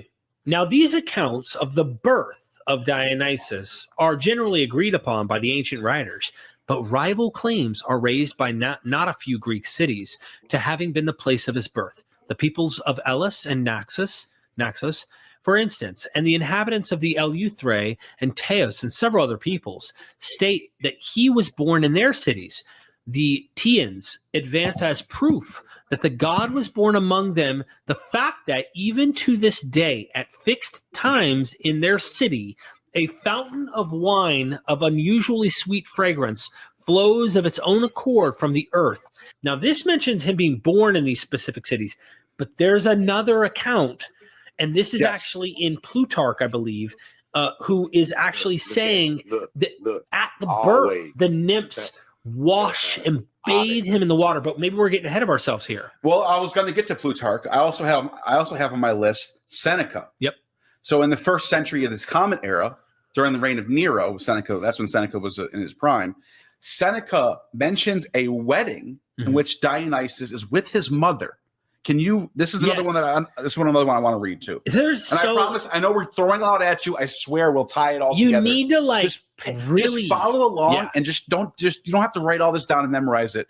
I promise you this all matters. I also give a little commentary of what's being said here. If you want, I can give that. But sacred Catherion flowed with blood from Ophion's slaughter, which is an actual sacrifice. Protetes sought the forest, and Argos honored Bacchus, which is Dionysus, for anyone who doesn't know, in the presence of his stepmother, Naxos, adorned by the Aegean Sea, gave the abandoned... There's the city again, the same city that's mentioned by Diodorus. Right, the birth. So this is the city where he's born in. Or his According birth to is the- celebrated. Yeah, According to Diodorus. Yep.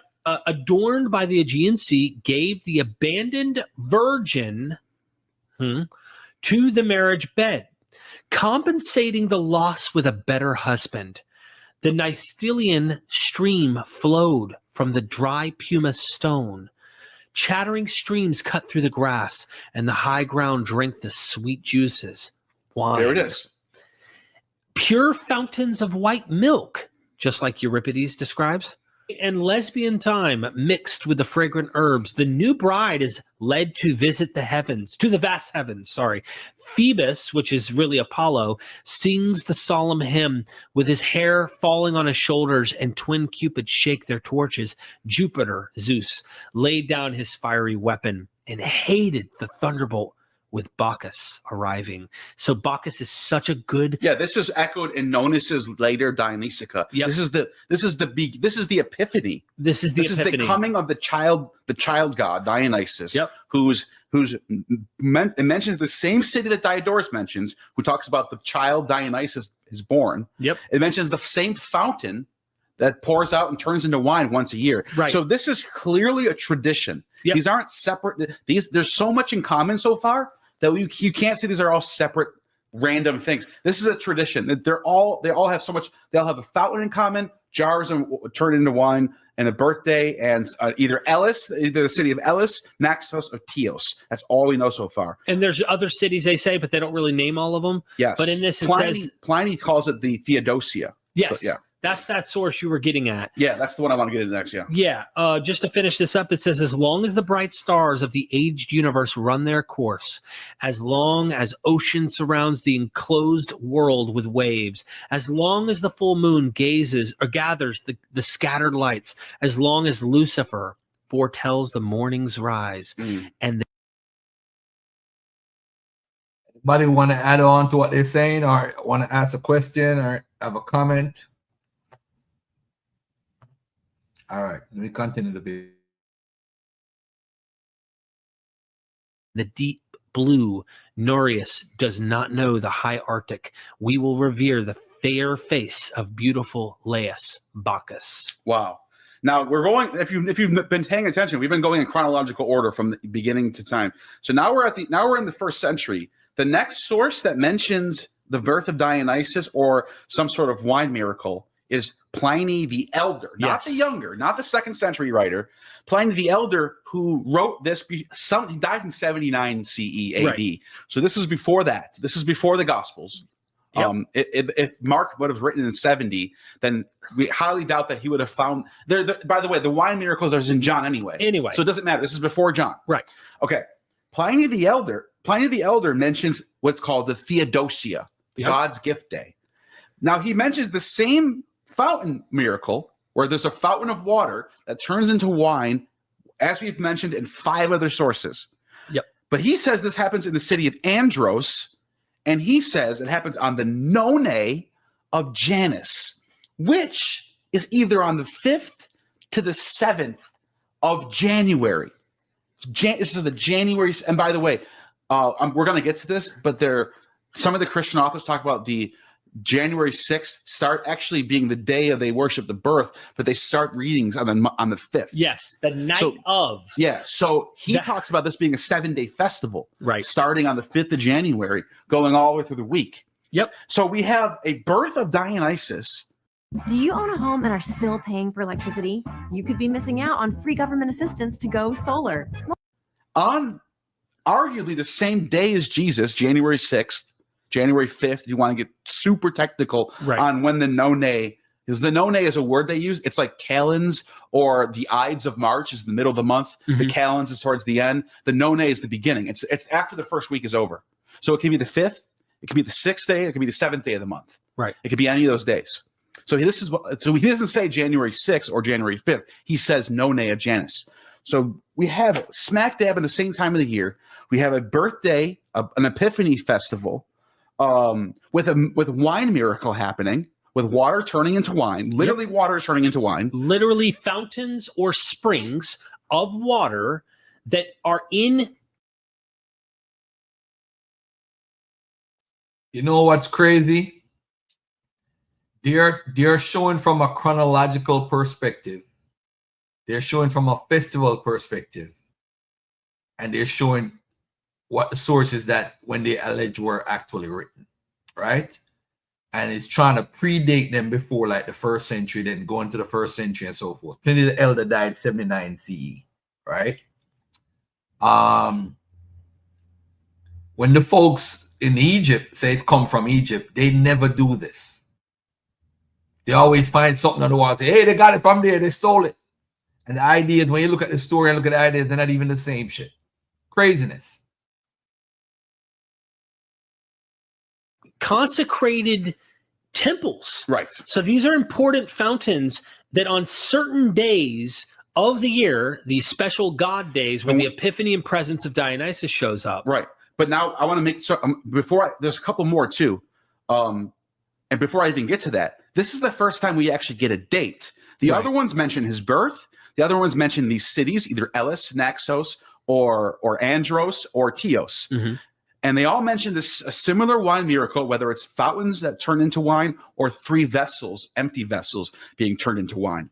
But this one gives a date. But it makes me assume that this, because of these are so similar in their traditions and in their attributes of what's happening, that I have to think that these are all happening on the same day. Well, I think you're right. And let me give a little backup, right? We can't I can't know for sure. In a court of law, a judge might look at this and go, you got a case. You got a case, yeah. But if I were to look, for example, a pseudo-Apollodorus, right? We were talking about Ovid before we went recording. We weren't going to get into the myth mainly because in it, he gifts the daughters of one of these rulers during the Trojan War, before the Trojan War. The daughters are gifted with the ability to transform things into wine, into grain, into oils, all this stuff, right? Well, pseudo-Apollodorus does the same thing, but he doesn't mention all the account. It's similar, but it's not identical. There's no reason to think they're not harping in the same vein of tradition. It's the same tradition, right? Same tradition. But that's why I was going to say Pausanias, right after Pliny the Elder, Pausanias mentions the Elis, the 3 vessels thing again. 3 vessels. And then he uses the same Theodosia thing that we get from Pliny. It's so even here's what this is why Pausanias is such a big deal. Yeah. He's contemporary with the Gospels. He might be right before John was written. He's early 2nd century. John's probably just being written when Pausanias is writing. He mentions the same 3 vessels in the same city Elis that we got from the oldest source and Aristotle from the 4th century BC, going back to the older tradition. Same city Elis, same 3 vessels, but Theodosia, which is what Pliny the Elder called it, for the day of his birth at the none of January 6th. Right. Why would you call a different day of the year? Would you call a different day? Would you call March 17th Christmas if there wasn't? There's only one Christmas. Right. There's not 2 Theodosias. Would you really think there's 2 Theodosias that happen the same wine miracle dedicated to Dionysus? Makes me think that every single thing that I just mentioned is all on January 5th to 6th. Right. I don't know if because for example, we brought up the source about the marriage on the island and stuff. You and I were talking about beforehand. Talking about Seneca? Yeah. Well, it could be because it's the same does island. mention the wine. Seneca mentions the fountain, though. Right. And so the region of Naxos. The fountain tradition, and it's one of the same cities, which means he's anchored in this tradition to some degree. Right. I'm just when you put them all together, you can see the big picture of one tradition here. Right. No matter how you slice this, it is so significant to realize how. Man, stop trolling me, please. Shaka almost never showed any step-by-step nonsense. His book was garbage. Then you said the Greek themselves said they got most of. Where does the Greek say that? Where do they say that? Show me. Come on stage right now. Click the link. The link is at the top. Click the link. You repeat the most of the dumbest stuff the conscious community has been saying for the last 50 years. And just because you repeat it too much, you start believing it. Whether the Greeks were culture vultures or not, that doesn't mean they didn't invent stuff or do stuff by themselves. That's why there's a whole Black Athena debate. But at the end of the day, the Greeks did do stuff by themselves, but not everything. But they never got most of their stuff from Egypt. Yeah, they studied. Yes, they have records of people saying they studied in Egypt, but that don't mean they got most of their stuff from Egypt. Look at their origin story. It come from Mesopotamia. Look at the whole thing about the horoscope. Where did it come from? Mesopotamia. A lot of the stuff that they have come from other cultures are stuff that they actually made up themselves. Y'all got to stop this lying, man. Y'all lie too much. But anyway, let me go back to this video. Confrontational the Dionysian cult would have been for a new cult on the rise. That you literally mock or imitate. I don't mean mock in the derogatory, but you actually are imitating Dionysus with Jesus turning water into wine at a wedding in Cana. We read the wedding of the Virgin, and all this wine starts to flourish from the earth on that island that was mentioned, right? Yeah. That is equivalent to the same day and similar Teos traditions and stuff like that. So I see what you're saying. Right, I but agree. There's a reason why all this is going to matter when it gets to Christianity, but there's also one more that I want to mention, Plutarch. Your child needs these 3 key factors to get into an Ivy League or top 25 university. And Plutarch talks also in the late 1st, early 2nd century. I think he was born in 46 CE. I think he died around 120 or something like that. He talks about, this was another one I wanted to read actually. Yeah. So if you don't mind, can you pull this one up? This is another spring water spring miracle turning into wine. But this one also mentions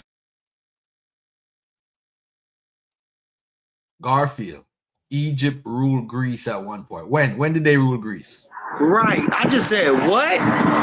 When did they rule? And watch him. Don't comment for the rest of the day. I don't have my sources now. You guys repeat the most. Y'all know everything. Everybody's right, but nobody can be wrong. Everybody can be right. Nobody can be wrong. Shout out to my brother Joel that sent me $30 in Cash App for my son. Thank you, man. I appreciate it. Come on, my brother. Indigenous black man. When did Egypt rule? When did Egypt rule Greece? When? And here comes another pseudo. Egyptomaniac. Peace, Garfield. Ain't no peace with your pseudo ass. Every day you come in my chat with some pseudo nonsense. Always. Egyptomaniacs, you gotta let it go, bro. We're not Egyptians. I never said we was Egyptians. Yeah, you got your name. Your name says it all. Kwame, Mayat, Ra, and then you're gonna tell me, well, the Ashanti say they come from Egypt. Yeah, whatever. Now you said, I'm gonna go back to your quote. Shaka Amo showed step by step. Where? When? So are you saying that the Greek philosophers? I'm asking you, when did Shaka Amo show step by step? That's what I want you to know. I want to talk about first. Let's do that. There's plenty of lectures he shows step by step where the Greeks pay homage and say that they got philosophy. No, we're talking about showing step by step, like what Neil and Derek is doing, showing all the way from Linear B, showing different festivals that's similar to festivals in Christianity, showing different things within the culture that they find in Christianity. They're showing a transmission history. That's what we're talking about. Don't jump out the window to try to be right. You see, everybody's right, but nobody's wrong. So now that you can't answer that question, let's go to the second comment you made, because you're trolling me today. The Greeks themselves said they got most of their stuff from Egypt. You see, this is the lie part. Most of their stuff from Egypt. The Greeks don't claim that. So you got to point that out. That's what you got to do before you comment. I'm going to leave this on the stage. I'm going to play the video. You got to bring that source out so I could share your screen. All right. Go find it and come back. Let me play this video. The birth. So it ties it once again. We have 1, 2, 3, 4, 5, 6, 7. This is the 8th one. Yeah. That either have some sort of fountain or spring turning into wine. Either they call it Theodosia or it's in one of these cities that I mentioned. Yep. And then Plutarch seems to be adding to this tradition. Go This ahead. is and keep in mind, Plutarch is writing this at the end of the first, early second. I mean, Right. this is before the Gospels are even Are known. circulating, yeah. Even just to emphasize our point, we brought up Pliny the Elder. Someone might not realize this, but Pliny the Younger, there's a text from him crying out to the emperor, He's "Who are just these hearing about Christians? Christians I for don't the- even know what to do with these people. Who are they?" You think if his dad knew about Christianity, you think he would? Yes, especially if they were significant at all. Right. But he doesn't know, and he's asking Hey, the emperor, hey, "What do I do with these Garfield, people I've can you never pause heard for a of anybody second? do?" Is his father Pliny the Younger? So this is an important. Hold on. I need you to replay that for the people in the back. I don't think they caught that. Yeah. Hold on. Hold tight. I just wanted to say this. The brother Kwame Ma'at Ra, he just made he over here talking about European influence, but then talks about Greeks themselves getting all of their knowledge. That's an oxymoron. So if the Greeks got all of their knowledge from the Egyptians, and then there was some Greek influence in Ethiopia or whatever, what have you, which I disagree with, because I believe the Bible was already there even before Christianity in 1270 AD. They actually had the Bible before. Time out, Zion. The Bible is not Ethiopian. Time out. Bro, that's not my argument, Asad. Please fall back. Time out. Relax. First, I gotta get one pseudo. Now, this guy always in the audience, me and Unk steals information from him. He trolls us all the time. Yeah. I blocked him on several times. First, he put this up. Garfield, Egypt ruled Greece at one point. Now he responds and says, Brother Garfield, podcast, the Ptolemaic Empire, y'all not ready. Stop name calling and you don't know. So he said he don't realize the Ptolemaic Empire is the Greek Empire, a part of the Greek Empire. Right. And you really want to debate people. This is No, he can't debate nobody. This is sad. Look He at it. can't debate. We gotta send him some commissary money. He still didn't send me his. That was funny. Yo, that Indigenous was a funny black man. comment. Indigenous black man still didn't send me his information so I can send him some commissary. Hold on a second, family. Let me pull this back a little bit so that you. That brother's in jail right now. He over there. Around 20 or something like that. He talks about, this was another one I wanted to read actually. Yeah. So if you don't mind, can you pull this one up? This is another spring water spring miracle turning into wine, but this one also mentions the birth.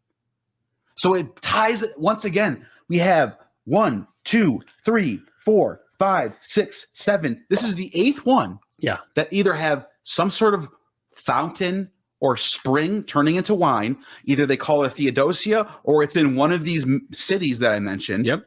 And then Plutarch seems to be adding to this tradition. Go This ahead. is and keep in mind, Plutarch is writing this at the end of the first, early second. I mean, Right. this is before the Gospels are even Are known. circulating, yeah. Even just to emphasize our point, we brought up Pliny the Elder. Someone might not realize this, but Pliny the Younger, there's a text from him crying out to the emperor, He's "Who are just these hearing about Christians? Christians I for don't the- even know what to do with these people. Who are they?" You think if his dad knew about Christianity, you think he would? Yes, especially if they were significant at all. Right. But he doesn't know, and he's asking the emperor, "What do I do with these people I've never heard of and Pliny don't the know what to Elder do?" is his father of Pliny the Younger. So this is an important point to bring up about Plutarch and Pliny the Elder. They're writing at a time when Christians are truly insignificant in the grand scheme of things. And so I would even argue, so is Pausanias, who's writing in the 160s, 170s. Here's the interesting part about that. One more point is this.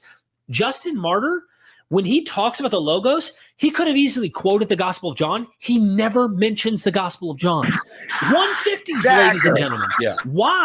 That doesn't prove the Gospel of John isn't there and is maybe insignificant, but Pausanias doesn't know about it. He doesn't know about never it. There's heard of no John. doubt in my Yeah. mind. So here we are reading Plutarch, right? And he says, "But those of the Thebans." That's the city. So now we have another city added here. But I'm not surprised that Thebes would be tossed in the mix because Thebes is where the Bacchae takes place. If anything, this tells me, look at how grand and wide this cult.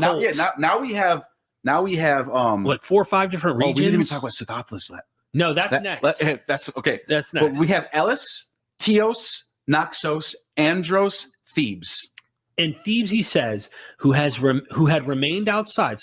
But those of the Thebans who had remained outside, taking the city on their left, advanced upon the rear of their enemy at the spring called Kisusa. It's Kisusa. Yeah. Here, as the story goes, his nurses bathed the infant Dionysus after his birth. This is a birth. So we have a baby Dionysus For the water has the color and sparkle There we go. of wine. There we have the same tradition. Is clear and very pleasant to the taste. Lysander 28:4. So, okay.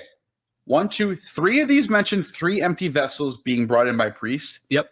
5 of them mention a spring or fountain of water transforming from water into wine. For in you brought up Pausanias.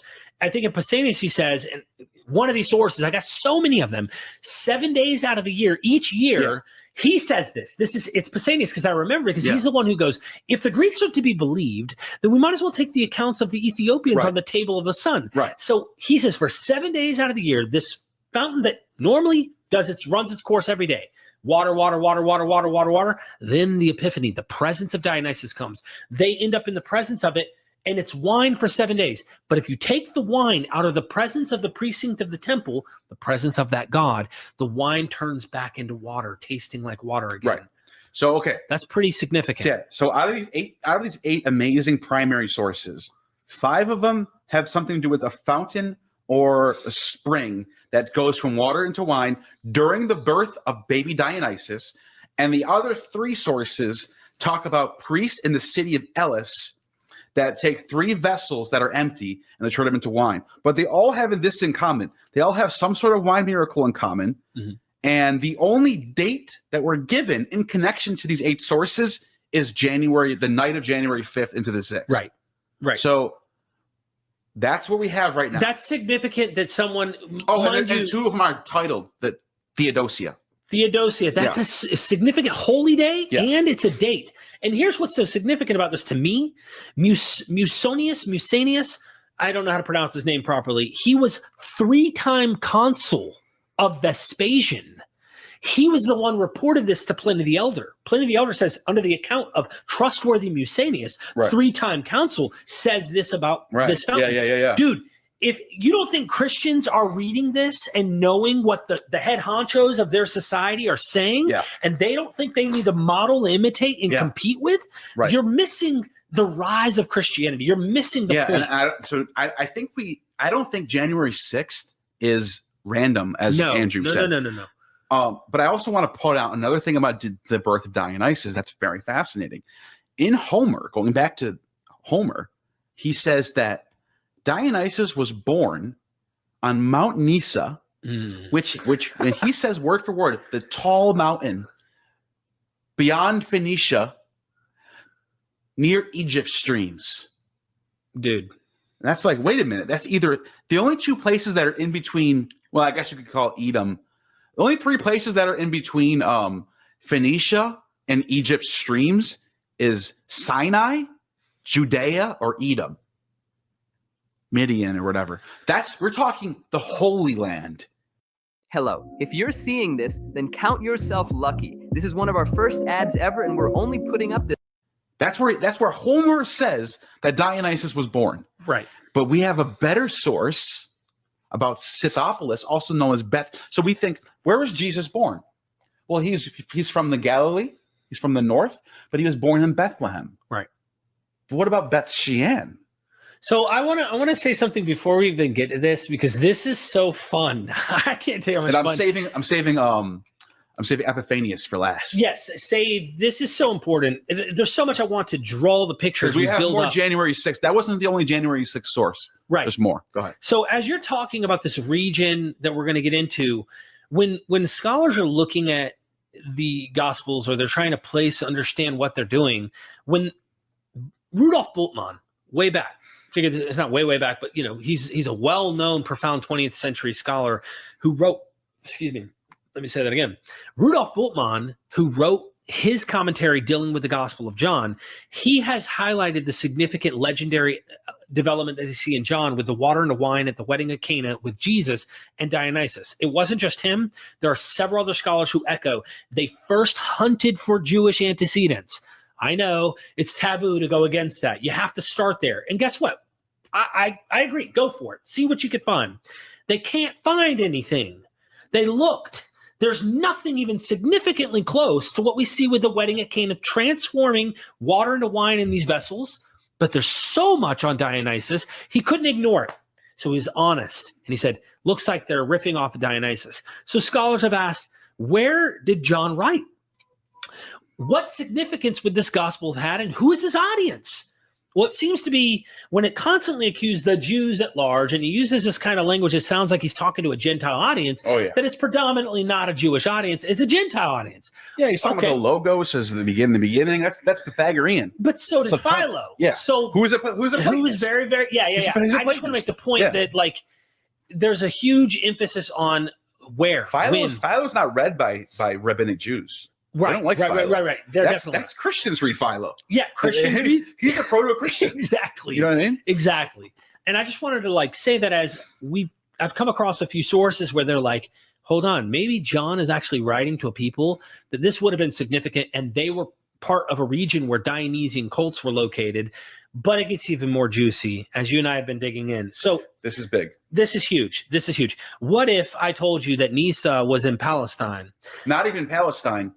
Nazareth, 18 miles southeast from Nazareth. Right. Okay, we're talking. You can walk there in one day. You can walk from Jesus's, where he grew up, to the birth of Dionysus. The birth, the place. Tell the source. Oh, okay. So let me just read you. So it's on a website in case you're wanting to go look it up yourself. You can link the website. I can send you the link after this. But so the presence of Dionysus veneration in Palestine is important because John was probably from there. As evidence, scholars point to his unmistaken familiarity with the geography, especially in Jerusalem. Thus, he mentions Jacob's well in Samaria. We remember the woman at the well, the Siloam pool, and the Sheep Gate pool. John also takes care to translate Hebrew and Aramaic words. I'm not going to read all that. Prior to the success of Christianity, Dionysus veneration was probably the strongest form of individual piety in the Eastern Roman Empire. There's sources for all of this. Dionysus had already been a religious factor in Palestine for centuries, especially among the Hellenized parts of the population. This is not surprising, since the wine industry was a staple of the local economy.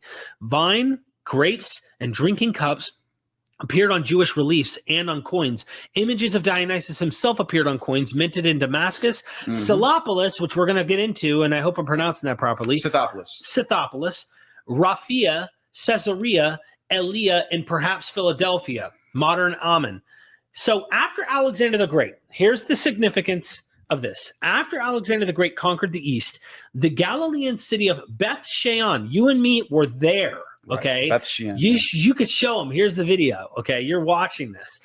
Only about 18 miles southeast of Nazareth was made a polis, a city-state, and its name was changed to Scythopolis in honor of the Scythian guards who, according to the myths, Dionysus took with him on his expedition to India, which myth Alexander the Great later emulated. That means this is way back, like you said, in Homer. Yeah, in Arrian's telling of the story of Alexander the Great, he talks about Alexander going all the way to the east, and he finds ivy growing on the side of a mountain, and he's like, Dionysus was here.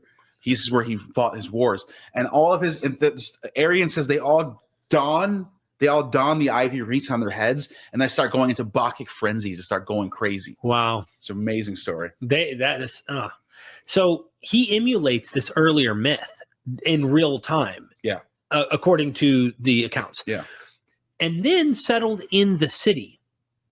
This space heater is being called the Tesla of heaters. It can warm up houses for practically zero cost. This game-changer invention will keep you warm without costing you a fortune. It can crank up the heat. This Beth Shean in the Galilee, Scythopolis in the Galilee, in Palestine, and it says in Israel. That's where Dionysus was born. It literally goes on to say right here, it is also known as Nisa or Nisa Scythopolis in honor of the place where, according to the myths, Dionysus was raised by nymphs, the principal one being Nisa, whom Dionysus buried there. That's in Pliny 51 or That's 50. the same author who mentions the 5th and 6th of January. Same which exact is where dude. This is the birth of Dionysus. The birth of Dionysus, and he's raised here by nymphs. Yeah. Which in one of the accounts we were reading, which was Plutarch, talks about. Kwame, do you know how to research? Who taught you how to research? What happened now? I just showed you Greek authors talking about they visited Egypt and studied Egypt. All right, let's look at one. In Plato's courses. Hold on. In Plato's Timaeus, Socrates quotes the ancient Egyptian wise men when the lawgiver Solon travels to Egypt to learn. "O Solon, Solon, you Greeks are always children." Now let me ask you a question. What does this mean? What when you post that, what do you mean by that? And he basically saying that the Greeks are the Egyptian children. The Greeks are the Egyptian children, right? All right, now watch this. I'm gonna show you. You see, this is the problem. You're an Egyptomaniac and you're pseudo. You're pseudo as hell. Watch this. I'm gonna show you something. I'm giving you sources. Stop. I allowed you to do what you do and let me do what I do. All right, just relax. I got you. All right, let me find this right here real quick and I'll show you something real quick. So you could stop screwing around and stop trolling me, because that's all you're doing is trolling. That's all. Not doing nothing else. I'm trolling. You're trolling. Yeah, you trolling. Deal with trolling, the bro. Odyssey. Deal with all the quotes I put in the chat. You're trolling. And I put the sources in the back chat so you can see the sources. You're trolling. That's what you're doing. You're a very good troller. He cited Shaka Amos. If that ain't trolling, I don't know what is. Trolling back. That's what I'm gonna do right now. Watch this. I'm gonna troll him. You ain't nowhere near Shaka Amos level, bro. I'm gonna troll him. I know Shaka Amos. He's cool, but you don't cite him as a source, bro. Hold on 1 second. Let me show him what quotes can do to people. All right. Since he likes to quote, I want to quote. Those zeroing on one quote. Hey. Pull up all the quotes. By the way, too, before we even move on to what I'm about to show you, I'm going to show you one thing. All right.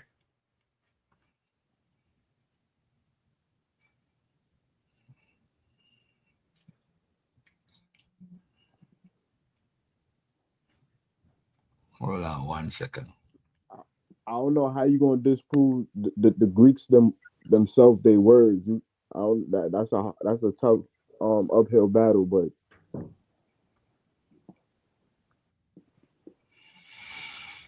hold on. Where the hell is this thing at here?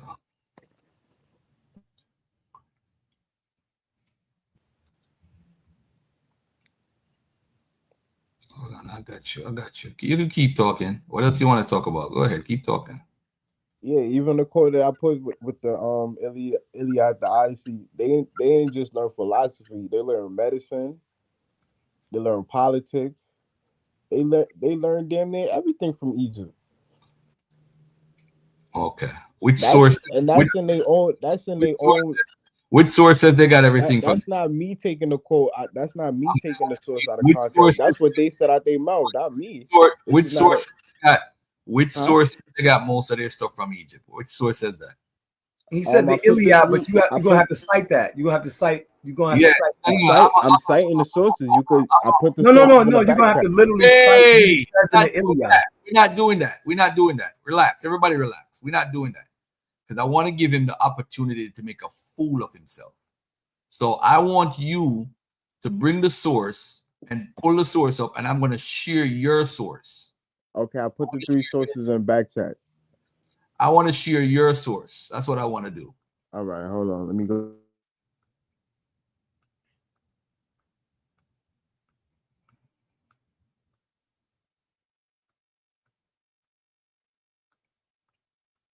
What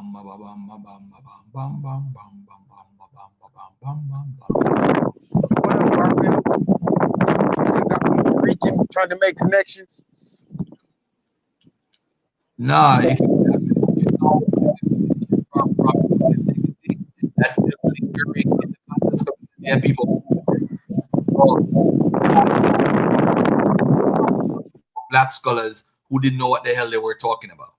So at the end of the day, we repeat this cycle over and over and over and over. Till I have someone that the Egyptians control Greece.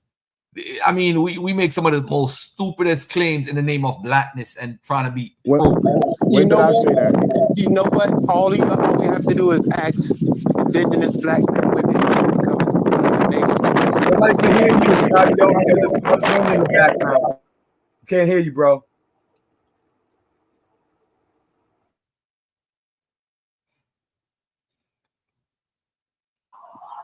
Yeah, I think the best way to end that is to just ask IBM, when was Greece a nation? When did Greece become a nation?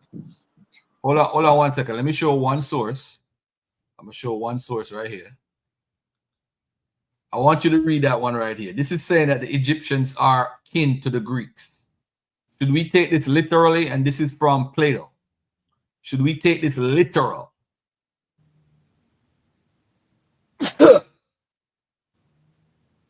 Where is it? This is Kwame's source. No, this is me. This is my response to him. I'm asking him: is this correct that Plato says that the Egyptians are akin to the Greeks? That's what I want to know. Is that true? Plato said it, because this is what we like to do. We like to quote to make our argument stronger. So what do you say when you see the same Plato quoting this in Timaeus? The same Timaeus that you quoted. So this is the direct quote. I was going to ask you, was that Timaeus? It's in Timaeus, yes. And I'm going to show you another quote. Hold on, let me show you another quote. Since we want to play quote games. I got quotes all day. So let's get another quote here. Because we want to be these people are connected to them as much as possible. I agree with indigenous black men on that last thing he just said. Yeah, the Mediterranean is very mixed together. But yeah, go ahead, man. Let's go to Herodotus right now. Look at this one right here. Here's another quote by Herodotus, right? They won't show you this one, but they'll argue about the black dove all day. Hold on 1 second, family.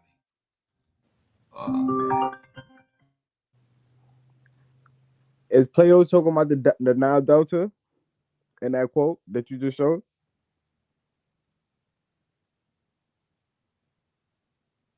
What time period was that?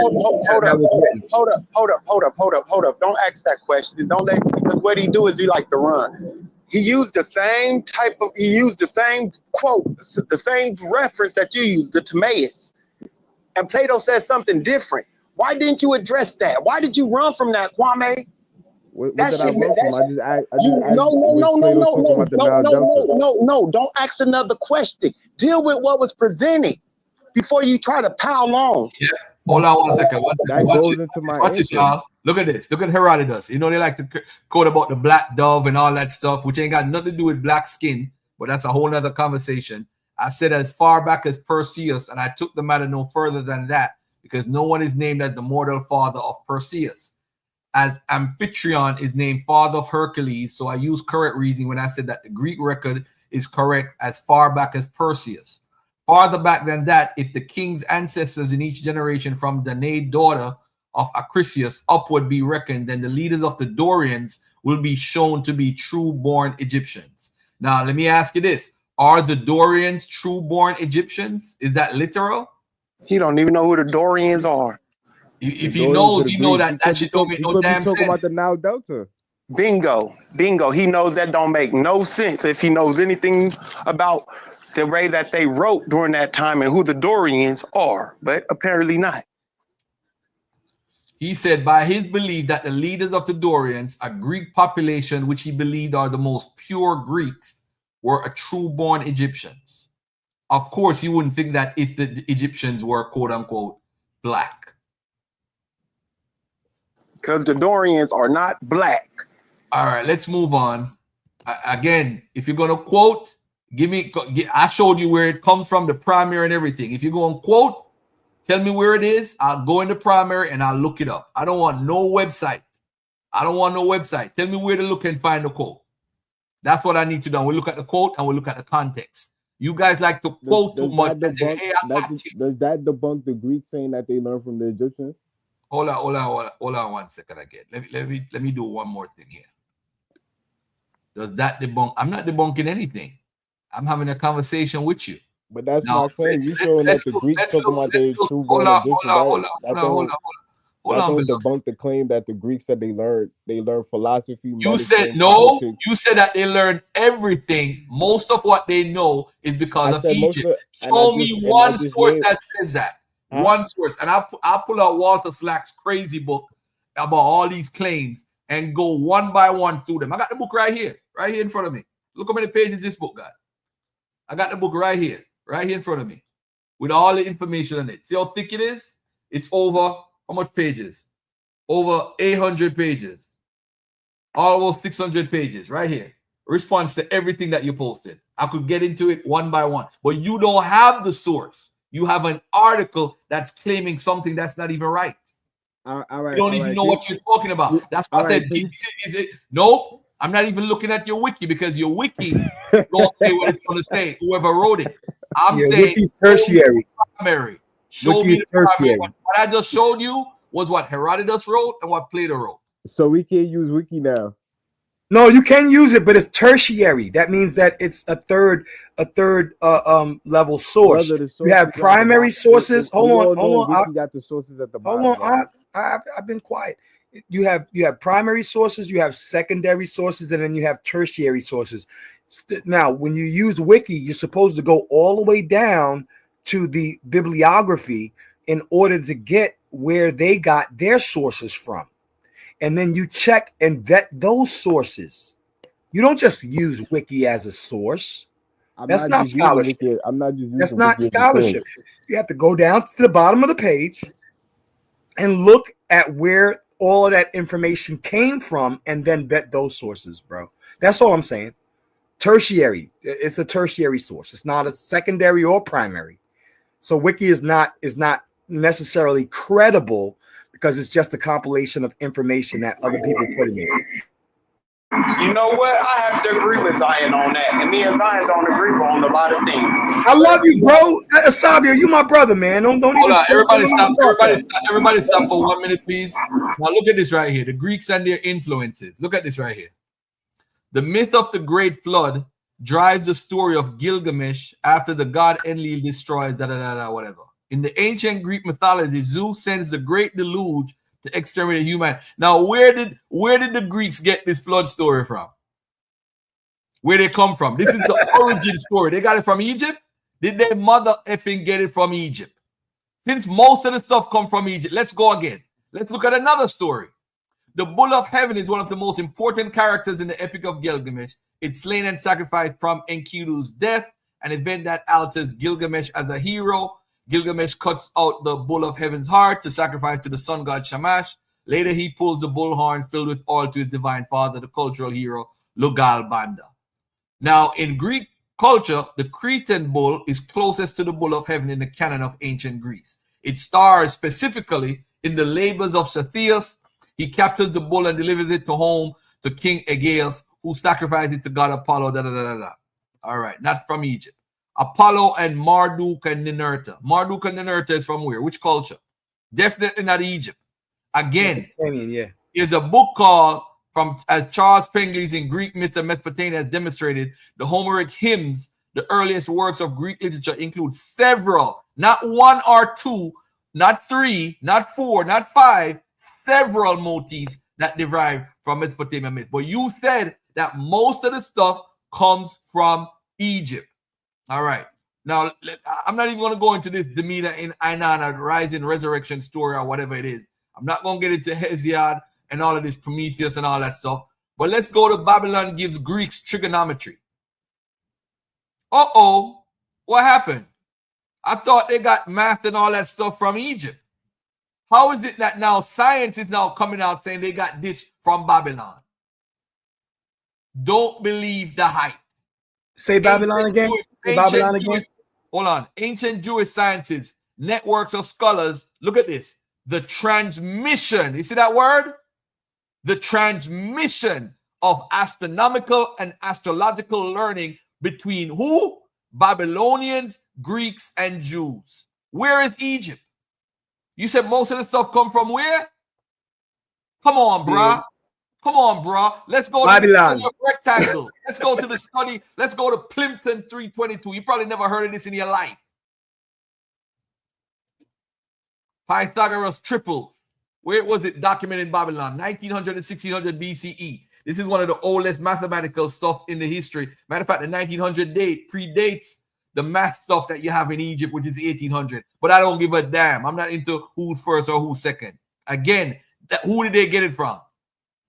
I showed you over 8 different things a while ago that's major in their society. One, their origins myth, which is the flood.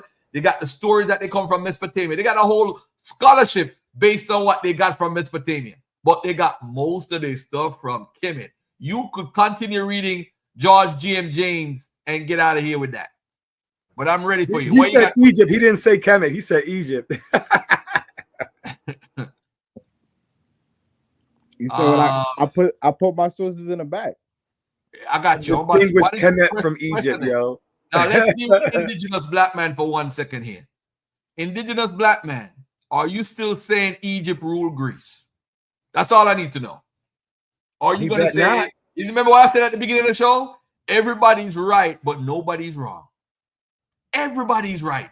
You're going to have an Israelite come on my panel. You're going to come an atheist, agnostic, Christian, Ethiopian, Kemet, Egyptomaniac, all of them. Everybody's right. Nobody's wrong. Nobody ever come on the panel and say, yo, you know what, Garfield? You're right.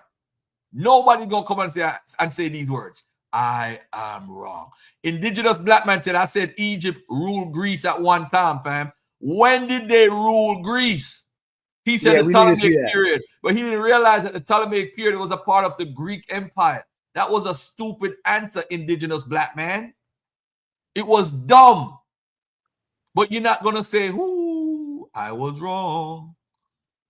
I was here wrong. Looking like the Grinch that stole Christmas. I was wrong. So I was wrong. Come on, indigenous black man. Let me see you type it one time in the chat. I was wrong. I'm waiting. Now let me get this guy. Come on, pull up your sources yourself, bro. You got them in a private chat. Pull them up yourself. I'll share your screen. Let's go. Okay. Yeah, and definitely don't use Shaka Amos because he ain't even a tertiary source. Hold on a second. Let me pull up this Wikipedia. Ancient Egyptian philosophy refers to philosophical works and beliefs of ancient Egypt. There's some debate regarding its true scope and nature. Okay, that's what. Hold on, let me share it on the screen because I like to share people's sources and share what they said on the screen. All right, here we go. One Egyptian figure sometimes considered an early philosopher is Ptah-hotep. He served as advisor to the pharaoh in the late 25th and early 24th century. Ptah-hotep is known for his work on ethical behavior called the Maxims of Ptah. Okay. Describe the 1300-year manuscript immortal writers as a remarkable example of classical Egyptian philosophy. Okay. You could just go down where it said Greek philosophy. You just where? Go down to... Oh, okay. I'm sorry, my brother. Let me go. Several of the ancient Greek philosophers regarded Egypt as a place of wisdom and philosophy. Okay, all men agree the Egyptians are the healthiest and most long of life among men. And then for the soul, they introduced philosophy's training, a pursuit which was has the power not to establish laws, but also to investigate the nature of the universe. It appears that all Greek writers traveled to Egypt to seek knowledge. One of them was Pythagoras. Who is claiming this? Who is claiming that all Greek writers did that? Hold on 1 second. 436 states in Socrates.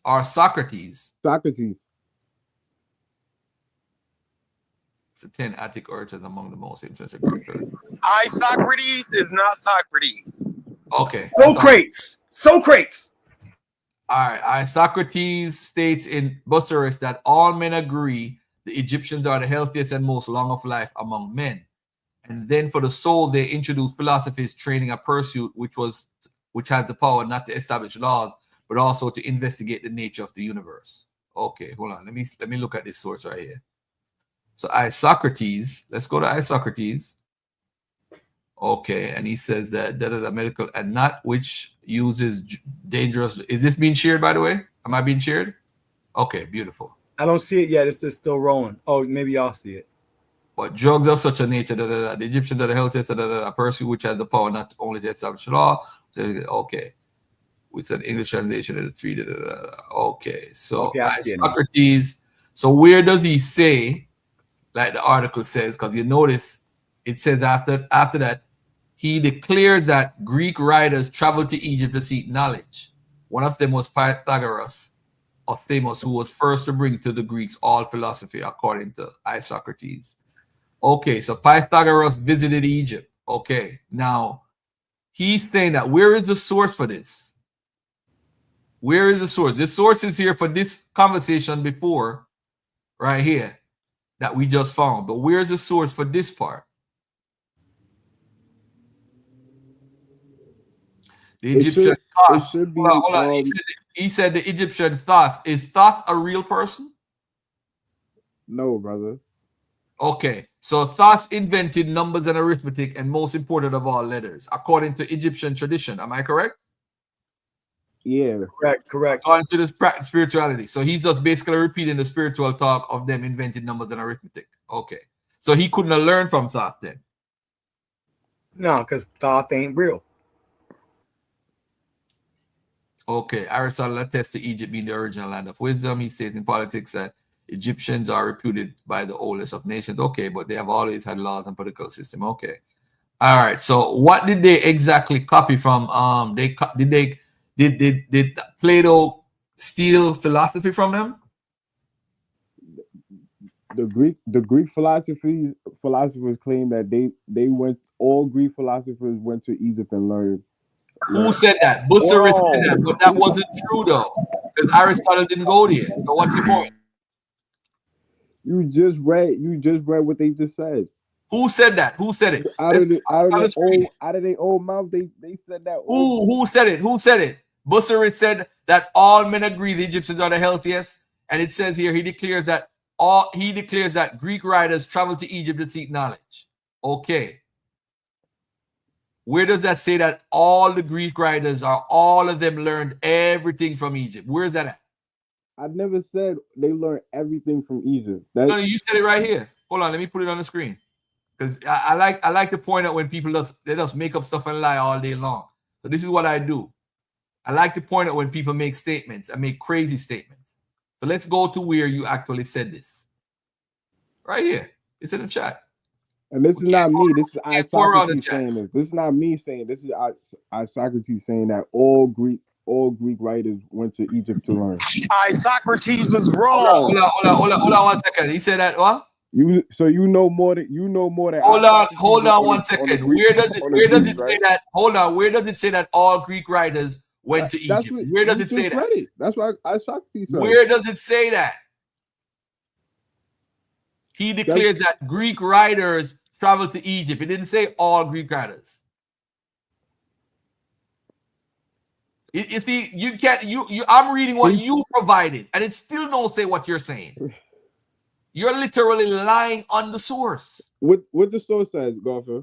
It says right here, he declares that Greek writers traveled to Egypt to seek knowledge. One of them was Pythagoras of Samos, was first to bring to the Greeks all philosophy according to Isocrates. He didn't say nowhere that all the Greeks went to Egypt. He didn't say that. He just said Greek writers. He didn't say all the Greek writers. You're saying that. You're imposing your already made up mindset on the source. I'm telling you, if I go through every single source, you're gonna get the same response. Egyptomania is a hell of a drug. Hold on it. Am I right or wrong, Kwame, with what I just said? Silence. He ain't going to admit that. He ain't going to admit that. And by the way, there's no source for that part that says decrees all philosophy according to Isocrates. There's no source for this. There's a source for this part, 10, but there's no source for what they said right here. Show me. You said the Greek writers got all their stuff from Kemet. The writer said that. Where is this? They got it all from Kemet or Egypt. Where is that at? Where is that listed? We got to stop the lies, bro. We got to stop the lies. Garfield. What's up, King? Hey, you're gonna hold to that same thing when you find out that you've been wrong about something too, right? You don't keep Hell yeah, I admit I'm wrong. I was wrong about something with Ethiopia. I admitted it today. He said that in the beginning of the video. I was interested in knowing what the hell he said he was wrong about. He could use it against me. I ain't gonna tell you. Yo, no. You were wrong, man. Because listen, me and Garfield been banging on Ethiopia for a while. So when I heard him say that in the beginning of the video, I was like, oh, what? Excuse me? Hey, yeah, because yeah, I found something else that you was kind of, I ain't gonna say you was wrong. Yeah, you was kind of wrong about it though. And that's That's when you was cool. talking about the family of Israel when it mentioned 66, 70, and 75, and you said that was discrepancies in the scriptures. Remember you What are you did talking that? about? About 616 and 666?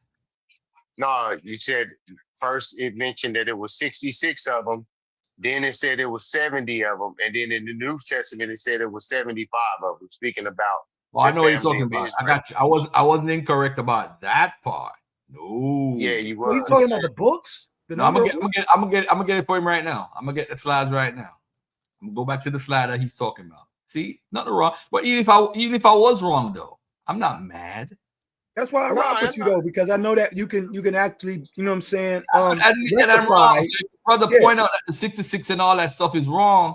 Okay. You know what, Garfield? You're wrong. You got to take this slide out. Keep it moving. Yeah, that's what I'm talking about.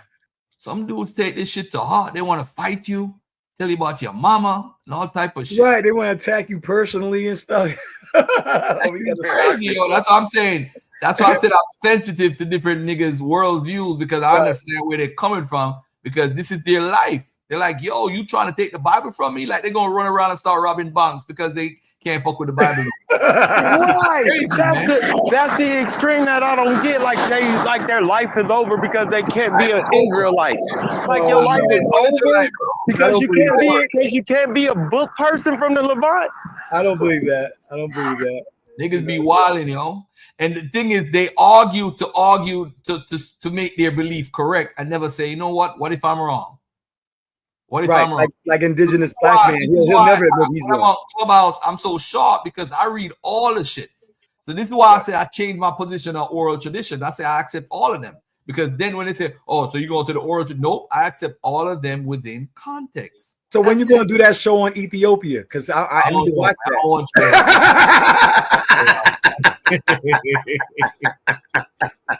you. All right, here we go. All right, let's pull this slide up. Niggas always want to be right, man. So and then that Perseus thing that you have brought up, got to remember that Cassiopeia, who was Perseus's betrothed, she was considered from Aethiops, which doesn't have to necessarily be the modern day land of Ethiopia, which I know your argument on that. But that whole northeast Africa was entitled Aethiops by the Greeks.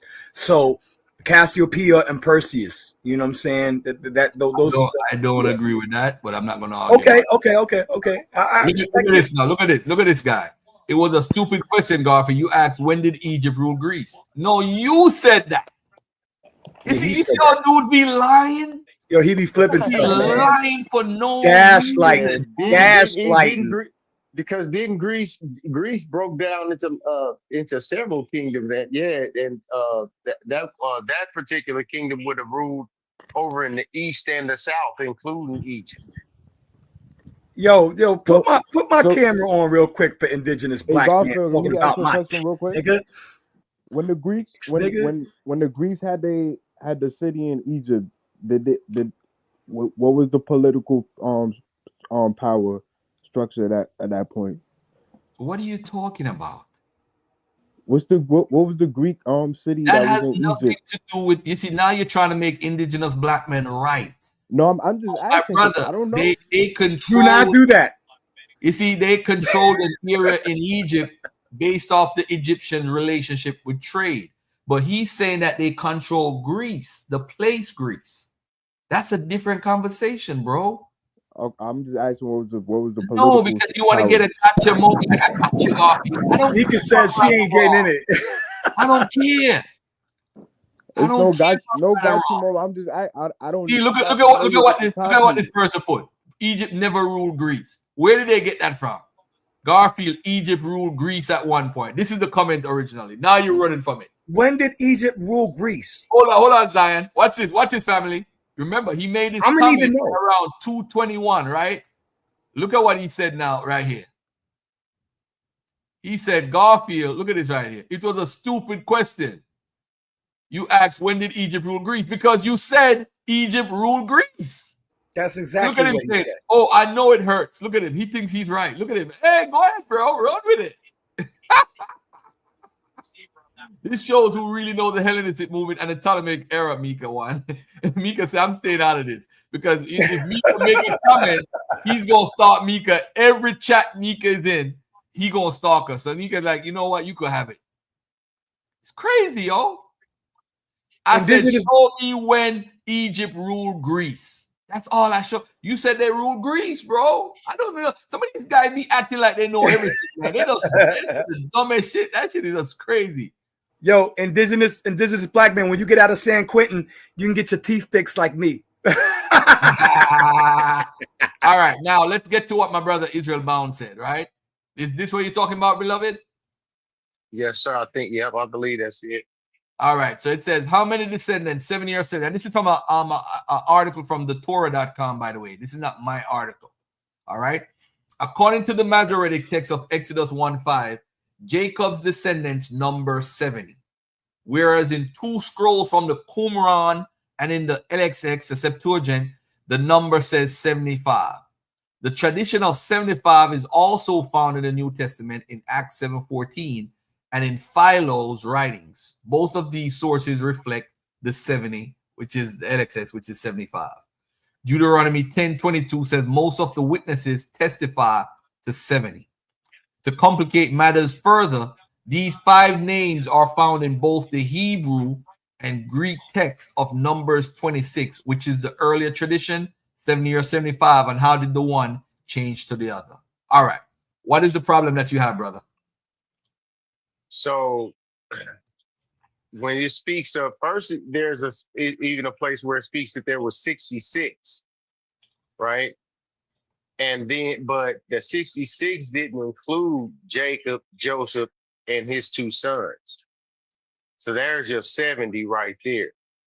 And then, as you speak of in the Septuagint, it speaks of 75.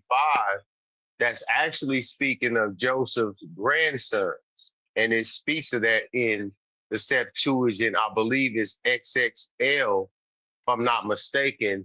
It speaks of the 75 mentioning Joseph's 5 grandsons in specifically, which makes the 75. So what is the error? Because clearly there's not a discrepancy of the Bible. Okay. All right. Now you brought that up in the context that the Bible was making contradictions. And that's not a contradiction. No, hold on. Let him finish. All right. Finish. Go ahead. All right. Now, I didn't bring it up to say there was a contradiction. I brought it up.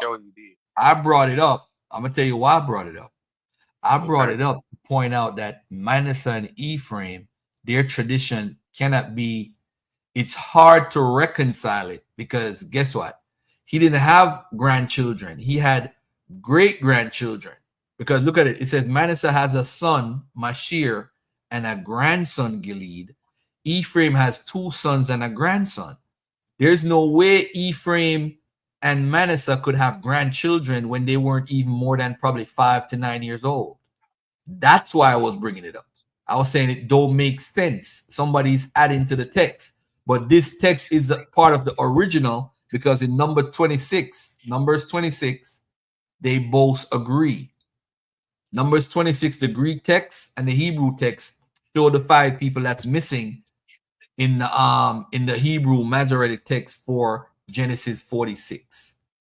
Would you agree that there is no word that that there is no word in the Hebrew language for grandfather or grandson? It don't no. I know where you're getting at, but listen to what I'm saying though. That's irrelevant. I'm gonna tell you why it's irrelevant. Okay. Because in the Bible, it don't say son or grandson. It just says Manasseh has a son and Mashir had a son. There's no issue of grandson. Grandson is because we're writing in and we're being specific. If Mashir has a son and he's Manasseh's son, then Gilead is a grandson. That's logical. If Tam or Sutalam have a son, Edom is a grandson of Ephraim or a great grandson. So we don't need the word. We don't need, hold on. We don't need the word. We see a son had a son, had a son. That's what we see. I got you. Do you see that he had 5 grandsons in the Septuagint? In the Septuagint, no, he has Gilead and Edom. Oh, grandson. Well, he had 3. He had 3 grandsons. Okay. And so that makes 5, including Manasseh and Ephraim. No, you mean 3 grandsons and 2 great grandsons. So that's the 5. Yes, sir. Yeah. Right. That's the 5. But the 5 is not the issue. The issue is in the Masoretic text. It don't say the 5 here. It don't say it. It don't say it in the Masoretic. Only in the Septuagint it says the 5 going into Egypt. Which is more reliable? In some instances, either could be. It just depends on the tradition coming down. Because remember, when you don't have an original, you're like guessing. But the reason why they said the Septuagint makes the more sense, because in Numbers 26, both of them use the 5 names are in both the Hebrew and the Greek. So the Septuagint version of 75 makes more sense. I got you. That's all I was saying, family. Okay, no problem. Now the issue now here is Genesis suggests that Joseph marries Asenath immediately after his appointment by Pharaoh. At this same time, the years of plenty begins. Joseph's sons were born before the famine, and Jacob's family arrived in Egypt after 2 years of famine. So Joseph's sons are younger than 9 years old at this time. They could not have had offspring at this age or even grandchildren at that age. So that's what I was saying. It don't make no sense. Somebody's playing games. Somebody's adding on to the text. Because we know the Bible is not always recorded in chronological order. You do understand that. Well, right? that's true. But if you're thinking about, you see, that's why going into Egypt is a problem. Why do they need to be in that list that's going into Egypt if they're already in Egypt? You see, somebody's playing games. Somebody's writing thousands of years after the fact, after the tradition.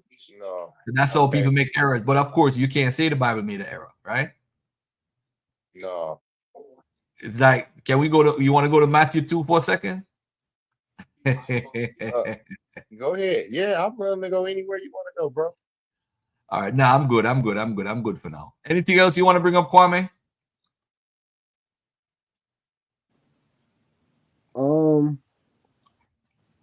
Not right now. I'm just listening right now. All right, cool. Sabio, anything else you want to add before we get out of here? Yeah, I just wanted to ask you this question about that 66-75 little controversy that he just had. So even if he was to grant that that stance that the 75 may be misplaced, it doesn't matter because the children were old enough to the children spoken of wasn't old enough to have children. So there's no way that would have happened anyway. What was their age and their birthdays? What year were they born? You see, now he's adding another layer to a story that we don't have context to. But you just said, well, we know they died. Hold on. When they were born, we know 2 years after they were born, there was a famine, and after the famine, it was about 2 more years after that they came into Egypt. So we know they were at least between 5 and 9 years old, the most. So the Bible tells you, hold on, it tells us, you see, the Bible is written in synchronistic chronological history. So it's synchronizing. This is what the Pentateuch is written. That's how it's written. But this is but what before we do anything else, let me introduce y'all to Nasty North. What's up, big bro? You ain't gonna let me respond to that nonsense that just came across the airwaves? What happened, bro? I said, you're not gonna let me respond to that nonsense that just came across the airway. Go ahead, my brother. Respond. Go ahead. So what I'm saying is that, and it was so ridiculous. Oh, he made this statement, and you're making the same statement, as if the Bible gave you a time frame for everything and how much time passed between all these events. Yeah, it told you some time frames about when they traveled and how much time passed between famines and whatnot. But it did not give you a time frame on how much time elapsed during those time spans. Actually, It did it not did. give it to you. Actually, No, it it did. didn't. Actually, it did. Let's Okay. take a look. Let's take a look. All right. Okay. You go back, open it up. Let's take a look. All right, let's take a look. Share my screen.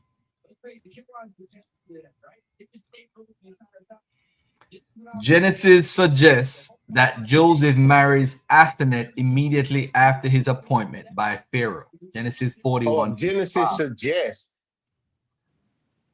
Okay, so when did he marry Asenath? You said Genesis suggests, so just go ahead. I'm telling you what the article says, but Genesis 41:45 is telling us that they married immediately after his appointment as Pharaoh. Let's see. The years of plenty begin Genesis 41:32. Joseph's sons were born before the famine, and Jacob's family arrived in Egypt 2 years into the famine, right? Genesis 45:6. So Joseph's sons are younger than 9 years old at this time. They could not have had offspring. So you're saying that the 2 years they were born right before the famine, right? And Jacob's family arrived in Egypt 2 years into the famine. So those are not timelines. Do you want me to pull out this actual scripture and read it? This is what I'm saying. That Jacob's, which son are you talking about? You said his youngest son? Joseph have 2 sons, right? He has Manasseh and Ephraim. Am I correct? Okay. Yes. All right. When were they born? When does the Bible say they was born? The Bible says they were born, Joseph's sons were born before the famine. Where's that at in the Bible? Genesis 41:50. You want me to pull out the scripture? I'm saying you said you was gonna pull it up. I thought we was gonna look at the scripture. Okay, I got you.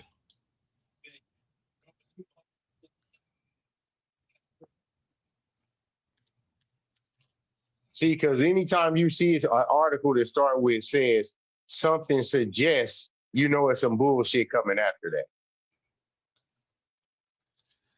Genesis 41:50. All right.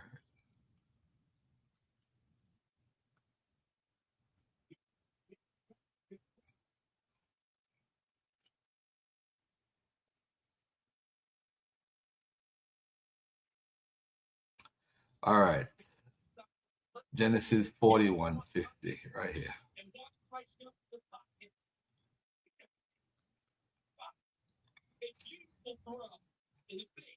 Kwame is such a loser, man. I don't even know why I even paid Kwame no mind. Look at Kwame in the chat. When the Greek soldiers served in Egypt prior to Alexander, what was the political status at that time? Why are you trying to win a conversation that can't be won? Didn't I ask you if you have anything to say? You run in the chat to make a point. When the Greek soldiers served in Egypt prior to Alexander's conquest, what was the political status at the time? Political status of what? Unmute your mic, Kwame. Come get you beaten. Political status of what? What political status? You guys make no absolute. You see, again, nobody's wrong. Everybody's right. Nobody's wrong. Remember I told you that. Everybody's right. Nobody can be wrong. All he want to jump on in his argument got beat up, so he run now to go side with indigenous black man. Like when the Greek soldiers served in Egypt prior to Alexander, what was the political status? And look how I'm gonna get him right now. Get off my Kwame. You're not busy. Your fingers are working. Your Twitter fingers are working. I'll mute your mic. Let me ask you a quick question. Kwame, where you at? So now you're silent. All right, I'm gonna get back to you. I'm gonna take it off the screen. Before the years of famine came, 2 sons were born to Joseph by Asenath, daughter of Potiphar, priest of On. What do you want to see, brother? You want the King James version, or what do you want? No, I'm saying, okay, so where in there suggests that they was 9 years old when the famine came. Okay. How long was the famine for? 40 years. The famine was not for 40 years, brother. You said how long was it? How long was the famine? 40 years, right? You just said 40 years, right? No, I'm saying, ain't that what you said? I'm not. No, I thought that's what you said. I thought that's what you said, bro. I'm not looking at the screen. The famine steel, and this story shows it's written in the Hellenistic time too, because it's similar to the famine steel that the Egyptians had. So No, this I didn't know famine what you brought story, up on it. this famine story was around. The famine was around 7 years. That's the famine in the Bible. Am I correct, my brother? 7 years. Oh, what's okay? Are you in Genesis chapter what now? This is Genesis 41:50. Okay, Genesis 41:50, and it says what? Hold on, let me scroll up. And unto Joseph I'm were trying to born read it. were born 2 sons before the years of famine came, which Asenath, the daughter of Potiphar, a priest of On, bare unto him. Yeah, it said they was born. They said before the famine came, there was 2 sons born. Okay. All right. How old was they? How old it was when what happened? How old was the kids before? It says that the 2 sons were born. How old were they? How old were they when? Right now, you're telling me. You said that you brought me to this scripture.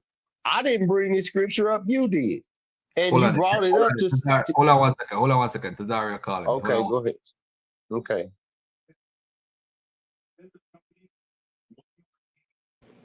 Hold on, I'm putting you on. I'm gonna put you on the ear, yo. I got you on the ear, bro.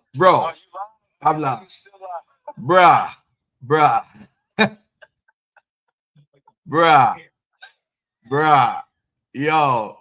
yo. When you said that video, you had your Charlie Murphy moment, yo. That's your Charlie Murphy moment, yo. When you were telling that Prince story, yo. When you said that they took the picture of the face and something came out the boxes, yo, I was bruh, yo, what's wrong with these kids? You see, you talk about it all the time, yo. This is like one of your gripes you have with Homeboy when he left Pre-Saka, when he left Gorilla. All these people want to start camps. They don't even know what a camp really is about, man. You're not about that life, man. Exactly, man. So you got a hermaphrodite. So you got a woman trying to lie. And then they try to kick her out, but they should have kicked both of them out the same night.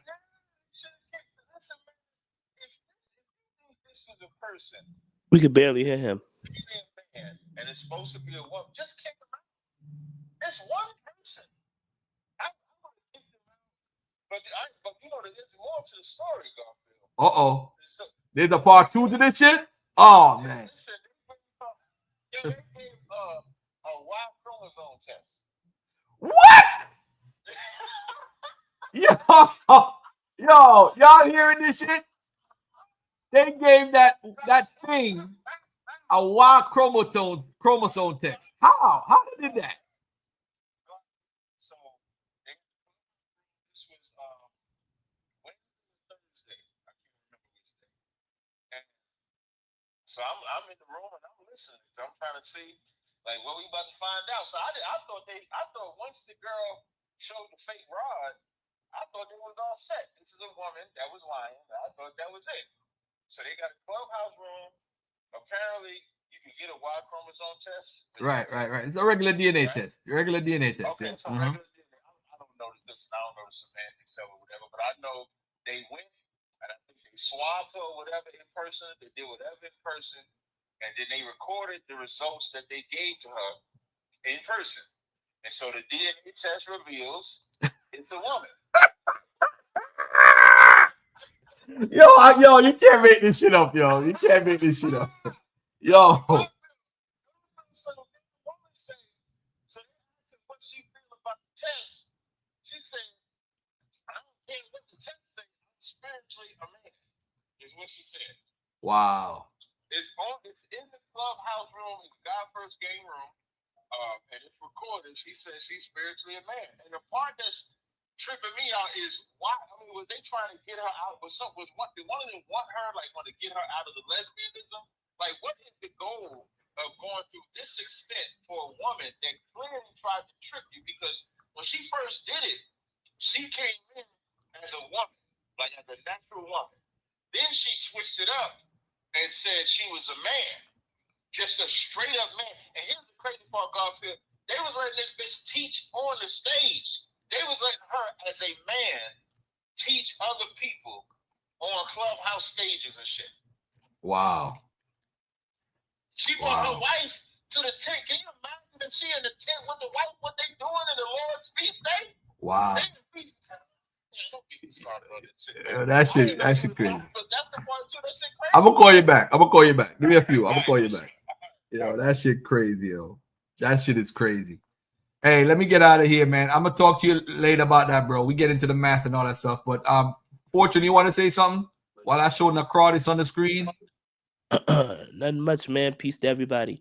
When you gonna revisit the rosters? I know you don't go live on Wednesday no more. Yeah, with the rosters, right? What I'm gonna do is I'm gonna do a whole presentation on that King's list of King Selassie, where it came from, because the white man made that up. The whole King's list that everybody's fighting over, the white man made that King's list for Selassie, and I'm gonna prove that. I'm gonna prove that he used ancient Egyptian kings, he used Greek records. The guy who made it did what he did on purpose. And for us to fight over it and said this person existed and that is just ridiculous. I'm gonna go into a lot of the history because I'm gonna go to the pre-first century history of what the evidence shows of them knowing about Judaism. And I think that's very important for everybody. And I have the primary sources. I don't speak Geese. And you know what they're gonna say? That's the white man translation. We don't trust the white man Geese translations. We need our people. Nope. You've been living a lie. But again, you can't accept that you're wrong because you accept that as your worldview. So it's hard for you to say I am wrong.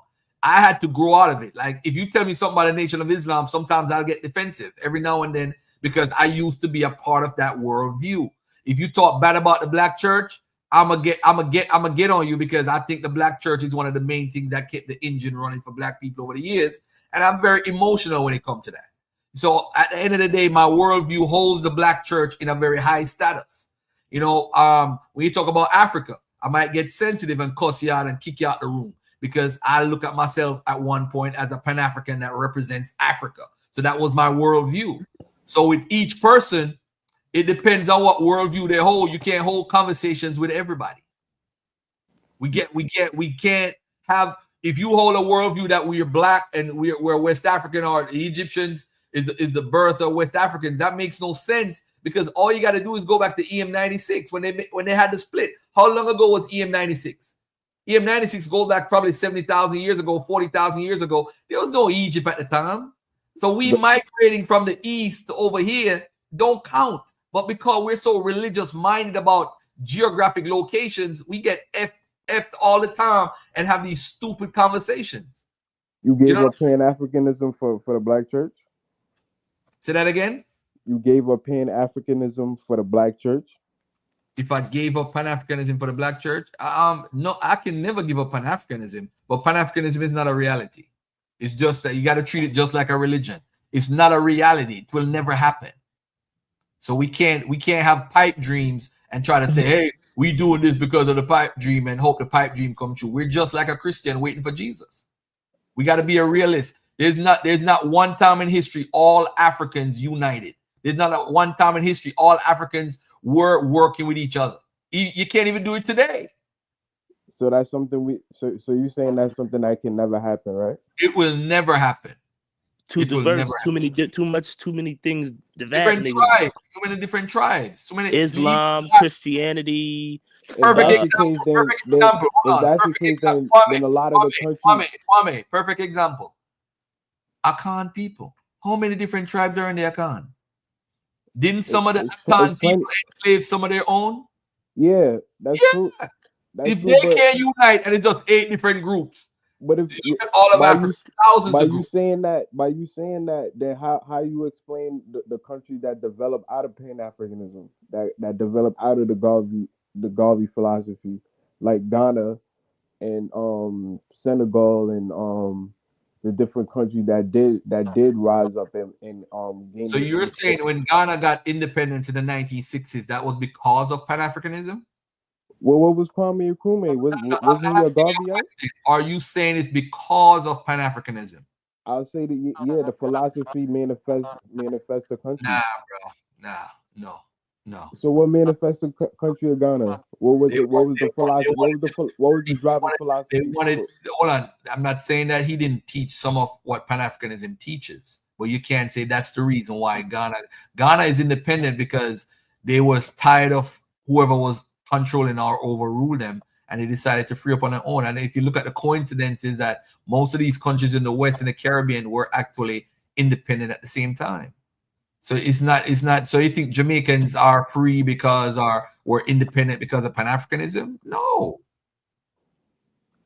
That's like saying, you know what you're saying, Garfield? That's like saying Zionism could never happen. We live in a pipe dream, bro. Pan-Africanism cannot work ultimately. It sounds good, but it can't work.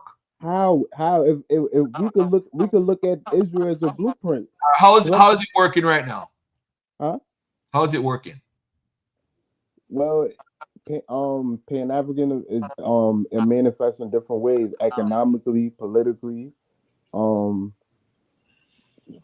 far as academically, in different ways. So let me tell you what screwed up Pan-Africanism, integration. Because what happened is, before integration, we could always say we unite on our blackness, and we were proud to be black. But what happened is, once we started integrating with white folks and other cultures, we forgot the main goal of what we were trying to do with Pan-Africanism. It lost its gas power. It lost its the energy that it had before. It's just like Elijah Muhammad. Elijah Muhammad could recruit people because he said the white man was the devil and the black man is superior and the black man is God. So you hearing that message during segregation was uplifting.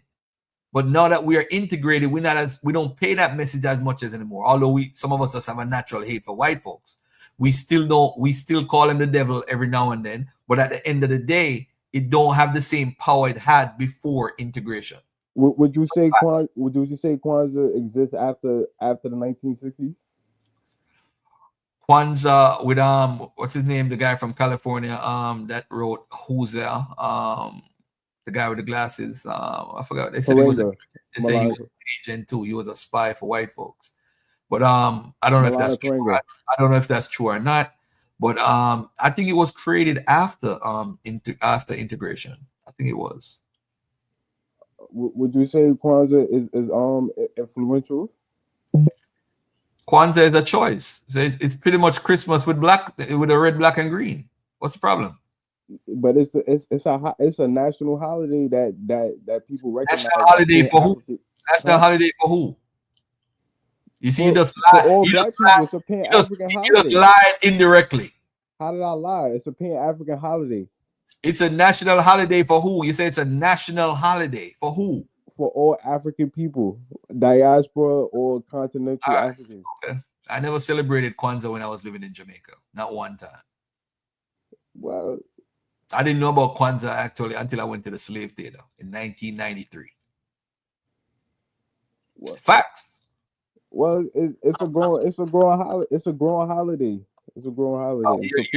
You're no different than a Hebrew Israelite. You're no different than a Christian. It's a pipe dream, bro. I'm not saying it's not a good idea. Don't get me wrong. The ideas are good, but they're not realistic. It's not gonna happen.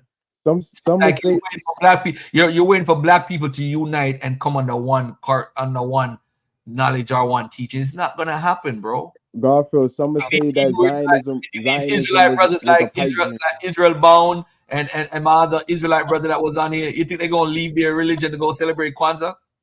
Come on, bro, it's not gonna happen. Yo, you live in a pipe dream, bro. And by the way, too, you brought up the Greeks. You said the Greeks. Let me put your comment on the screen. So I want to respond directly to what you said. You said originally. Hold on. Where's your comment? All right, here we go. You said the Greek soldiers served in Egypt prior to Alexander conquering. What was the political status at the time? Okay. Whose political status are you talking about? The Greeks or the Egyptians? The Greeks. The Greeks. So the Greeks were actually missionaries. They were actually helping the Egyptians at one point, but they always play all sides. They were helping them because when they reconquered Egypt from the Persians. The Persians were in control at the time. I don't think this is a good example you should have used. All right. If you're talking about Naucratis, Naucratis, yes, exactly what I'm talking about. Naucratis. Okay, all right. So let me share Naucratis so everybody And can. that's probably to the Achaemenid Empire, right? What, Naucratis? Yeah. No. Wasn't it around circa 800 BCE? The Achaemenid Empire was not around at that time to control Egypt. See, the first report of Greeks in 7th century BC Egypt is a story in the story, forced by a storm, when did this Naucratis? When did this? Okay, so before 570 BC. So this time, the what you call it? They were not ruling at the time. They weren't ruling. The Persians weren't ruling yet. They came in around 525 BC. That's when the Persians started to rule. So the missionaries of the Greeks actually helped the Egyptians to beat up Nebuchadnezzar. Okay? See, look at this. They exchanged goods with the Greeks and with other Mediterranean states. Greek traders settled in Naucratis and a large Greek community began to develop. It was a trading port. Would you say there was a proxy to Egypt? It was a what? Proxy. I think it benefited both people because, of course, it was a military settlement, and they helped the Egyptians to fight the Babylonians. So it worked out good for the in exchange. They would exchange goods and services, and that's what happened. Just like you want to say that the Egyptians. You want to say that IBM was right, that the Egyptians did rule the Greeks. No, they didn't. They didn't rule in Greece. They didn't rule the place called Greece. Again, was they a proxy? Wrong. We can't admit that we're wrong. All right, but anyway, the Exodus. What's up, Fortune? You tell me, man. You've been getting into it with some people. You asked for some sources, man. What's going on? What's they arguing about? Nah, I was just trying to tell him that whenever we read old sources, we got to be careful because a lot of old sources say a lot of things, but you got to just look at them in context. So, people still think that Wida is this. They still think that they don't know about Lobagola and that Dr. Cripple source that talk about they had a synagogue in Wida, and they all know where it come from. So I had to break that down to them. They talk about how all the black people were converts and how the Jews weren't really black. So a lot of people don't want to hear that because, again, it goes against their worldview. They can't accept that. They have a built-up defense. Say, I can't hear that, man. That can't be true. So yeah, but you see how that works, though. You see how disagreeing with somebody is warfare. You see, even with this election, not to bring that up, not to get into that topic, but it's been a lot of people getting mad, making threats, and all over just a difference of opinion. So you come try to take their religious cope away from them. These people are coping. You trying to take that away, they're gonna be violent and disrespectful about that. So we got to be prepared. We got to be prepared mentally when we disagree with these whack jobs, these nut jobs. And this is why I put on the Nasty Nork moniker. It's like my version of Batman, nigga. I love it. Yeah, I feel you on that. That's why I call myself the Wolverine, because I don't take no shorts with them. I don't give them no. Let me put myself on the screen by myself. Hold on one second. Hey, ladies and gentlemen, I just want to say thank you for tuning in. I'm not going to cut the show off. I haven't been live in a minute, but I was in Florida the last 2 Sundays, enjoying life for a little bit. And I went to a place in South Beach called Duncanoe. Oh, man. Duncanoe was the joint in South Beach. Duncanoe. I will return. I'll be in my Arnold Schwarzenegger Terminator voice. I'll be back. But good to see everybody coming on and still supporting the channel, man. And I think I'm gonna start going live more often, man. Black History Month coming out. I gotta put a video out every day for that. Christmas is coming.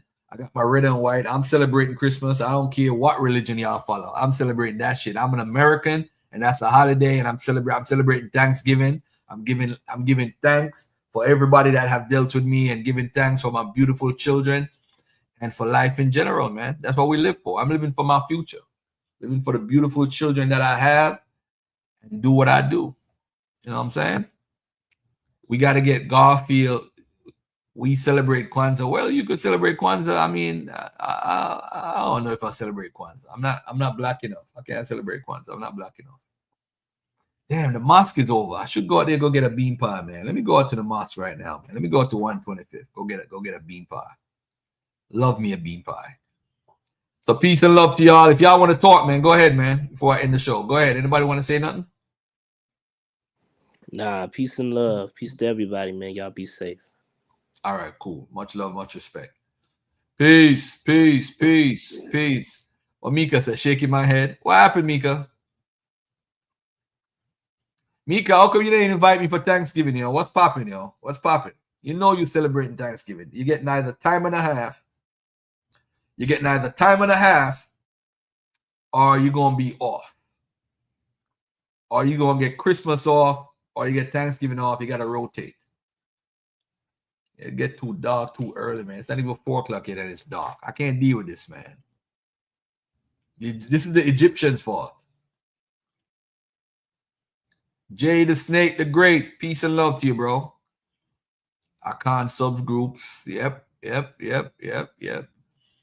All right, since nobody ain't saying nothing, I'm out of here, man. The church has a gay problem. They do. I'm not saying every church. It's probably a minority, but kick them dudes to the curb, man. Keep them out of there. Get them out of there. They're messing it up for everybody else. Black church got to stand on the principles of what the church is and keep us as a movement going forward. If we're going to do any form of unity as far as Pan-Africanism, the black church has to be the center of where it's all begin, because everything in America or in the Western world where black folks are doing anything is by the church. I don't know how you're Pan-Africanist and you don't condemn Garvey for believing in the Bible. Hey, all right, later. Peace and love. I'm out. Kirk Franklin is just crazy.